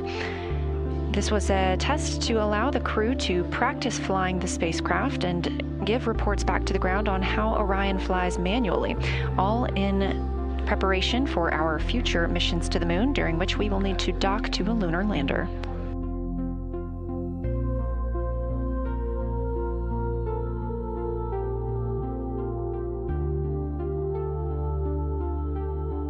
And a recap, if you haven't been able to tune in today, the team opted not to execute the OTC burn, also known as outbound trajectory correction burn.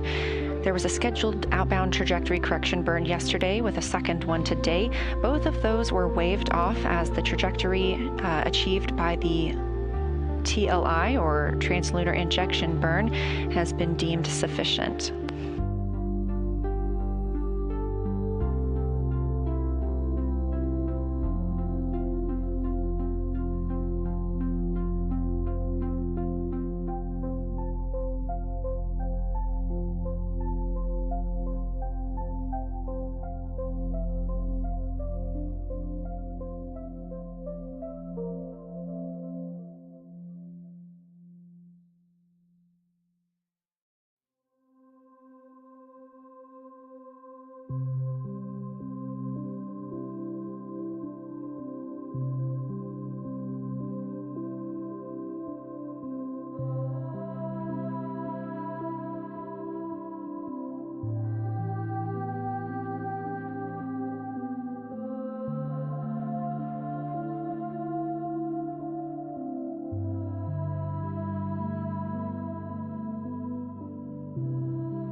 This is Artemis Mission Control. You are getting a look at a visualization of Orion and its current position in relation to the moon, now 95,707 miles away.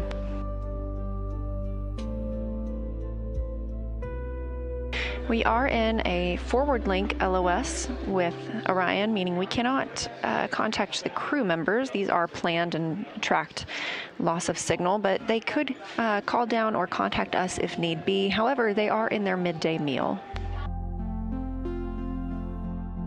You can track the location of Orion yourself by visiting nasa.gov/track-Artemis.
This is Artemis Mission Control, and you are looking at a beautiful view of the moon from Orion. This view coming from a camera mounted on the solar array wing. There are 4 solar array wings with cameras mounted on each of them. The crew aboard the spacecraft woke up today at 11:35 a.m. Central Time. Since then, they completed their post-sleep period. They also conducted some public affairs events. Their schedule was shifted a little bit today as we did have the cancellation of the OTC-2 burn, the outbound trajectory correction burn. If you recall, yesterday's flight plan also called for an outbound trajectory correction burn. That was canceled as well. Both of those burns were deemed unnecessary as the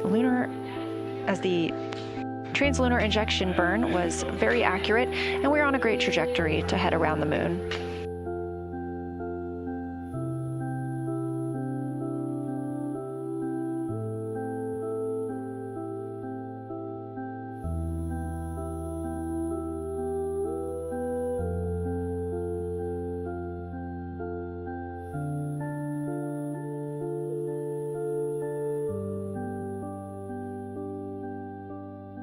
Canceling the OTC-2 burn today also allowed the team some flexibility on the timeline to maneuver Orion into a different attitude, positioning a primary vent valve in the sun, which helped to loosen up some ice around a vent valve that is used for the wastewater dump.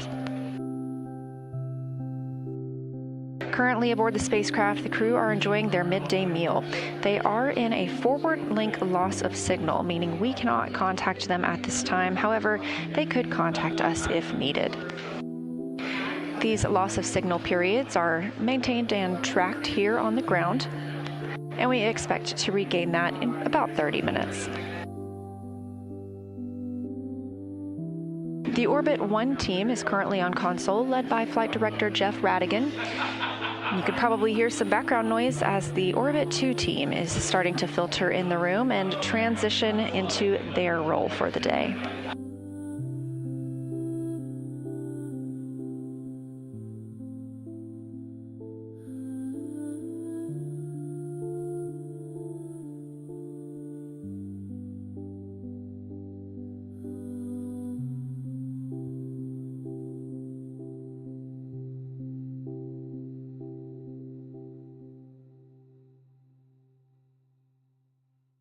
Still to come today, the manual piloting demo, during which the crew members will use the rotational and translational hand controllers to manually fly the Orion spacecraft.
This is Artemis Mission Control at Johnson Space Center in Houston, Texas. View on your screen coming from Orion, looking toward the moon. The destination of the Artemis II mission.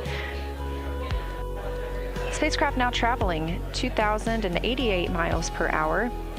We are 94,868 miles away from the moon, inching ever closer. The crew aboard the spacecraft is still in their midday meal period. We are in a forward loss of signal. We do expect to regain that shortly. These loss of signals, or LOS, are tracked here on the ground. We were able to call up to the crew just before we entered this time frame, letting them know that we would be able to hear from them. They just wouldn't hear from us.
Integrity Houston for toilets.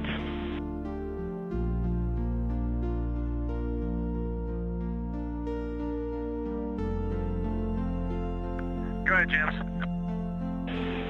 Hey, Reed, we are working a plan to do another dump prior to the manual piloting DFTO. I'll have more words for you on that shortly, but I wanted to give you a last call for the use of toilet before we get into that. Again, toilet is still no-go for urine use, but I want to give you a last call for fecal use as well.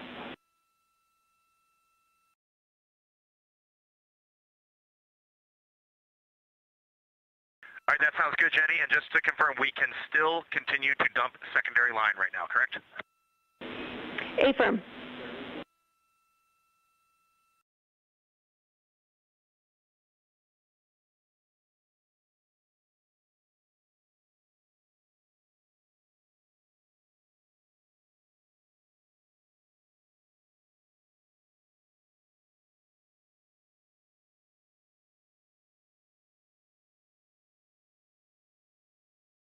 And James, what is preferred for you on the DFTO? You want CAPCAM 3 or you want HHB or both?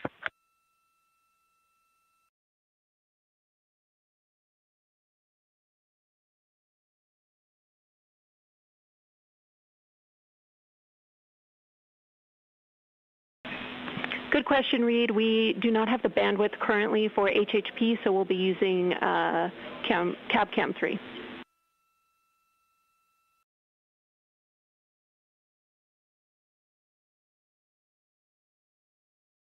Okay, sounds good.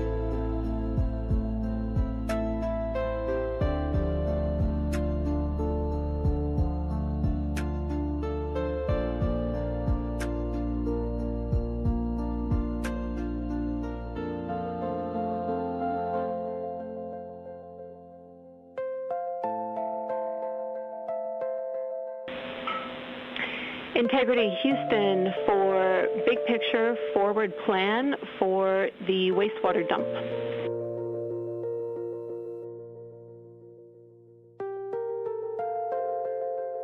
Go ahead. Hey, Tina, as you know, this is a big issue that we want to work toward resolving. So we are going to set up a wastewater dump on the primary line starting now. And we would like at least one crew member to be looking out the window and reporting what they see. Our intent here is just to have that vent open, and we will leave it open until either we reach a minimum quantity on the tank, we have no flow, or we hit a 3-hour limit.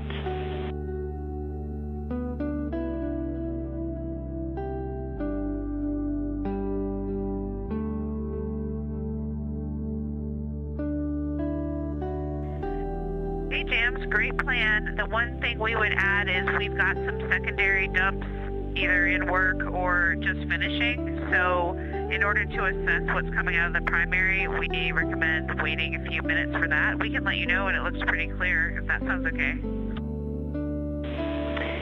Yeah, Tina, that sounds reasonable. How long do you expect that to take?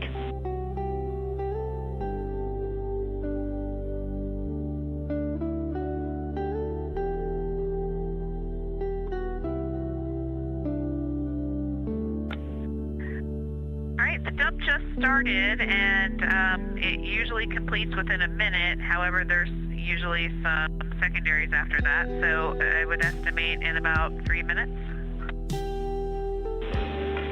Okay, that sounds great to us. Give us a call in 3 minutes and we will get started. I also wanted to revise my last and let you know that through further discussion on the ground, we can let you know that while we are performing this vent, the toilet is go for fecal use, so good news there.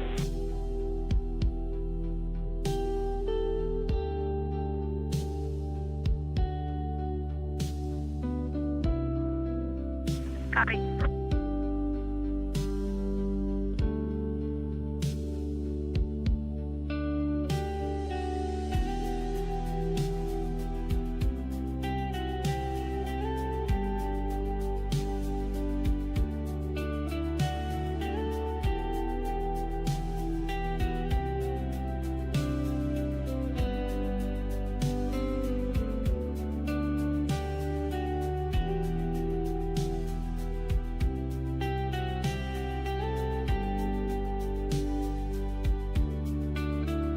This is Artemis Mission Control. Here in Houston, Texas, you've got a view of the flight director, Jeff Radigan.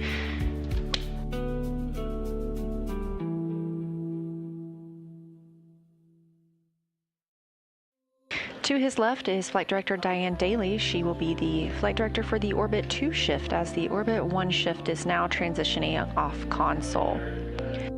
Down to the bottom of your screen, at the very bottom, is Jackie Mahaffey. She is the crew's trainer for this mission, and she'll be serving as Capcom. And to her left, CSA astronaut and Artemis II backup Jenny Gibbons. She's been the Capcom for the Orbit 1 shift, speaking with the astronauts. You just heard them discussing the next wastewater dump opportunity. This has been something the team has been troubleshooting today. They're looking to empty this line that they anticipate or they understand was blocked by ice. The spacecraft is still in a good configuration, and this doesn't have any mission or lunar flyby impacts. We are now 3 days, 2 hours, 24 minutes into the Artemis II mission. However, we are referring to this day as Flight Day 4. The crew is now 94,334 miles away from the moon, which you can see there. They are ever growing closer and ever growing farther away from our home planet, 187,185 miles and counting.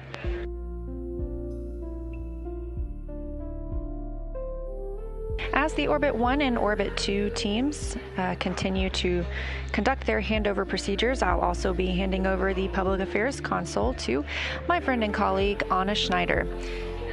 Really enjoyed being with you here today. The Orbit 1 shift will be back tomorrow, and of course, our astronauts are still working throughout the day, and our stream is still live 24/7 on NASA's YouTube.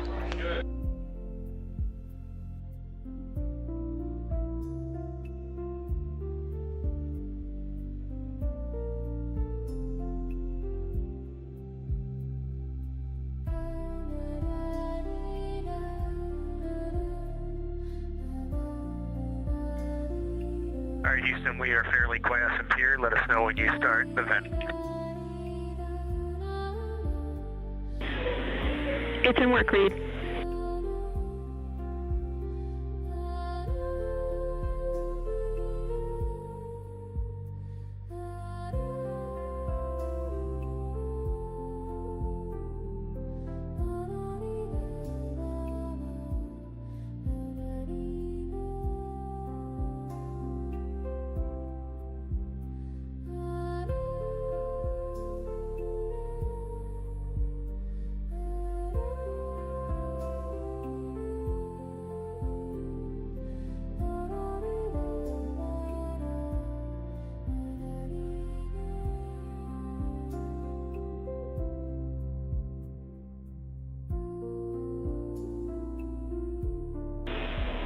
Integrity crew, the vent valve has opened. All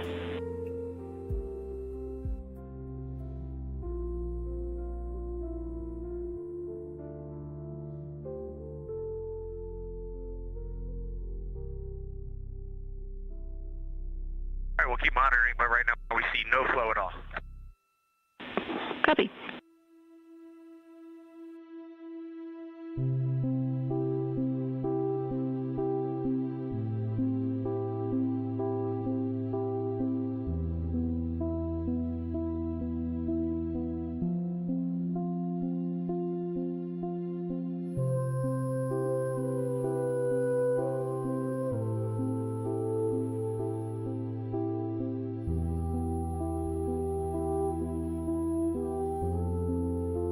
We heard one little chug deep down beneath us, and now we are getting some spurts with some increasing force, so let's just keep hoping here. Copy. Great news, and we're seeing some flow on our side too. Thank you, Reed.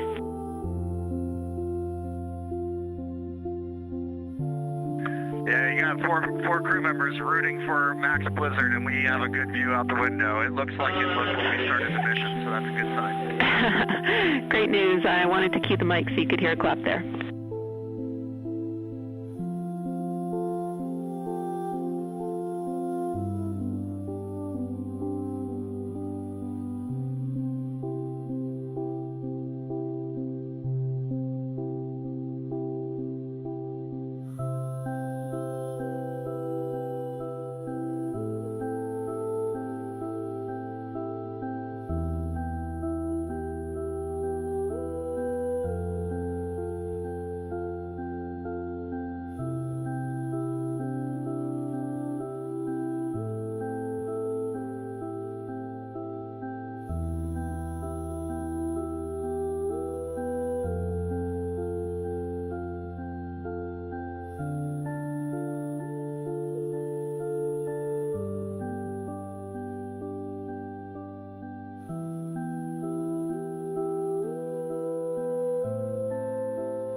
Integrity crew, we're maneuvering to the attitude for manual piloting.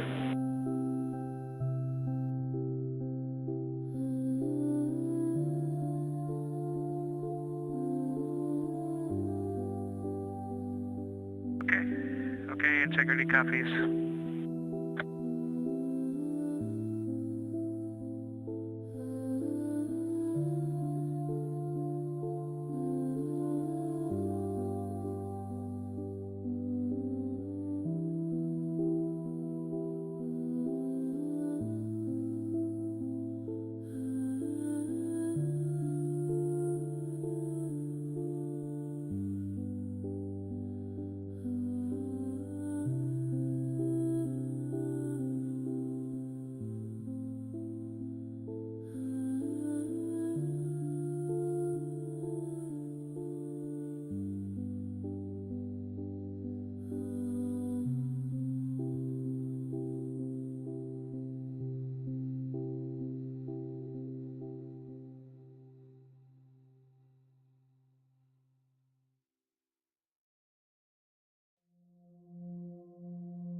Integrity, just let us know when we're go to start the manual piloting DFTO2, step 1.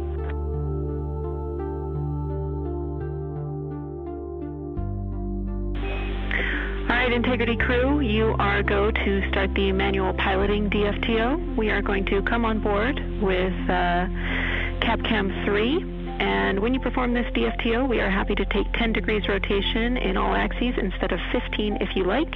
We will also happily accept all pilots that we have time for. Let us know how she handles.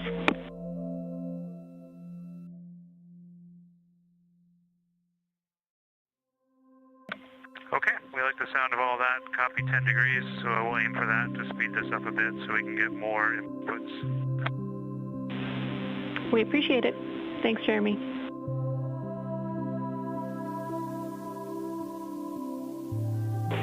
And crew, we're on board with you through CapCam 3.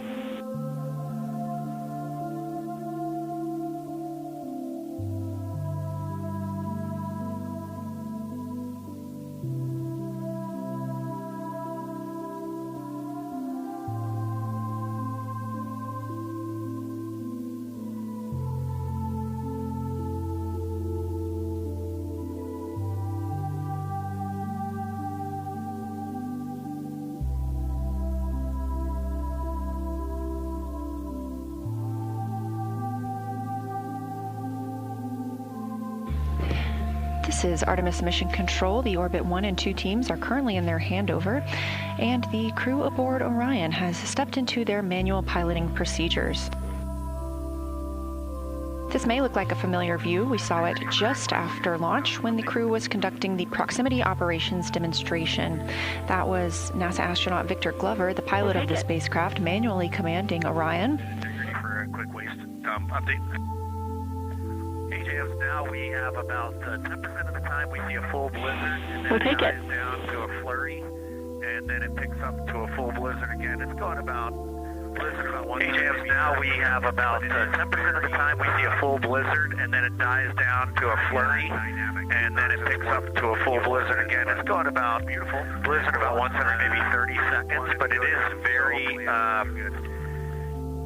it's very dynamic. It's not just one continual set, but it's beautiful, and we're watching the tank quantity go down, so hopefully it's looking good. That's super helpful for us to know. Thanks, Reed. We're still watching it.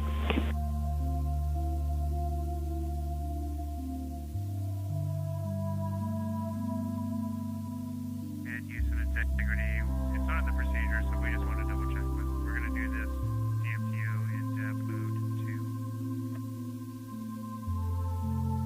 And use of integrity, it's not in the procedure, so we just want to double check with. We're going to do this DFTO in dev mode 2.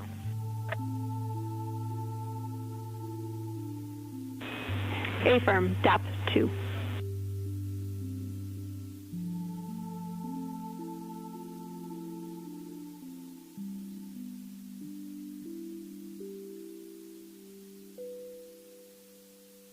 Heard some words from Commander Reed Wiseman discussing the wastewater dump currently ongoing. We had a view of that from outside the cabin. We are back inside Orion right now, preparing for the manual piloting demonstration. On the left side of your screen is Canadian Space Agency astronaut Jeremy Hansen, and to his right, NASA astronaut Christina Cook. During this demonstration, the crew will be able to manually pilot Orion once again and test its 6 degree of freedom and 3 degree of freedom. If you look closely in the background, you can see NASA astronaut and pilot Victor Glover filming part of this demonstration.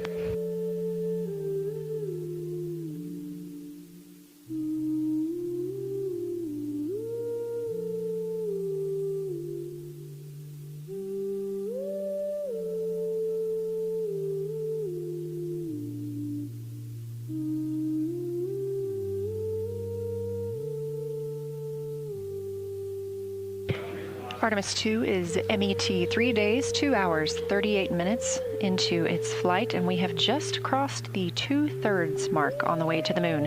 Now 187,633 miles away from our home planet of Earth, 93,890 miles away from the moon.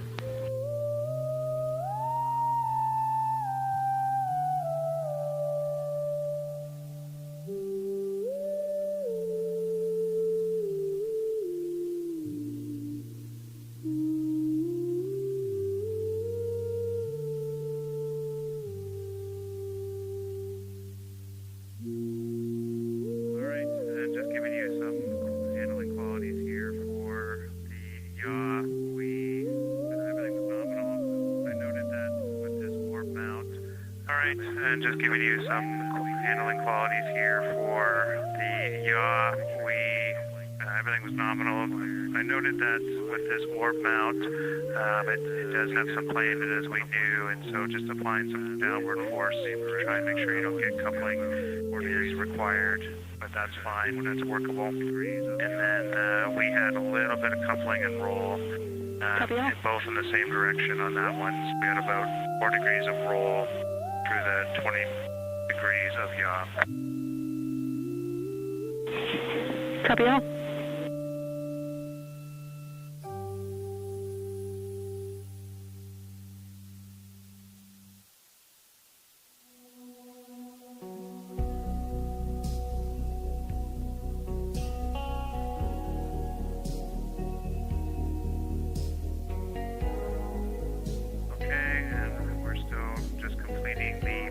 Maneuvers, but we're not picking up any coupling for the pitch, and the vehicle is very responsive. Okay, and we're still just completing the pitch maneuvers, but we're not picking up any coupling for the pitch, and the vehicle is very responsive at nulling out the half degree per second. It's almost instantaneous. Copy.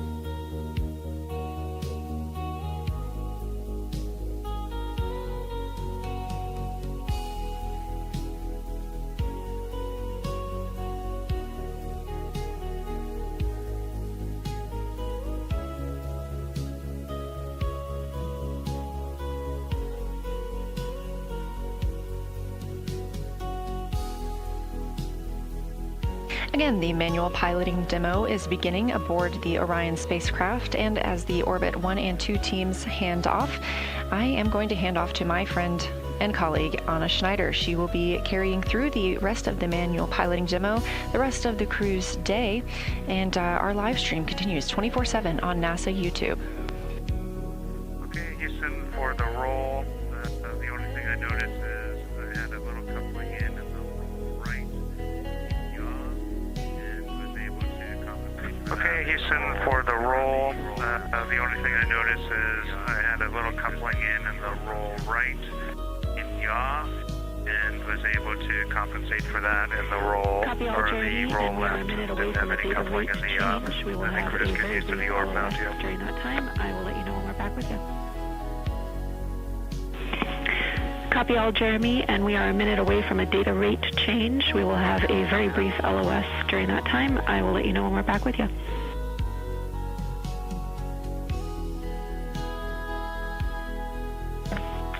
Okay, copy that.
Integrity crew, we're back with you.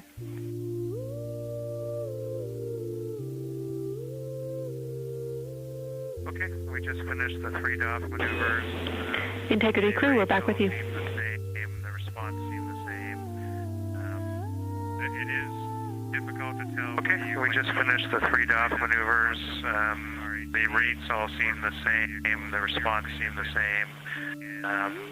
It is difficult to tell whether you might have some cross-coupling from the REC orbits from the vehicle, but we were pretty convinced in the last roll one that the coupling that showed up, which was 4 degrees, was coming from the vehicle and not the REC.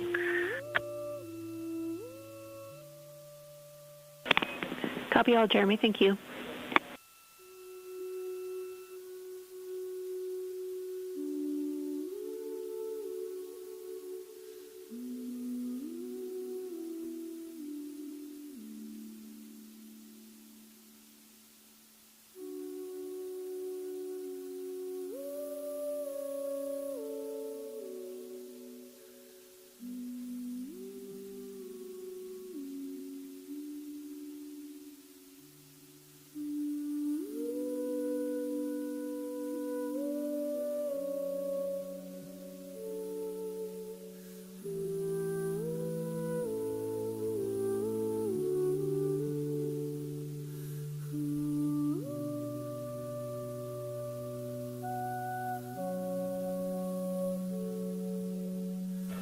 Good evening from Mission Control Houston inside the Artemis Flight Control Room. I'm Anna Schneider with NASA Communications, and the Orbit 2 team of flight controllers has recently come on console and has completed their handover with the Orbit 1 team, who are wrapping up their shift. The Orbit 2 team this evening will be led by NASA Flight Director Diane Daly, and the Capcom or capsule communicator will be Jackie Mahaffey.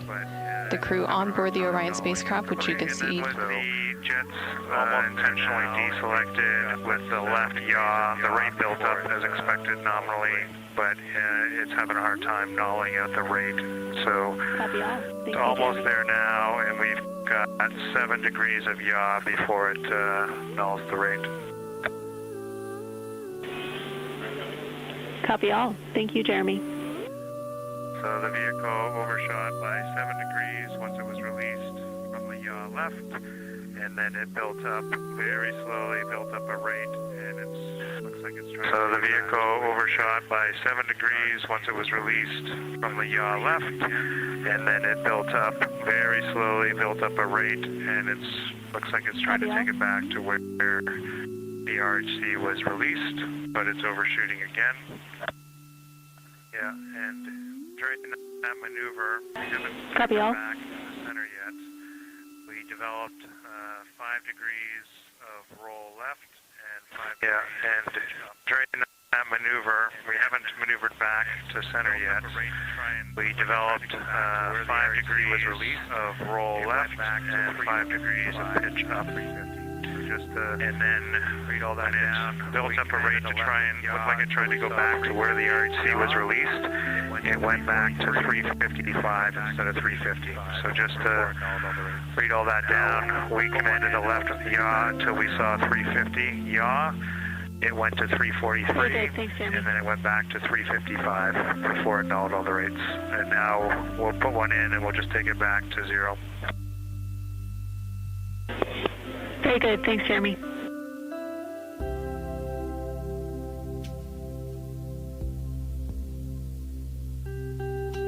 This is Artemis Mission Control in Houston, Texas. The crew on board the Orion spacecraft named Integrity are currently working through a manual pilot team developmental flight test objective, or DFTO.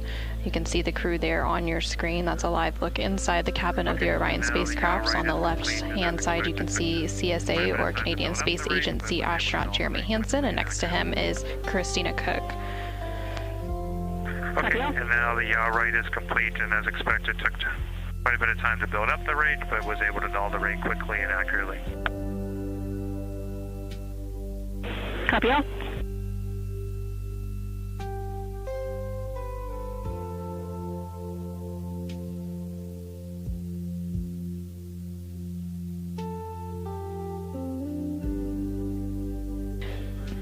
During this developmental flight test objective, the crew is working to perform several attitude maneuvers to compare 6 degrees of freedom and 3 degrees of freedom attitude control. 6 degrees of freedom refers to the 6 ways that a spacecraft moves. There are 3 translational degrees of freedom. During the checkout, there is no perceptible change in performance. It's able to build the ring quickly and null and out quickly and accurately. Excellent, thanks.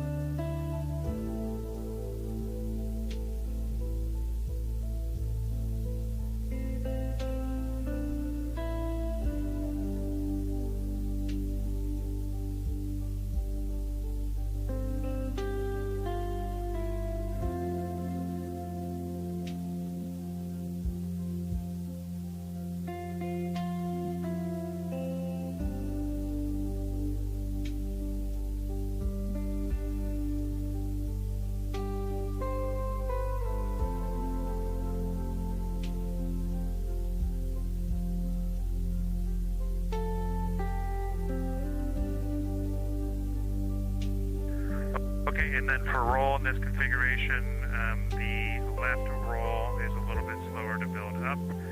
The right roll is responsive as per normal. Okay, and then for roll in this configuration, the left roll is a little bit slower to build up. The right roll is responsive as per normal. Copy.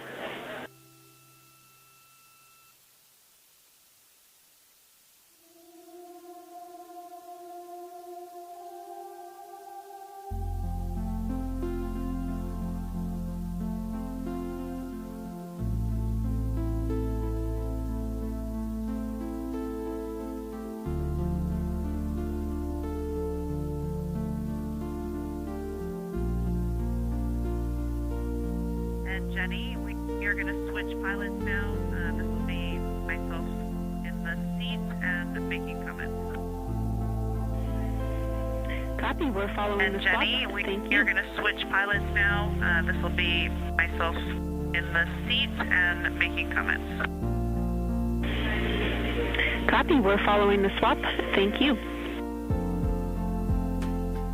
And currently on your screen, you can see CSA astronaut Jeremy Hansen and NASA astronaut Christina Cook swapping places as they continue through the manual piloting developmental flight test objective.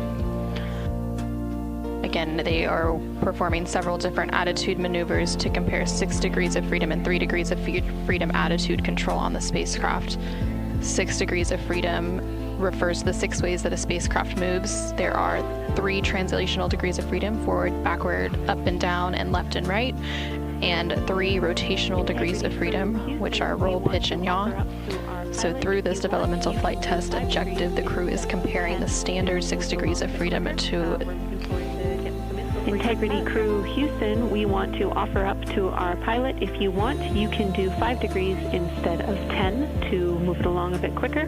We're looking forward to getting some info for you as a pilot here.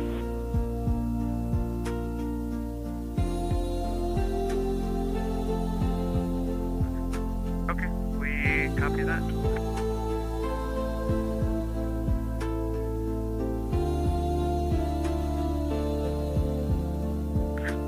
Okay, we copy that. All right, we copy on that 1 hour and had 10 in, so I went ahead and completed all the way back. Standard 6 stop behavior. Currently, NASA astronaut Christina Cook is piloting the spacecraft for this manual piloting DFTO. I did attempt, so I went ahead and completed all the way back. During the roll off behavior, the pass ramp up to the nap speed, there were 2 degrees of roll added in. I did attempt to stop that cross-coupling during the roll, during the yaw back, but I didn't get there, so just a little cross-coupling there, getting used to the orb mount and its place. Copy, we follow. Thanks, Christina.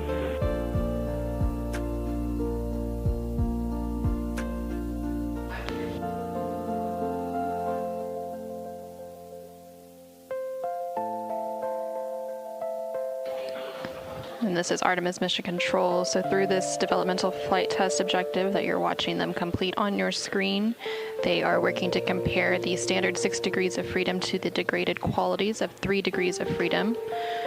In that case, it would mean the crew could only control the rotational axes of roll, pitch, and yaw. Since there was just a very small amount of roll in that I did try to take out with a quick roll pulse. Okay, similar behavior with 5 in this instance. There was just a very small amount of roll in that I did try to take out with a quick roll pulse. It did take it out. That was just kind of a manual thing that I did, but it was nice to see you could do that if you had unintended coupling going on. Copy all.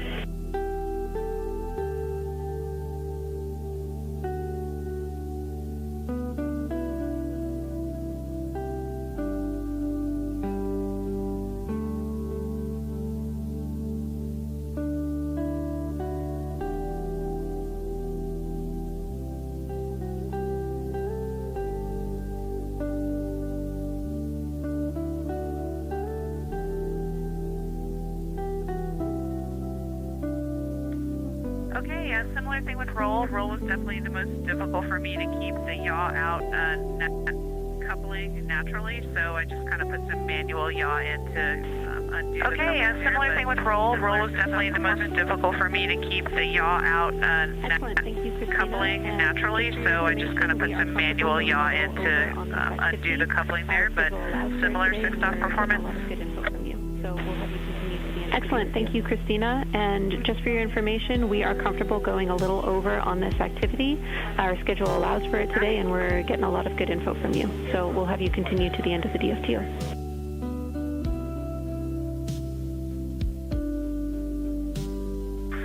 Copy.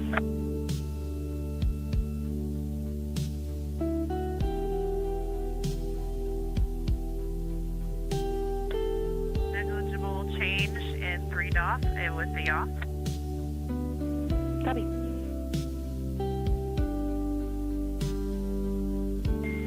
Negligible change in 3 DOF with the yaw. Copy.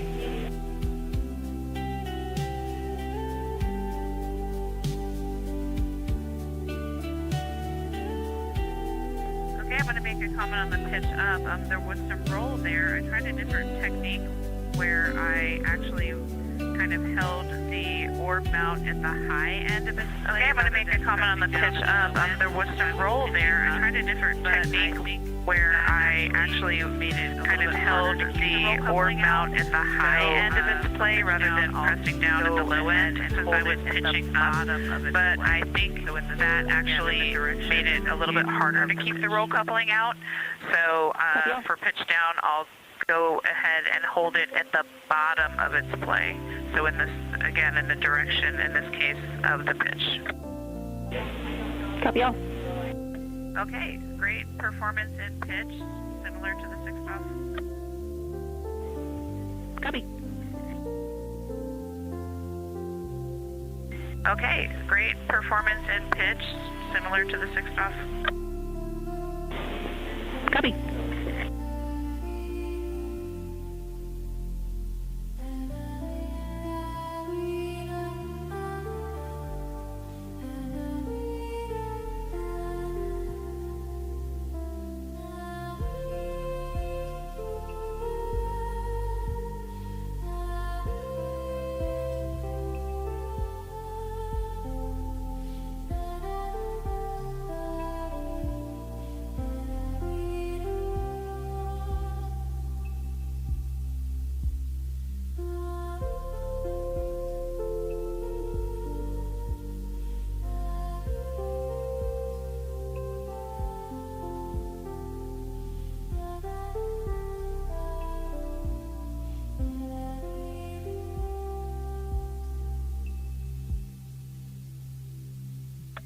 Okay, on that one I kind of went the other direction at first, but was able to remove some yaw oscillations. I think the orb mount with roll, I was just playing with some compensation there Okay, on that one I kind of went the other direction at first, but was able to remove the yaw oscillations. I think the orb mount with roll, I was just playing with some compensation there, like kind of actively using muscles to keep yaw in or from going. Mixed results, but it was good to try some of that actively.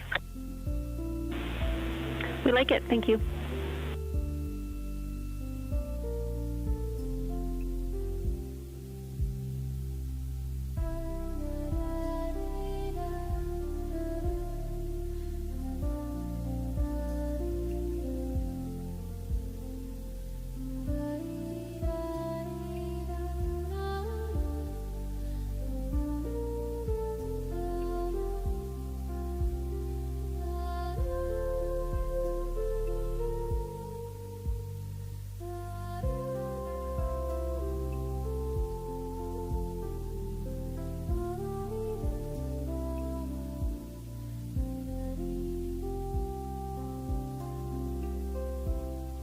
Jenny, on this one, given that when we did this, he had an overshoot, which was then overcorrected 5 degrees in the direction he came from.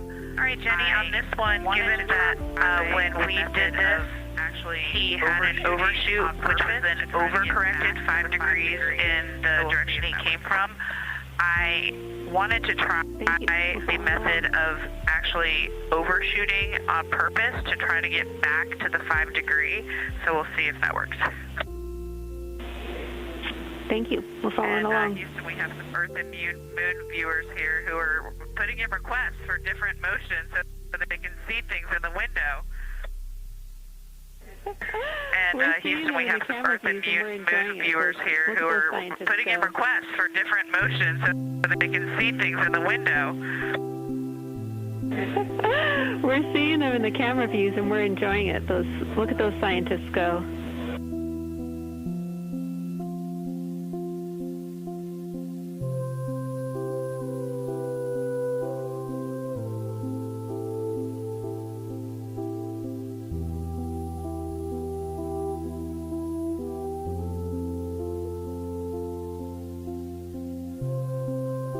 Boom, 5 degrees.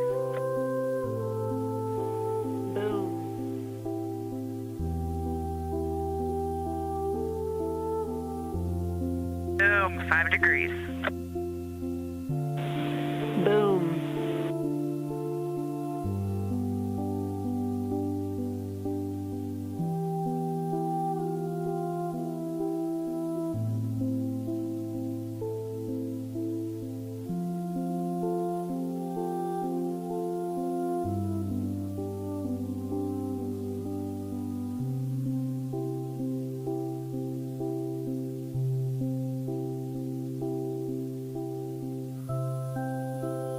All right, Jenny, and that one, as expected, had a slow start, but then finished right when release happened and was able to build up the full rate eventually. All right, Jenny, and that one, as expected, had a slow start, but then finished right when release happened and was able to build up the full rate eventually. Copy.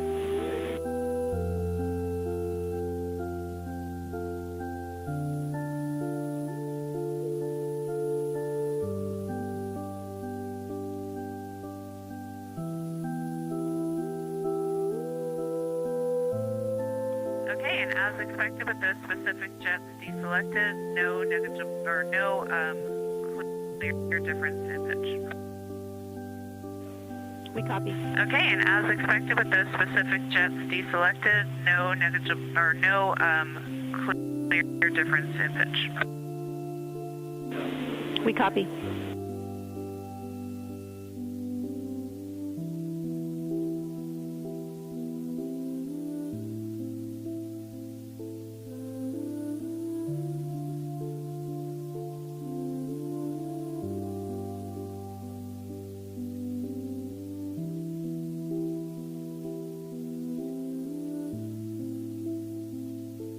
Okay, and on that one, I released at 5 degrees and a 2 degree overshoot. I'm holding the orb. I'm holding against the play of the orb mount that is inboard to my body. Okay, and on that one, I released at 5 degrees and 2-degree overshoot. I'm holding the orb. I'm holding against the play of the orb mount that is inboard to my body and forward or down while putting in the roll, and so it takes a little bit of kind of like counteracting muscle movement for that, but I think I had pretty decent lack of coupling. Okay, a little more roll for the peanut gallery. They love it.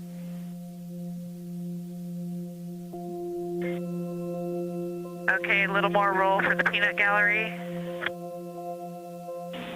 They love it.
He said, thanks for your patience. We had to see the full moon and the Earth at the same time, which was just accomplished. Now we're going to be rolling back. We understand and approve. All right, he said, thanks for your patience. We had to see the full moon and the Earth at the same time, which was just accomplished. Now we're going to be rolling back. We understand and approve.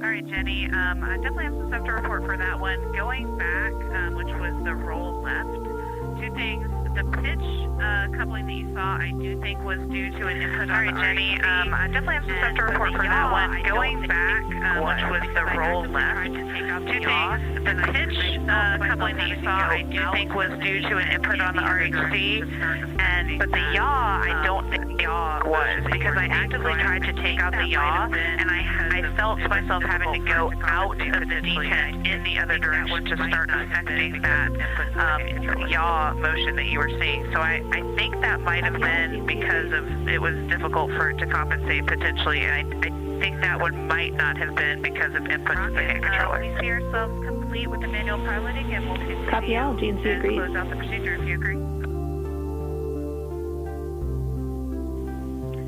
Rockin'. We see ourselves complete with the manual piloting, and we'll continue and close out the procedure if you agree. We noticed a conflict with his PPC and the filming. All right, Christina, we totally agree. And while we have you, we just wanted to give you one item for Jeremy's timeline.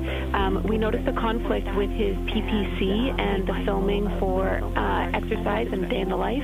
So we just wanted to let him know that he can do the PPC early. We'll be ready to support that, and be mindful of when the filming starts at his discretion. Thanks. Our pleasure. And with that, I will pass you on to the very capable Jackie Mahaffey. Crew copies all. Thanks. Our pleasure. And with that, I will pass you on to the very capable Jackie Mahaffey.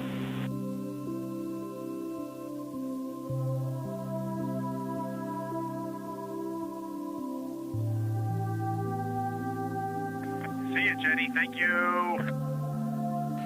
This is Artemis Mission Control in Houston, Texas. The crew has recently wrapped up their manual piloting developmental flight test objective. See you, Jenny. Thank you.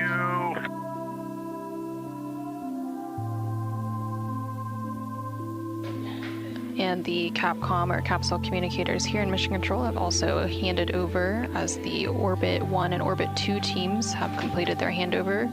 So the oncoming Capcom for this shift will be Jackie Mahaffey, and she took over from Ginny Gibbons. Ginny was a backup CSA astronaut for this mission, and then Jackie Mahaffey was the crew training lead for Artemis II. Now that the manual piloting flight test objective is complete, the crew is going to continue on to other scheduled activities for the day. So coming up on the timeline, NASA astronaut Christina Cook and CSA, or Canadian Space Agency astronaut Jeremy Hansen, both have scheduled crew exercise. Each of the crew members has a block of exercise scheduled each day to maintain their health and fitness during their trips to space on the Orion spacecraft. Every once in a while we do hear a little thud in the spacecraft, followed by a little plume of snowflakes, so there probably is just ice chugging through those lines. Jackie. Every once in a while we do hear a little thud in the spacecraft, followed by a little plume of snowflakes, so there probably is just ice chugging through those lines. And we are still getting little intermittent blizzards. You probably see it on the solar array cameras, but it is still just going. It's dwindling. And then if you do see the volume pick up in the next, over the next 5 minutes, there's going to be a few secondary Reed, we copy as well. all. Thank you for the insight.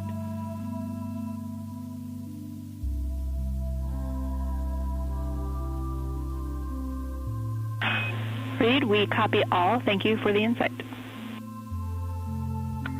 And confirm you all, I have secured Cap Camp 3.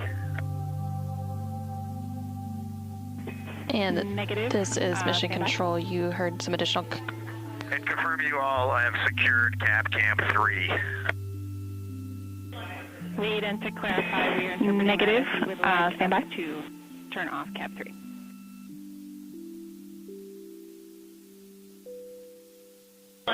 Reed, and to clarify, we are interpreting that as you would like us to turn off Cap 3. We will let you know when that's in place.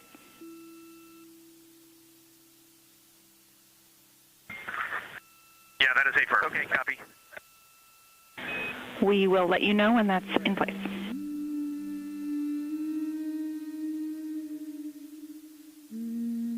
Okay, copy.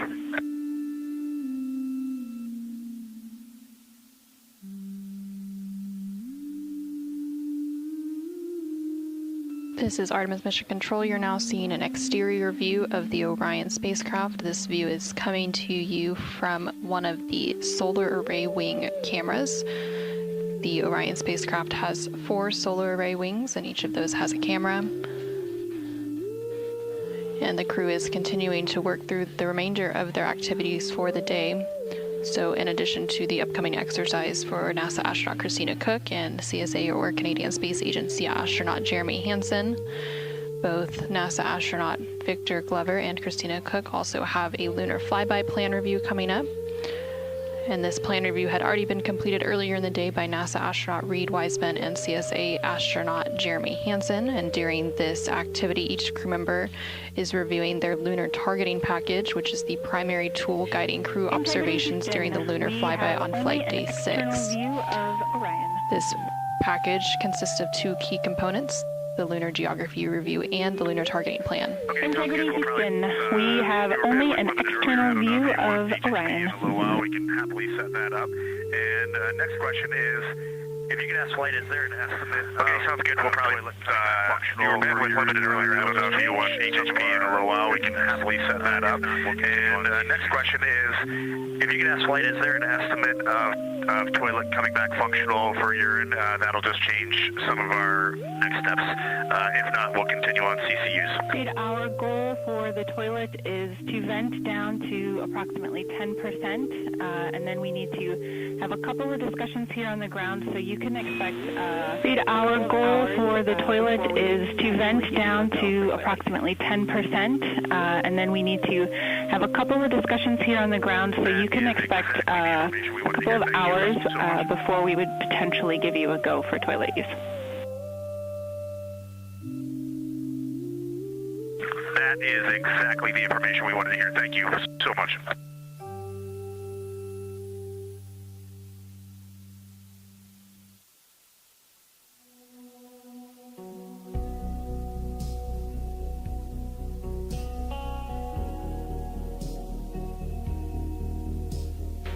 And you just heard some additional communication there between NASA astronaut Reed Wiseman and the Capcom, or capsule communicator here on the ground, Jackie Mahaffey, who you can see there on the bottom of your screen. They were discussing the wastewater dump, which has been taking place, as well as the toilet use. At the beginning of crew sleep on flight day 3, the ground had performed a routine and regularly scheduled wastewater dump. And during that dump, it was terminated after only dumping 3%. They have since completed an additional wastewater dump just about 30 minutes ago. And the team on the ground is evaluating the status of the toilet on the Orion spacecraft, but in the meantime, the crew has been instructed to continue using CCUs, which are collapsible contingency urinals. Jeremy, we copy, and Houston integrity, the DFTO procedure is complete.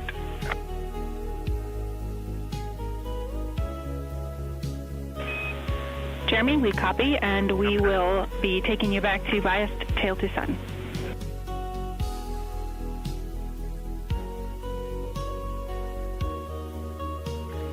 Copy that.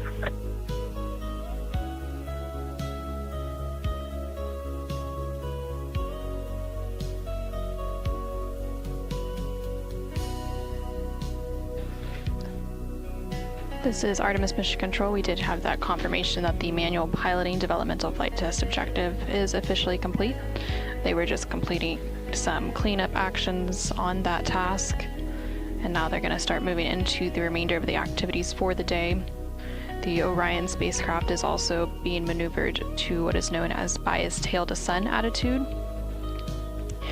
The Orion spacecraft uses a tail to sun attitude as its primary passive or passive safe flight orientation during transit to maintain thermal balance and maximize power generation. Now on your screen you can see a view of the Artemis Real-Time Orbit website, or ARO. And this provides updates on the data and telemetry coming from the Orion spacecraft. So currently the Orion spacecraft and its crew are about 188,000 miles away from Earth, and they have about 92,000 miles between them and the moon. Not too long ago, they did surpass the 2/3 mark as they continue to close in on the moon, and they are expected to make that closest approach and their lunar flyby on flight day 6 coming up on April 6th.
Integrity, Jackie, I'm ready for the PPC.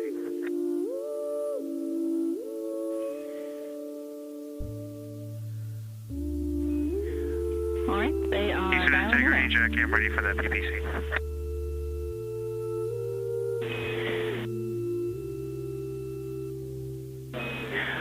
All right, they are dialing you now.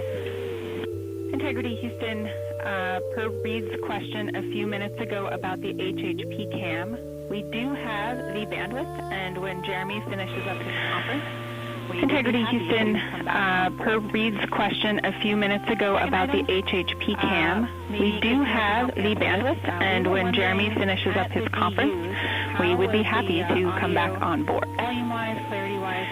Second item, maybe Christina can help answer this. We were wondering at the DUs, how was the audio volume-wise, clarity-wise from the speaker unit? Houston, we copy the question, and we will get back to you shortly.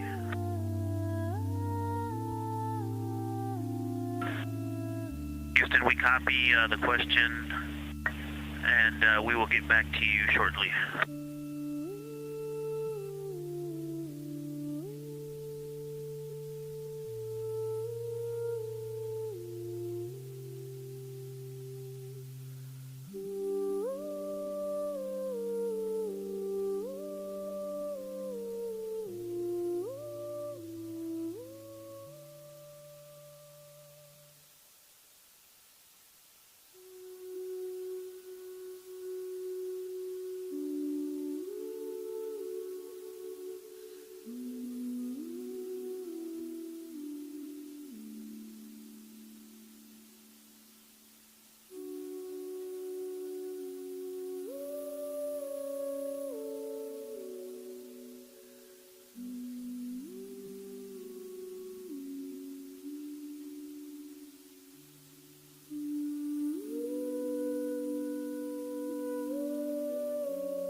Orion. We dropped the call, so if you could redial, that'd be great. And work. Houston, Orion, we dropped the call, so if you could redial, that'd be great. And work.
This is Artemis Mission Control in Houston, Texas. You're currently seeing a live view of the Orion spacecraft, which is named Integrity by its crew. The crew currently on board the Orion spacecraft includes NASA astronaut Reed Wiseman, who's serving as the commander, NASA astronaut Victor Glover, serving as the pilot, and the mission specialists are NASA astronaut Christina Cook and CSA or Canadian Space Agency astronaut Jeremy Hansen. The crew is currently awake and working through several different activities. Currently on the timeline, NASA astronaut Victor Glover is working on his lunar flyby plan review. And during this activity, the crew members are reviewing their lunar targeting package, which is the primary tool which will guide crew observations during the lunar flyby on flight day 6. Throughout the day, each of the crew members will have a chance to review that plan and ask any questions that they may have ahead of that lunar flyby. And so NASA astronaut Reed Wiseman and CSA astronaut Jeremy Hansen have already completed that flyby plan review, and then coming up a little bit later on the timeline, NASA astronaut Christina Cook will also have the opportunity to review that plan. The lunar targeting package that they are reviewing consists of 2 key components, the lunar geography review and the lunar targeting plan. The lunar geography review helps astronauts study major lunar features in advance of the flyby and learn how to orient themselves during the flyby, while the lunar targeting plan provides a detailed timeline of observation targets, background science context, and specific instructions for imaging and verbal descriptions. NASA astronaut Christina Cook is also currently preparing and working on her daily exercise using the flywheel exercise device on board the Orion spacecraft. Each of the crew members has a block of time each day to complete that exercise, and the flywheel is about the size of an extra large shoebox, and it can support a variety of different exercises from aerobic to resistive exercise. And so after Christina completes her exercise block, CSA or Canadian Space Agency astronaut Jeremy Hansen will then complete his exercise as well, and then NASA astronaut Reed Wiseman will complete his exercise. NASA astronaut Victor Glover completed his exercise block earlier in the day prior to their midday meal. Towards the end of the crew day, CSA astronaut will also have a public affairs event with the Canadian Space Agency before the full crew goes into their private medical conference, which is a daily conference between the crew and their medical teams here on the ground. And then they will have a private conference with the flight director, who currently on console is NASA Flight Director Diane Daly, supporting the Orbit 2 shift. And then the crew will transition into their pre-sleep period, during which they perform some hygiene activities and also have a chance to eat their dinner before they prepare for sleep. And then once they go to sleep, that will round out the Flight Day 4 activities. And there on your screen, you are seeing a live look inside the Artemis flight control room here in Mission Control Houston. On the upper right-hand portion of the screen is the flight director console, so that the flight director currently is Diane Daly, who is serving as the Orbit 2 flight directors throughout the mission. There are 3 shifts or orbits who provide 24/7 coverage and support to the crew and the Orion spacecraft for the Artemis II mission.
Houston integrity, AGA ratings when you're ready.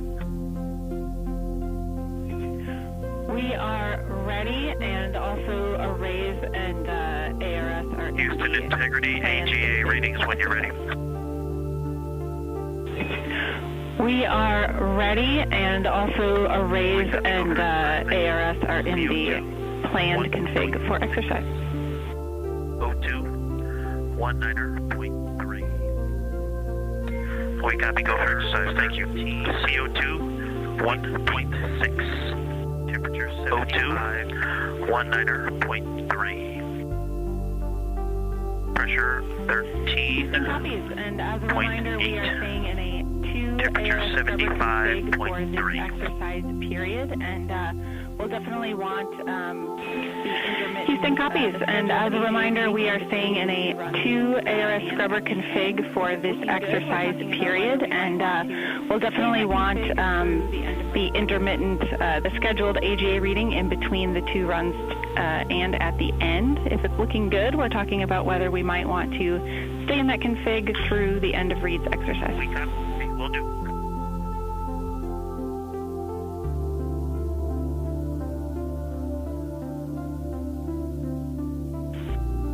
We copy, will do.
Integrity Houston, a reminder that we do have the bandwidth to come on board with the HHP camera. Let us know if that's something you'd like to do.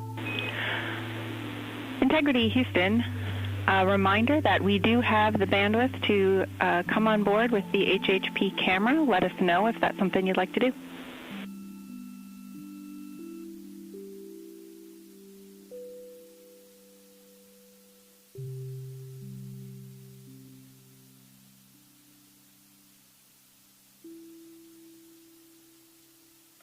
Houston Integrity, at this time we're going to hold off on doing the HHP camera just due to the things we're trying to manage right now, but we will get you on board as soon as and often as we can. And Houston Integrity, at this time we're going to hold off on doing the HHP camera just due to the things we're trying to manage right now, but we will get you on board as soon as and often as we can. No rush. Thanks.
This is Artemis Mission Control in Houston, Texas. We are currently 3 days, 3 hours, and 48 minutes into the Artemis II mission. We are on the 4th flight day, following a liftoff on Wednesday, April 1st at 5:35 p.m. Central, 6:35 p.m. Eastern from NASA's Kennedy Space Center in Florida. You're currently seeing a view of the Artemis Real-Time Orbit website, or ARROW, which you can follow along with at nasa.gov/trackartemis. This visualization provides updates on the data and telemetry coming from the Orion spacecraft. Currently, Orion is about 189,000 miles away from Earth and about 91,000 miles separating the spacecraft and the moon. It's continuing to close in on the moon, and it is scheduled to have its closest approach and lunar flyby on flight day 6, which will be Monday, April 6th. Yesterday, during flight day 3, the Orion spacecraft did pass the halfway mark, where it became closer to the moon than the Earth. And then tomorrow on flight day 5, which will be April 5th, the Orion spacecraft will cross into the lunar sphere of influence, which is when the gravitational forces from the moon will be stronger than those of Earth. Currently, the crew on board the Orion spacecraft is awake, and they're continuing to work through the remainder of their activities for the day, which includes some blocks of exercise, as well as a lunar flyby plan review. Earlier in the day, the crew did complete a public affairs downlink event, and then 2 of the crew members have already completed their flyby plan review. There was originally a scheduled outbound trajectory correction burn. This was the second planned correction burn that ended up being canceled, as it was determined that it was no longer needed. Tomorrow on flight day 5, there is another opportunity for an outbound trajectory correction burn should it be needed. And then coming up later in this shift, there will also be a Canadian Space Agency public affairs event before the crew begins to wind down for the day and go into their pre-sleep period, where they will complete hygiene activities as well as eat their dinner before they go into their sleep period. Once they enter flight day 5, following their sleep period, there are several activities planned for tomorrow, including an aux suit developmental flight test objective. The aux suit is the Orion Crew Survival System suit, those orange suits that you see them wearing. So that will take up about the entire morning portion of their day before they move into their midday meal. And again, there's also a planned outbound trajectory correction burn scheduled for flight day 5 as well. And then shortly after that burn is when they will enter that lunar sphere of influence. It'll take place during their pre-sleep period on flight day 5.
Integrity Houston for wastewater dump in sight.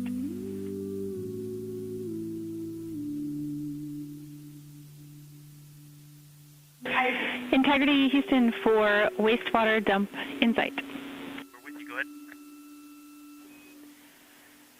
Hey, Victor, we are looking for the latest observations you might have on what the wastewater dump is sounding like and looking like. Hey, Victor, we are looking for the latest observations you might have on what the wastewater dump is sounding like and looking like. Here than it was the last time we reported, and so I haven't noticed anything noise-wise, but visually it's going from... It's a little louder in here than it was the last time we reported, and so I haven't noticed anything noise-wise, but visually it's going from a light drizzle to a moderate blizzard at about, but it still seems to be going strong. 5-second intervals, and they last for about We copy all. 5 second interval, but it still seems to be going strong.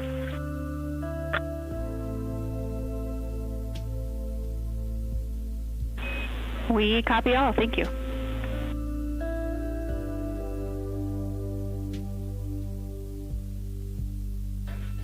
This is Artemis Mission Control in Houston, Texas. You heard some communication there between NASA astronaut Victor Glover, who is currently on board the Orion spacecraft, and you're seeing a view of the exterior of the Orion spacecraft in the upper left hand of your screen there. Those views coming to you from the solar array wing cameras, which are attached to the 4 different solar arrays on the spacecraft. And then in the bottom right hand of your screen, you can see a look inside the Artemis Mission Control here in Houston, specifically the Capcom and flight director consoles. So the Capcom or capsule communicator there in the center portion of that screen is Jackie Mahaffey, and she serves as the single voice link between the ground and the crew on board the Orion spacecraft. They were having some additional conversations about the Universal Waste Management System, which is basically the space toilet on board the Orion spacecraft. Typically, they do a wastewater dump every day. There were some issues with that wastewater dump at the end of flight day 3 that they've been working to troubleshoot throughout the day, and so they've been performing an additional wastewater dump for the past hour or so, and so they're just providing some updates on the status of that activity.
Houston integrity AGA readings when ready.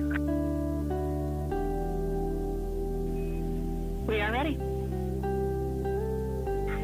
Houston integrity AGA readings when ready. CO2 1.8. O2. We are ready. 20.1. 13.95. CO2 1.8. 6.02. 20.1. 13.95 PSI, 76.1 degrees. CO2 level. And reminder, although I'm not sure it'll be needed. We copy all. You got a very positive reaction from the Ecom BME area of the room on that CO2 level. And reminder, although I'm not sure it'll be needed, pay attention if you're feeling any symptoms of a rising CO2 and report those as well.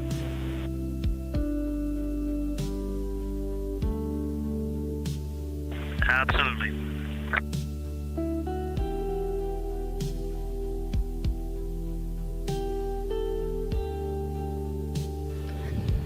This is Artemis Mission Control in Houston, Texas. You heard some communication there between NASA astronaut Victor Glover, who is serving as the pilot on board the Orion spacecraft as part of the Artemis II mission, and the Capcom or capsule communicator here in Mission Control. They were discussing some recent AGA or anomaly gas analyzer readings.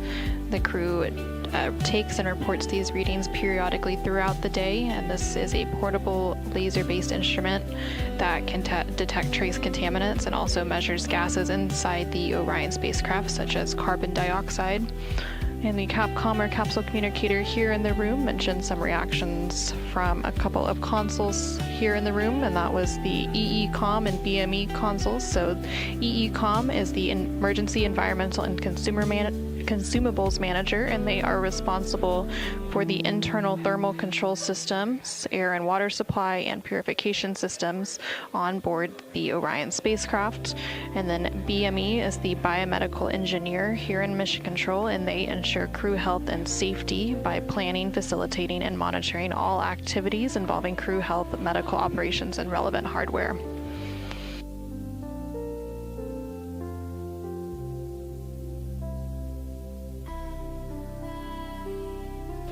And there's a full view inside the Artemis Flight Control Room here in Mission Control. That EECOM console that I was referencing is in the left-hand side of your screen towards the back of the room. And you can see all of the other various flight control positions here in the room. And the upper left-hand corner of your screen is the ground control console, or GC. And behind them is the science officer. So the science officer is responsible for the science taking place on the mission, specifically the lunar science. Question on exercise timing. We would really love it if we didn't have to wait 15 minutes between crew members, but let us know. And Houston is happy to eliminate that wait. Go for the next person.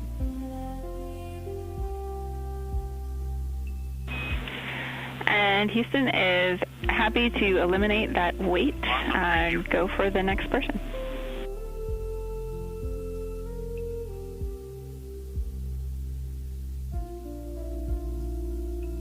Awesome, thank you.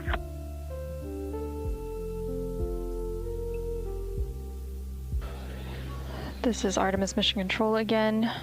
Some additional conversations there between the crew and the team here in Mission Control discussing the exercise taking place on board the Orion spacecraft. So NASA astronaut Christina Cook recently wrapped up her daily exercise block, and then CSA, or Canadian Space Agency, astronaut Jeremy Hansen is scheduled to do his exercise next, followed by NASA astronaut Reed Wiseman. And so each of the crew members on board the spacecraft have a daily block of exercise, and they all use a device known as the flywheel, which is a exercise device that uses a flywheel or a series of pulleys and a torque limiter encased in a frame the size of an extra large shoebox, which functions similar to a rowing machine, and they can complete various different types of exercises using that machine, such as aerobic and resistive exercise.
integrity question for photo TV.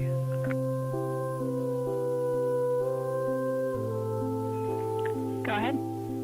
Houston, integrity question for photo TV. Actually, it's two questions. The first question is 7 gigs too big Go ahead. of a video to downlink. And the second question is, did you all get the window? Actually, it's two questions. The first question is 7 gigs too big of a video to downlink. And the second question is, did you all get the window DFTO videos? Checking on both. Excuse me, window DFTO pictures.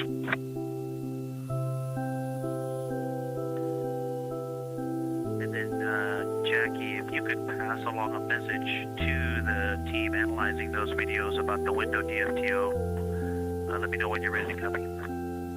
And then, Jackie, if you could pass along a message to the team analyzing those videos about the window DFTO. When I first started, let me know when you're ready to come in. I realized that small changes in how far the lens was from the window made a difference in the image quality. And so when I first started taking the photos, I realized that small changes in how far the lens was from the window made a difference in the image quality. And so the first few shots are not useful, and they start on window 2. The first shots were on window 3, I believe, window 2. And on window 2, I retook the photo starting on the left side, and the voice recording will say window 2 left 80, 135, and then the 200 and 400, but it will say lens touching. So those are the images to use.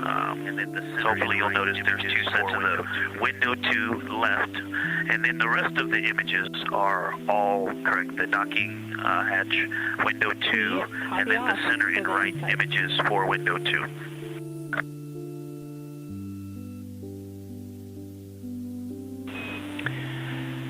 We copy all. Thanks for the insight. And Victor, just to circle back, the team did get the window DFTO photos. They are taking a look at those today, and so your additional information will be very useful.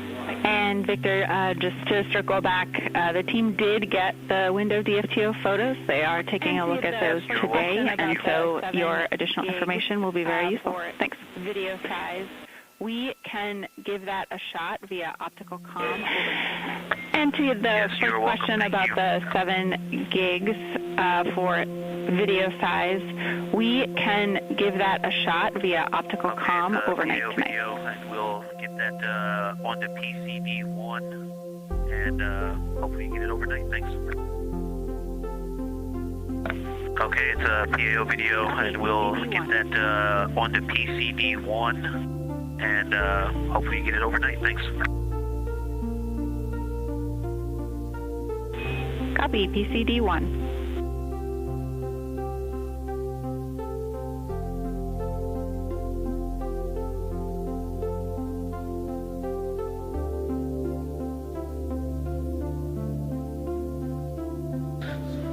This is Artemis Mission Control. Some additional communication there from the crew, namely NASA astronaut Victor Glover, who was discussing a couple of different things. The first one related to some images that were captured as part of a window optical quality developmental flight test objective. Hey Jackie, that video is nothing special. It's just some routine cabin shots. All the other cameras were used, so I used an iPhone at lowest res, and I just made a large file. Sorry about that. We'll fix it tomorrow.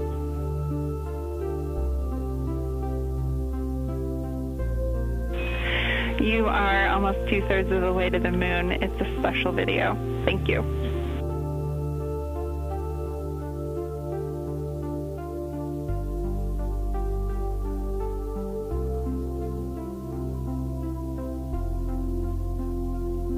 The window optical quality DFTO was completed during flight day 3, and it involved the crew taking images at varying focal lengths of subjects such as the Earth or the Moon in order to evaluate window optical effects on imagery. There are a variety of developmental flight test objectives, or DFTOs, throughout the mission, and they are all designed to evaluate objectives proposed to improve Orion hardware, flight systems, flight operations, processes, and procedures. They were also discussing the transfer of a video file using the optical communication system. The OPCOM system is a laser communication that uses infrared light rather than traditional radio waves to send data to and from space, and this infrared light's higher frequency allows more data to be sent in a single transmission to Earth.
Integrity Houston for some timeline planning.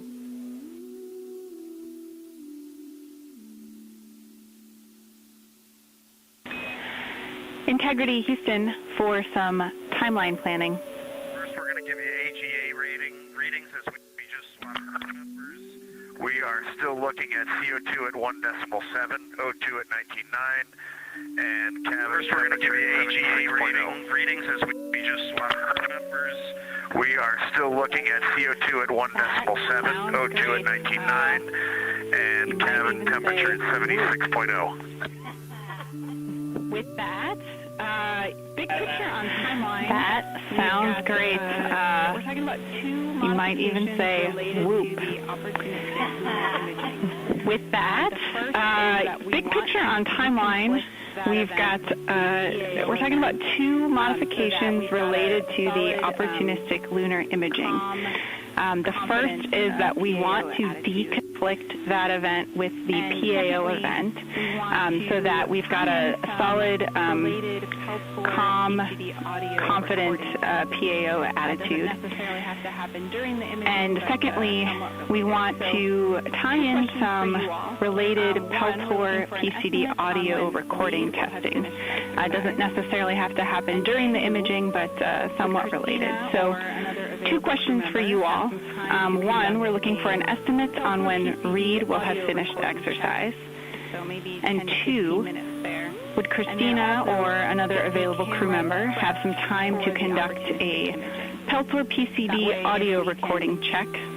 So maybe 10 to 15 minutes there. And then also get the cameras prepped for the opportunistic imaging. That way, if we can get it in before the PAO event, we might try to do that.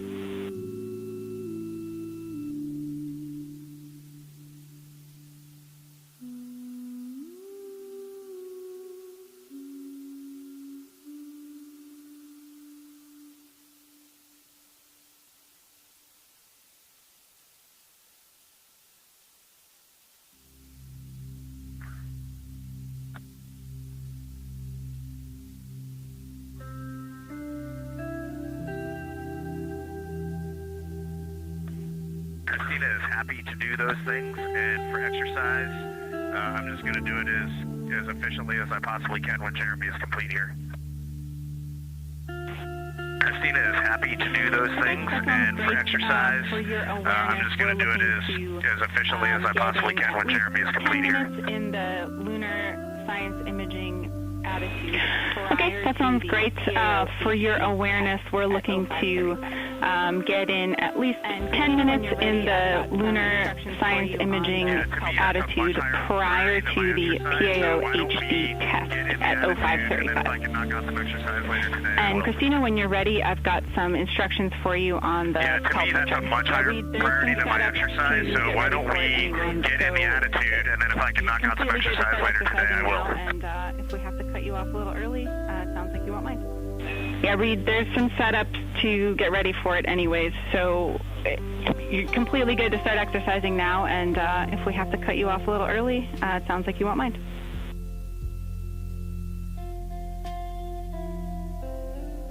Okay, Jackie, this all sounds super. Jeremy's going to do his exercise, and when he's done, if there's any time, I'll jump on until you tell me to stop. But please prioritize his maneuvers and science objectives over my exercise. Okay, Jackie, this all sounds super. Jeremy's going to do his exercise, and when he's done, if there's any time, I'll jump on until you tell me to stop. But please prioritize his maneuvers and science objectives over my exercise. Okay, we copy all.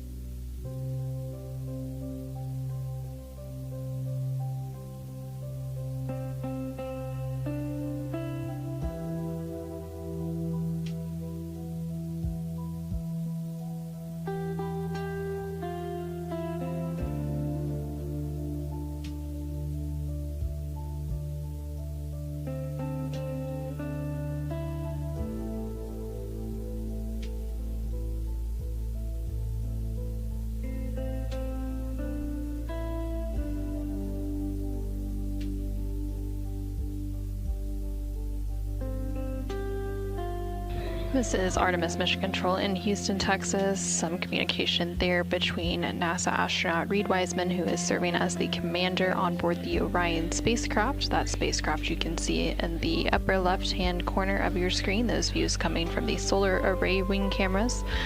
They were discussing an upcoming opportunity to capture some science imaging from the Orion spacecraft, specifically of some potential celestial objects outside one of the Orion windows, discussing moving that a little bit on the timeline to deconflict with an upcoming Canadian Space Agency Public Affairs Downlink event that CSA astronaut Jeremy Hansen has on his timeline, and also deconflicting it with some ongoing crew exercise. The crew has been rotating between who is completing their exercise, as they are all sharing the flywheel device on the Orion spacecraft. So NASA astronaut Christina Cook and CSA astronaut Jeremy Hansen have both completed their daily exercise. And now NASA astronaut Reid Wiseman is getting set up for that exercise as the team here in Mission Control Houston work to configure the attitude of the Orion spacecraft to be able to capture some of that opportunistic celestial imaging outside the Orion windows coming up here shortly.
integrity for exercise.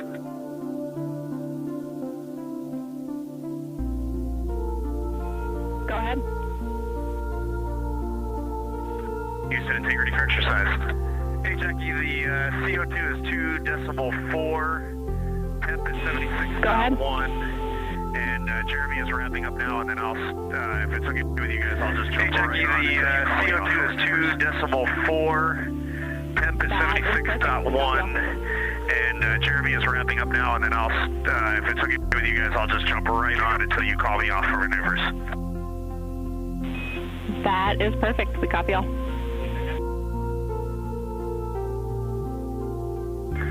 Kick 'em.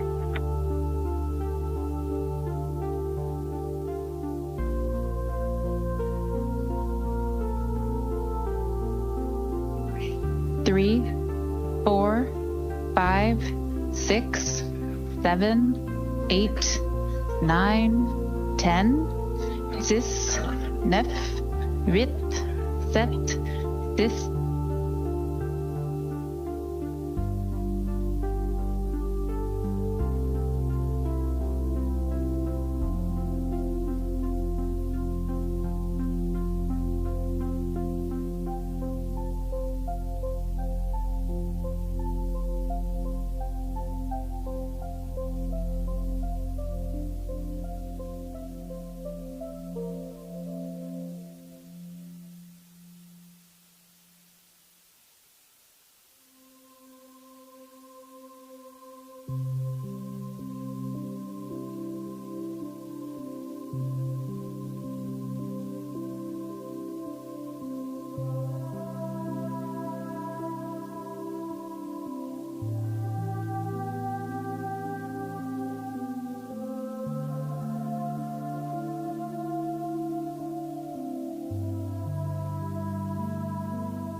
Integrity Houston, couple of items related to a dump visual check and then the forward plan for exercise stop. And Integrity Houston, couple of items related to a dump visual check and then the forward plan for exercise stop and science setup.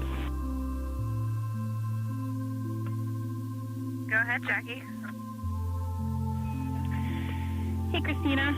First of all, we need Reed to stop exercise at or before 05:15 and give us a call. Hey, Christina. First of all, we need Reed to stop exercise at or before 05:15 and give us a call to confirm he has stopped. We'll kick off the maneuver right at 05:15 to the lunar imaging attitude. Right, and then also the wastewater dump, we were able to get down to 10%. He will be done. We'll call you to confirm. And have stopped the dump. We would like and then also the wastewater dump, we were able to get down to 10%. and have stopped the dump. We would like a visual check from crew now that the valve is closed to let us know if and what you see.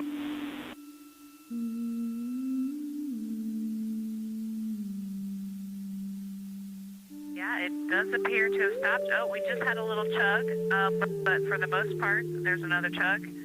It is, well, actually, it's chugging pretty regularly, but when I first looked at it, it does appear to have stopped. Oh, we just had a little chug, but for the most part, there's another chug. Every 3 seconds. It is, well, actually, it's chugging pretty regularly, but when I first looked, it had stopped. Now I'm getting a big puff and then lack of particles about every 3 seconds. We copy chugs about every 3 seconds. That is continuing every few seconds. There is a single pulse of particles coming around, and then it stops. Christina, we copy chugs about every 3 seconds. That is continuing every few seconds. There is a single pulse of particles coming around, and then it stops. Wondering if Reed has started but it is nowhere near the constant stream that we had before. Two things, and are you able to hear? Christina, out of curiosity, wondering if Reed has started exercise yet. Is there any correlation between those two things? And are you able to hear any of the thud or chug noises like earlier? Okay, we copy all. If you happen to notice that stopping at any point, no correlation and let us know. Negative. We'd be interested in that. And then Christina, I have some we copy all. If you happen to notice that stopping at any point, we don't just let us know. I think we'd be interested in that. And then Christina, I have some instructions for you on camera setup and I'll keep an eye on testing.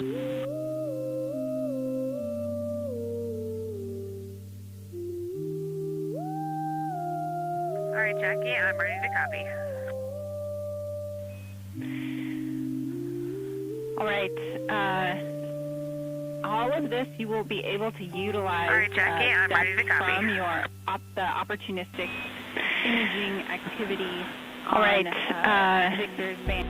All of this you will be able to utilize steps from your the opportunistic imaging activity on Victor's band a little bit later. You can use that procedure, 36.2.1, opportunistic imaging. For the Peltor recording test, step 3 of that procedure has an if OE comms crowded conditional, and we'd like you to head into that conditional, and it'll have some Peltor headset operations steps. So you can follow those steps and the subsequent PCD voice recorder reference. But really, we just want to get a couple of minutes of you using the voice recorder with the Peltor and the PCD. And if you can get a volunteer or two to do some talking in the background, some different, common cabin audio in the background of that. What we're interested in is when you play that back, are you able to hear those background noises? And for context, partly this is checking against, our pre-flight testing, and it will also help us understand what kind of activities we can schedule concurrently with future opportunistic science observations.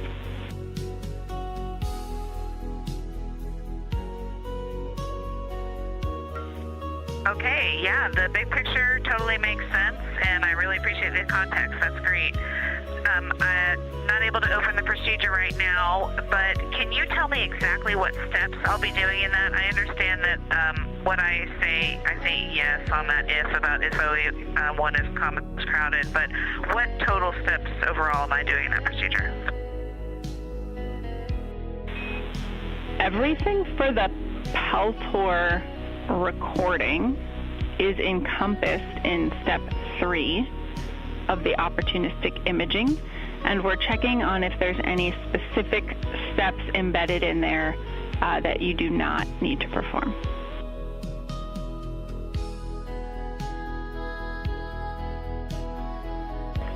Okay, so I'm doing 36.2.1 step 3, and are the voice recorder samples also a part of that, or is that just something separate I'm doing on my own?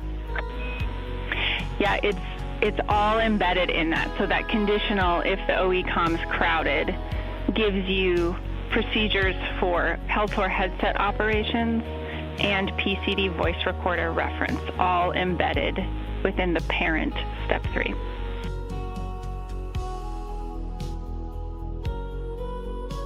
Got it. Okay, thanks. I'll take a look and I'll start executing and let you know. Okay, great. I had one more piece for you. In order to be ready for the 10 minutes we're going to have for the opportunistic imaging, we also suggest that you or a second crew member volunteer go ahead and set up the D5 with long lens and Z9 with 35 millimeter lens in the lunar observation config. And step 1 of the opportunistic imaging gives you the procedure references for the lunar well, let me tell you this. Lunar observation setup is 26.4.1114 for the D5 camera.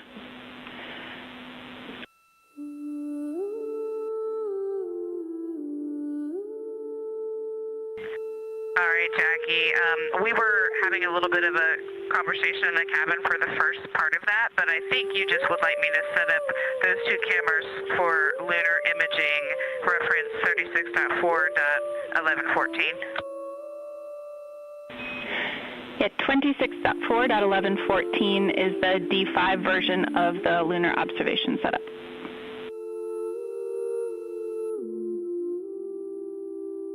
Copy 26. That makes more sense. IBA. All right, all tracks. I'll get on it.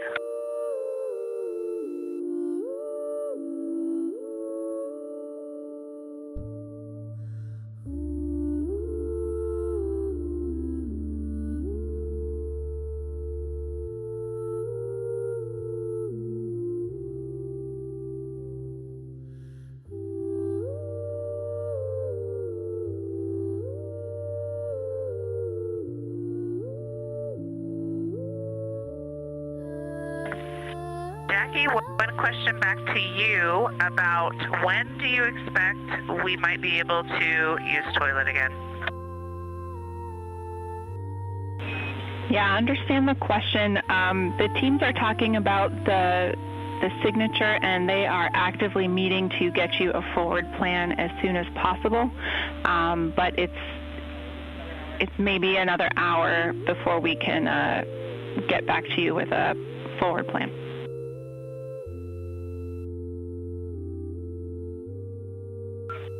Copy. Would you authorize one use of the toilet? Checking.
Integrity Houston, breaking news. We have results on the discussions down here for the tank venting, and at this time, you are go for all types of uses of the toilet.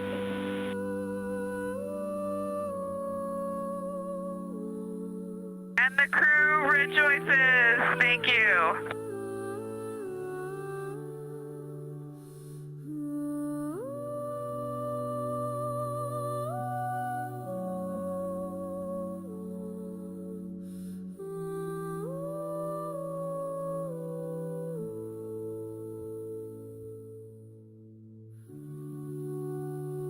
This is Artemis Mission Control in Houston, Texas. We just heard quite a bit of communication about a few different topics there between the crew currently on board the Orion spacecraft as it makes its way to the moon and the team here in Mission Control Houston.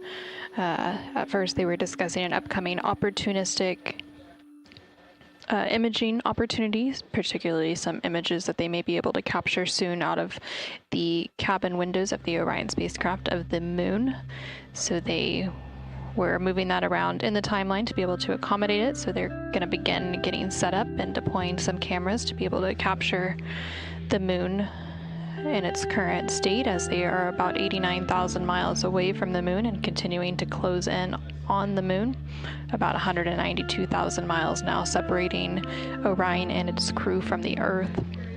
And then they were also discussing a recent wastewater dump. So the Universal Waste Management System on board the Orion spacecraft, which is basically the space toilet, recently completed a wastewater dump, which is when they vent the urine overboard. And so they were able to complete that wastewater dump. They did have some issues previously with the wastewater dump. Houston Integrity, timeline, final think. I don't know if we can use the final word for the whole day, but yeah, let's talk one more time now.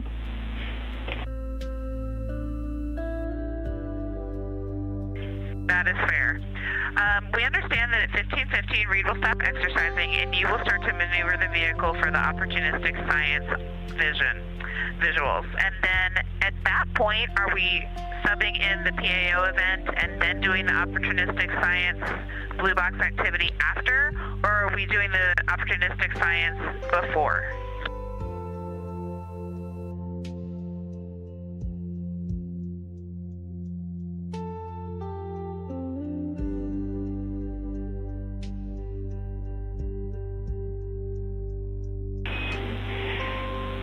Christina, good question. We are going to jump right into the opportunistic science imaging at 05:15, or as soon as we get into attitude. And then at 05:30, we need to start maneuvering back to the attitude that will support the PAO event.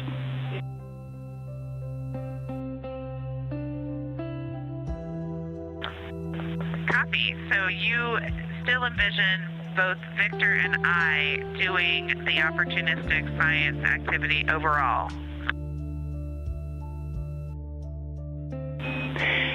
Yeah, we will take your judgment, but we would like it done during this time. This is the opportunity that we have today.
Integrity Houston for imaging and Peltor priorities.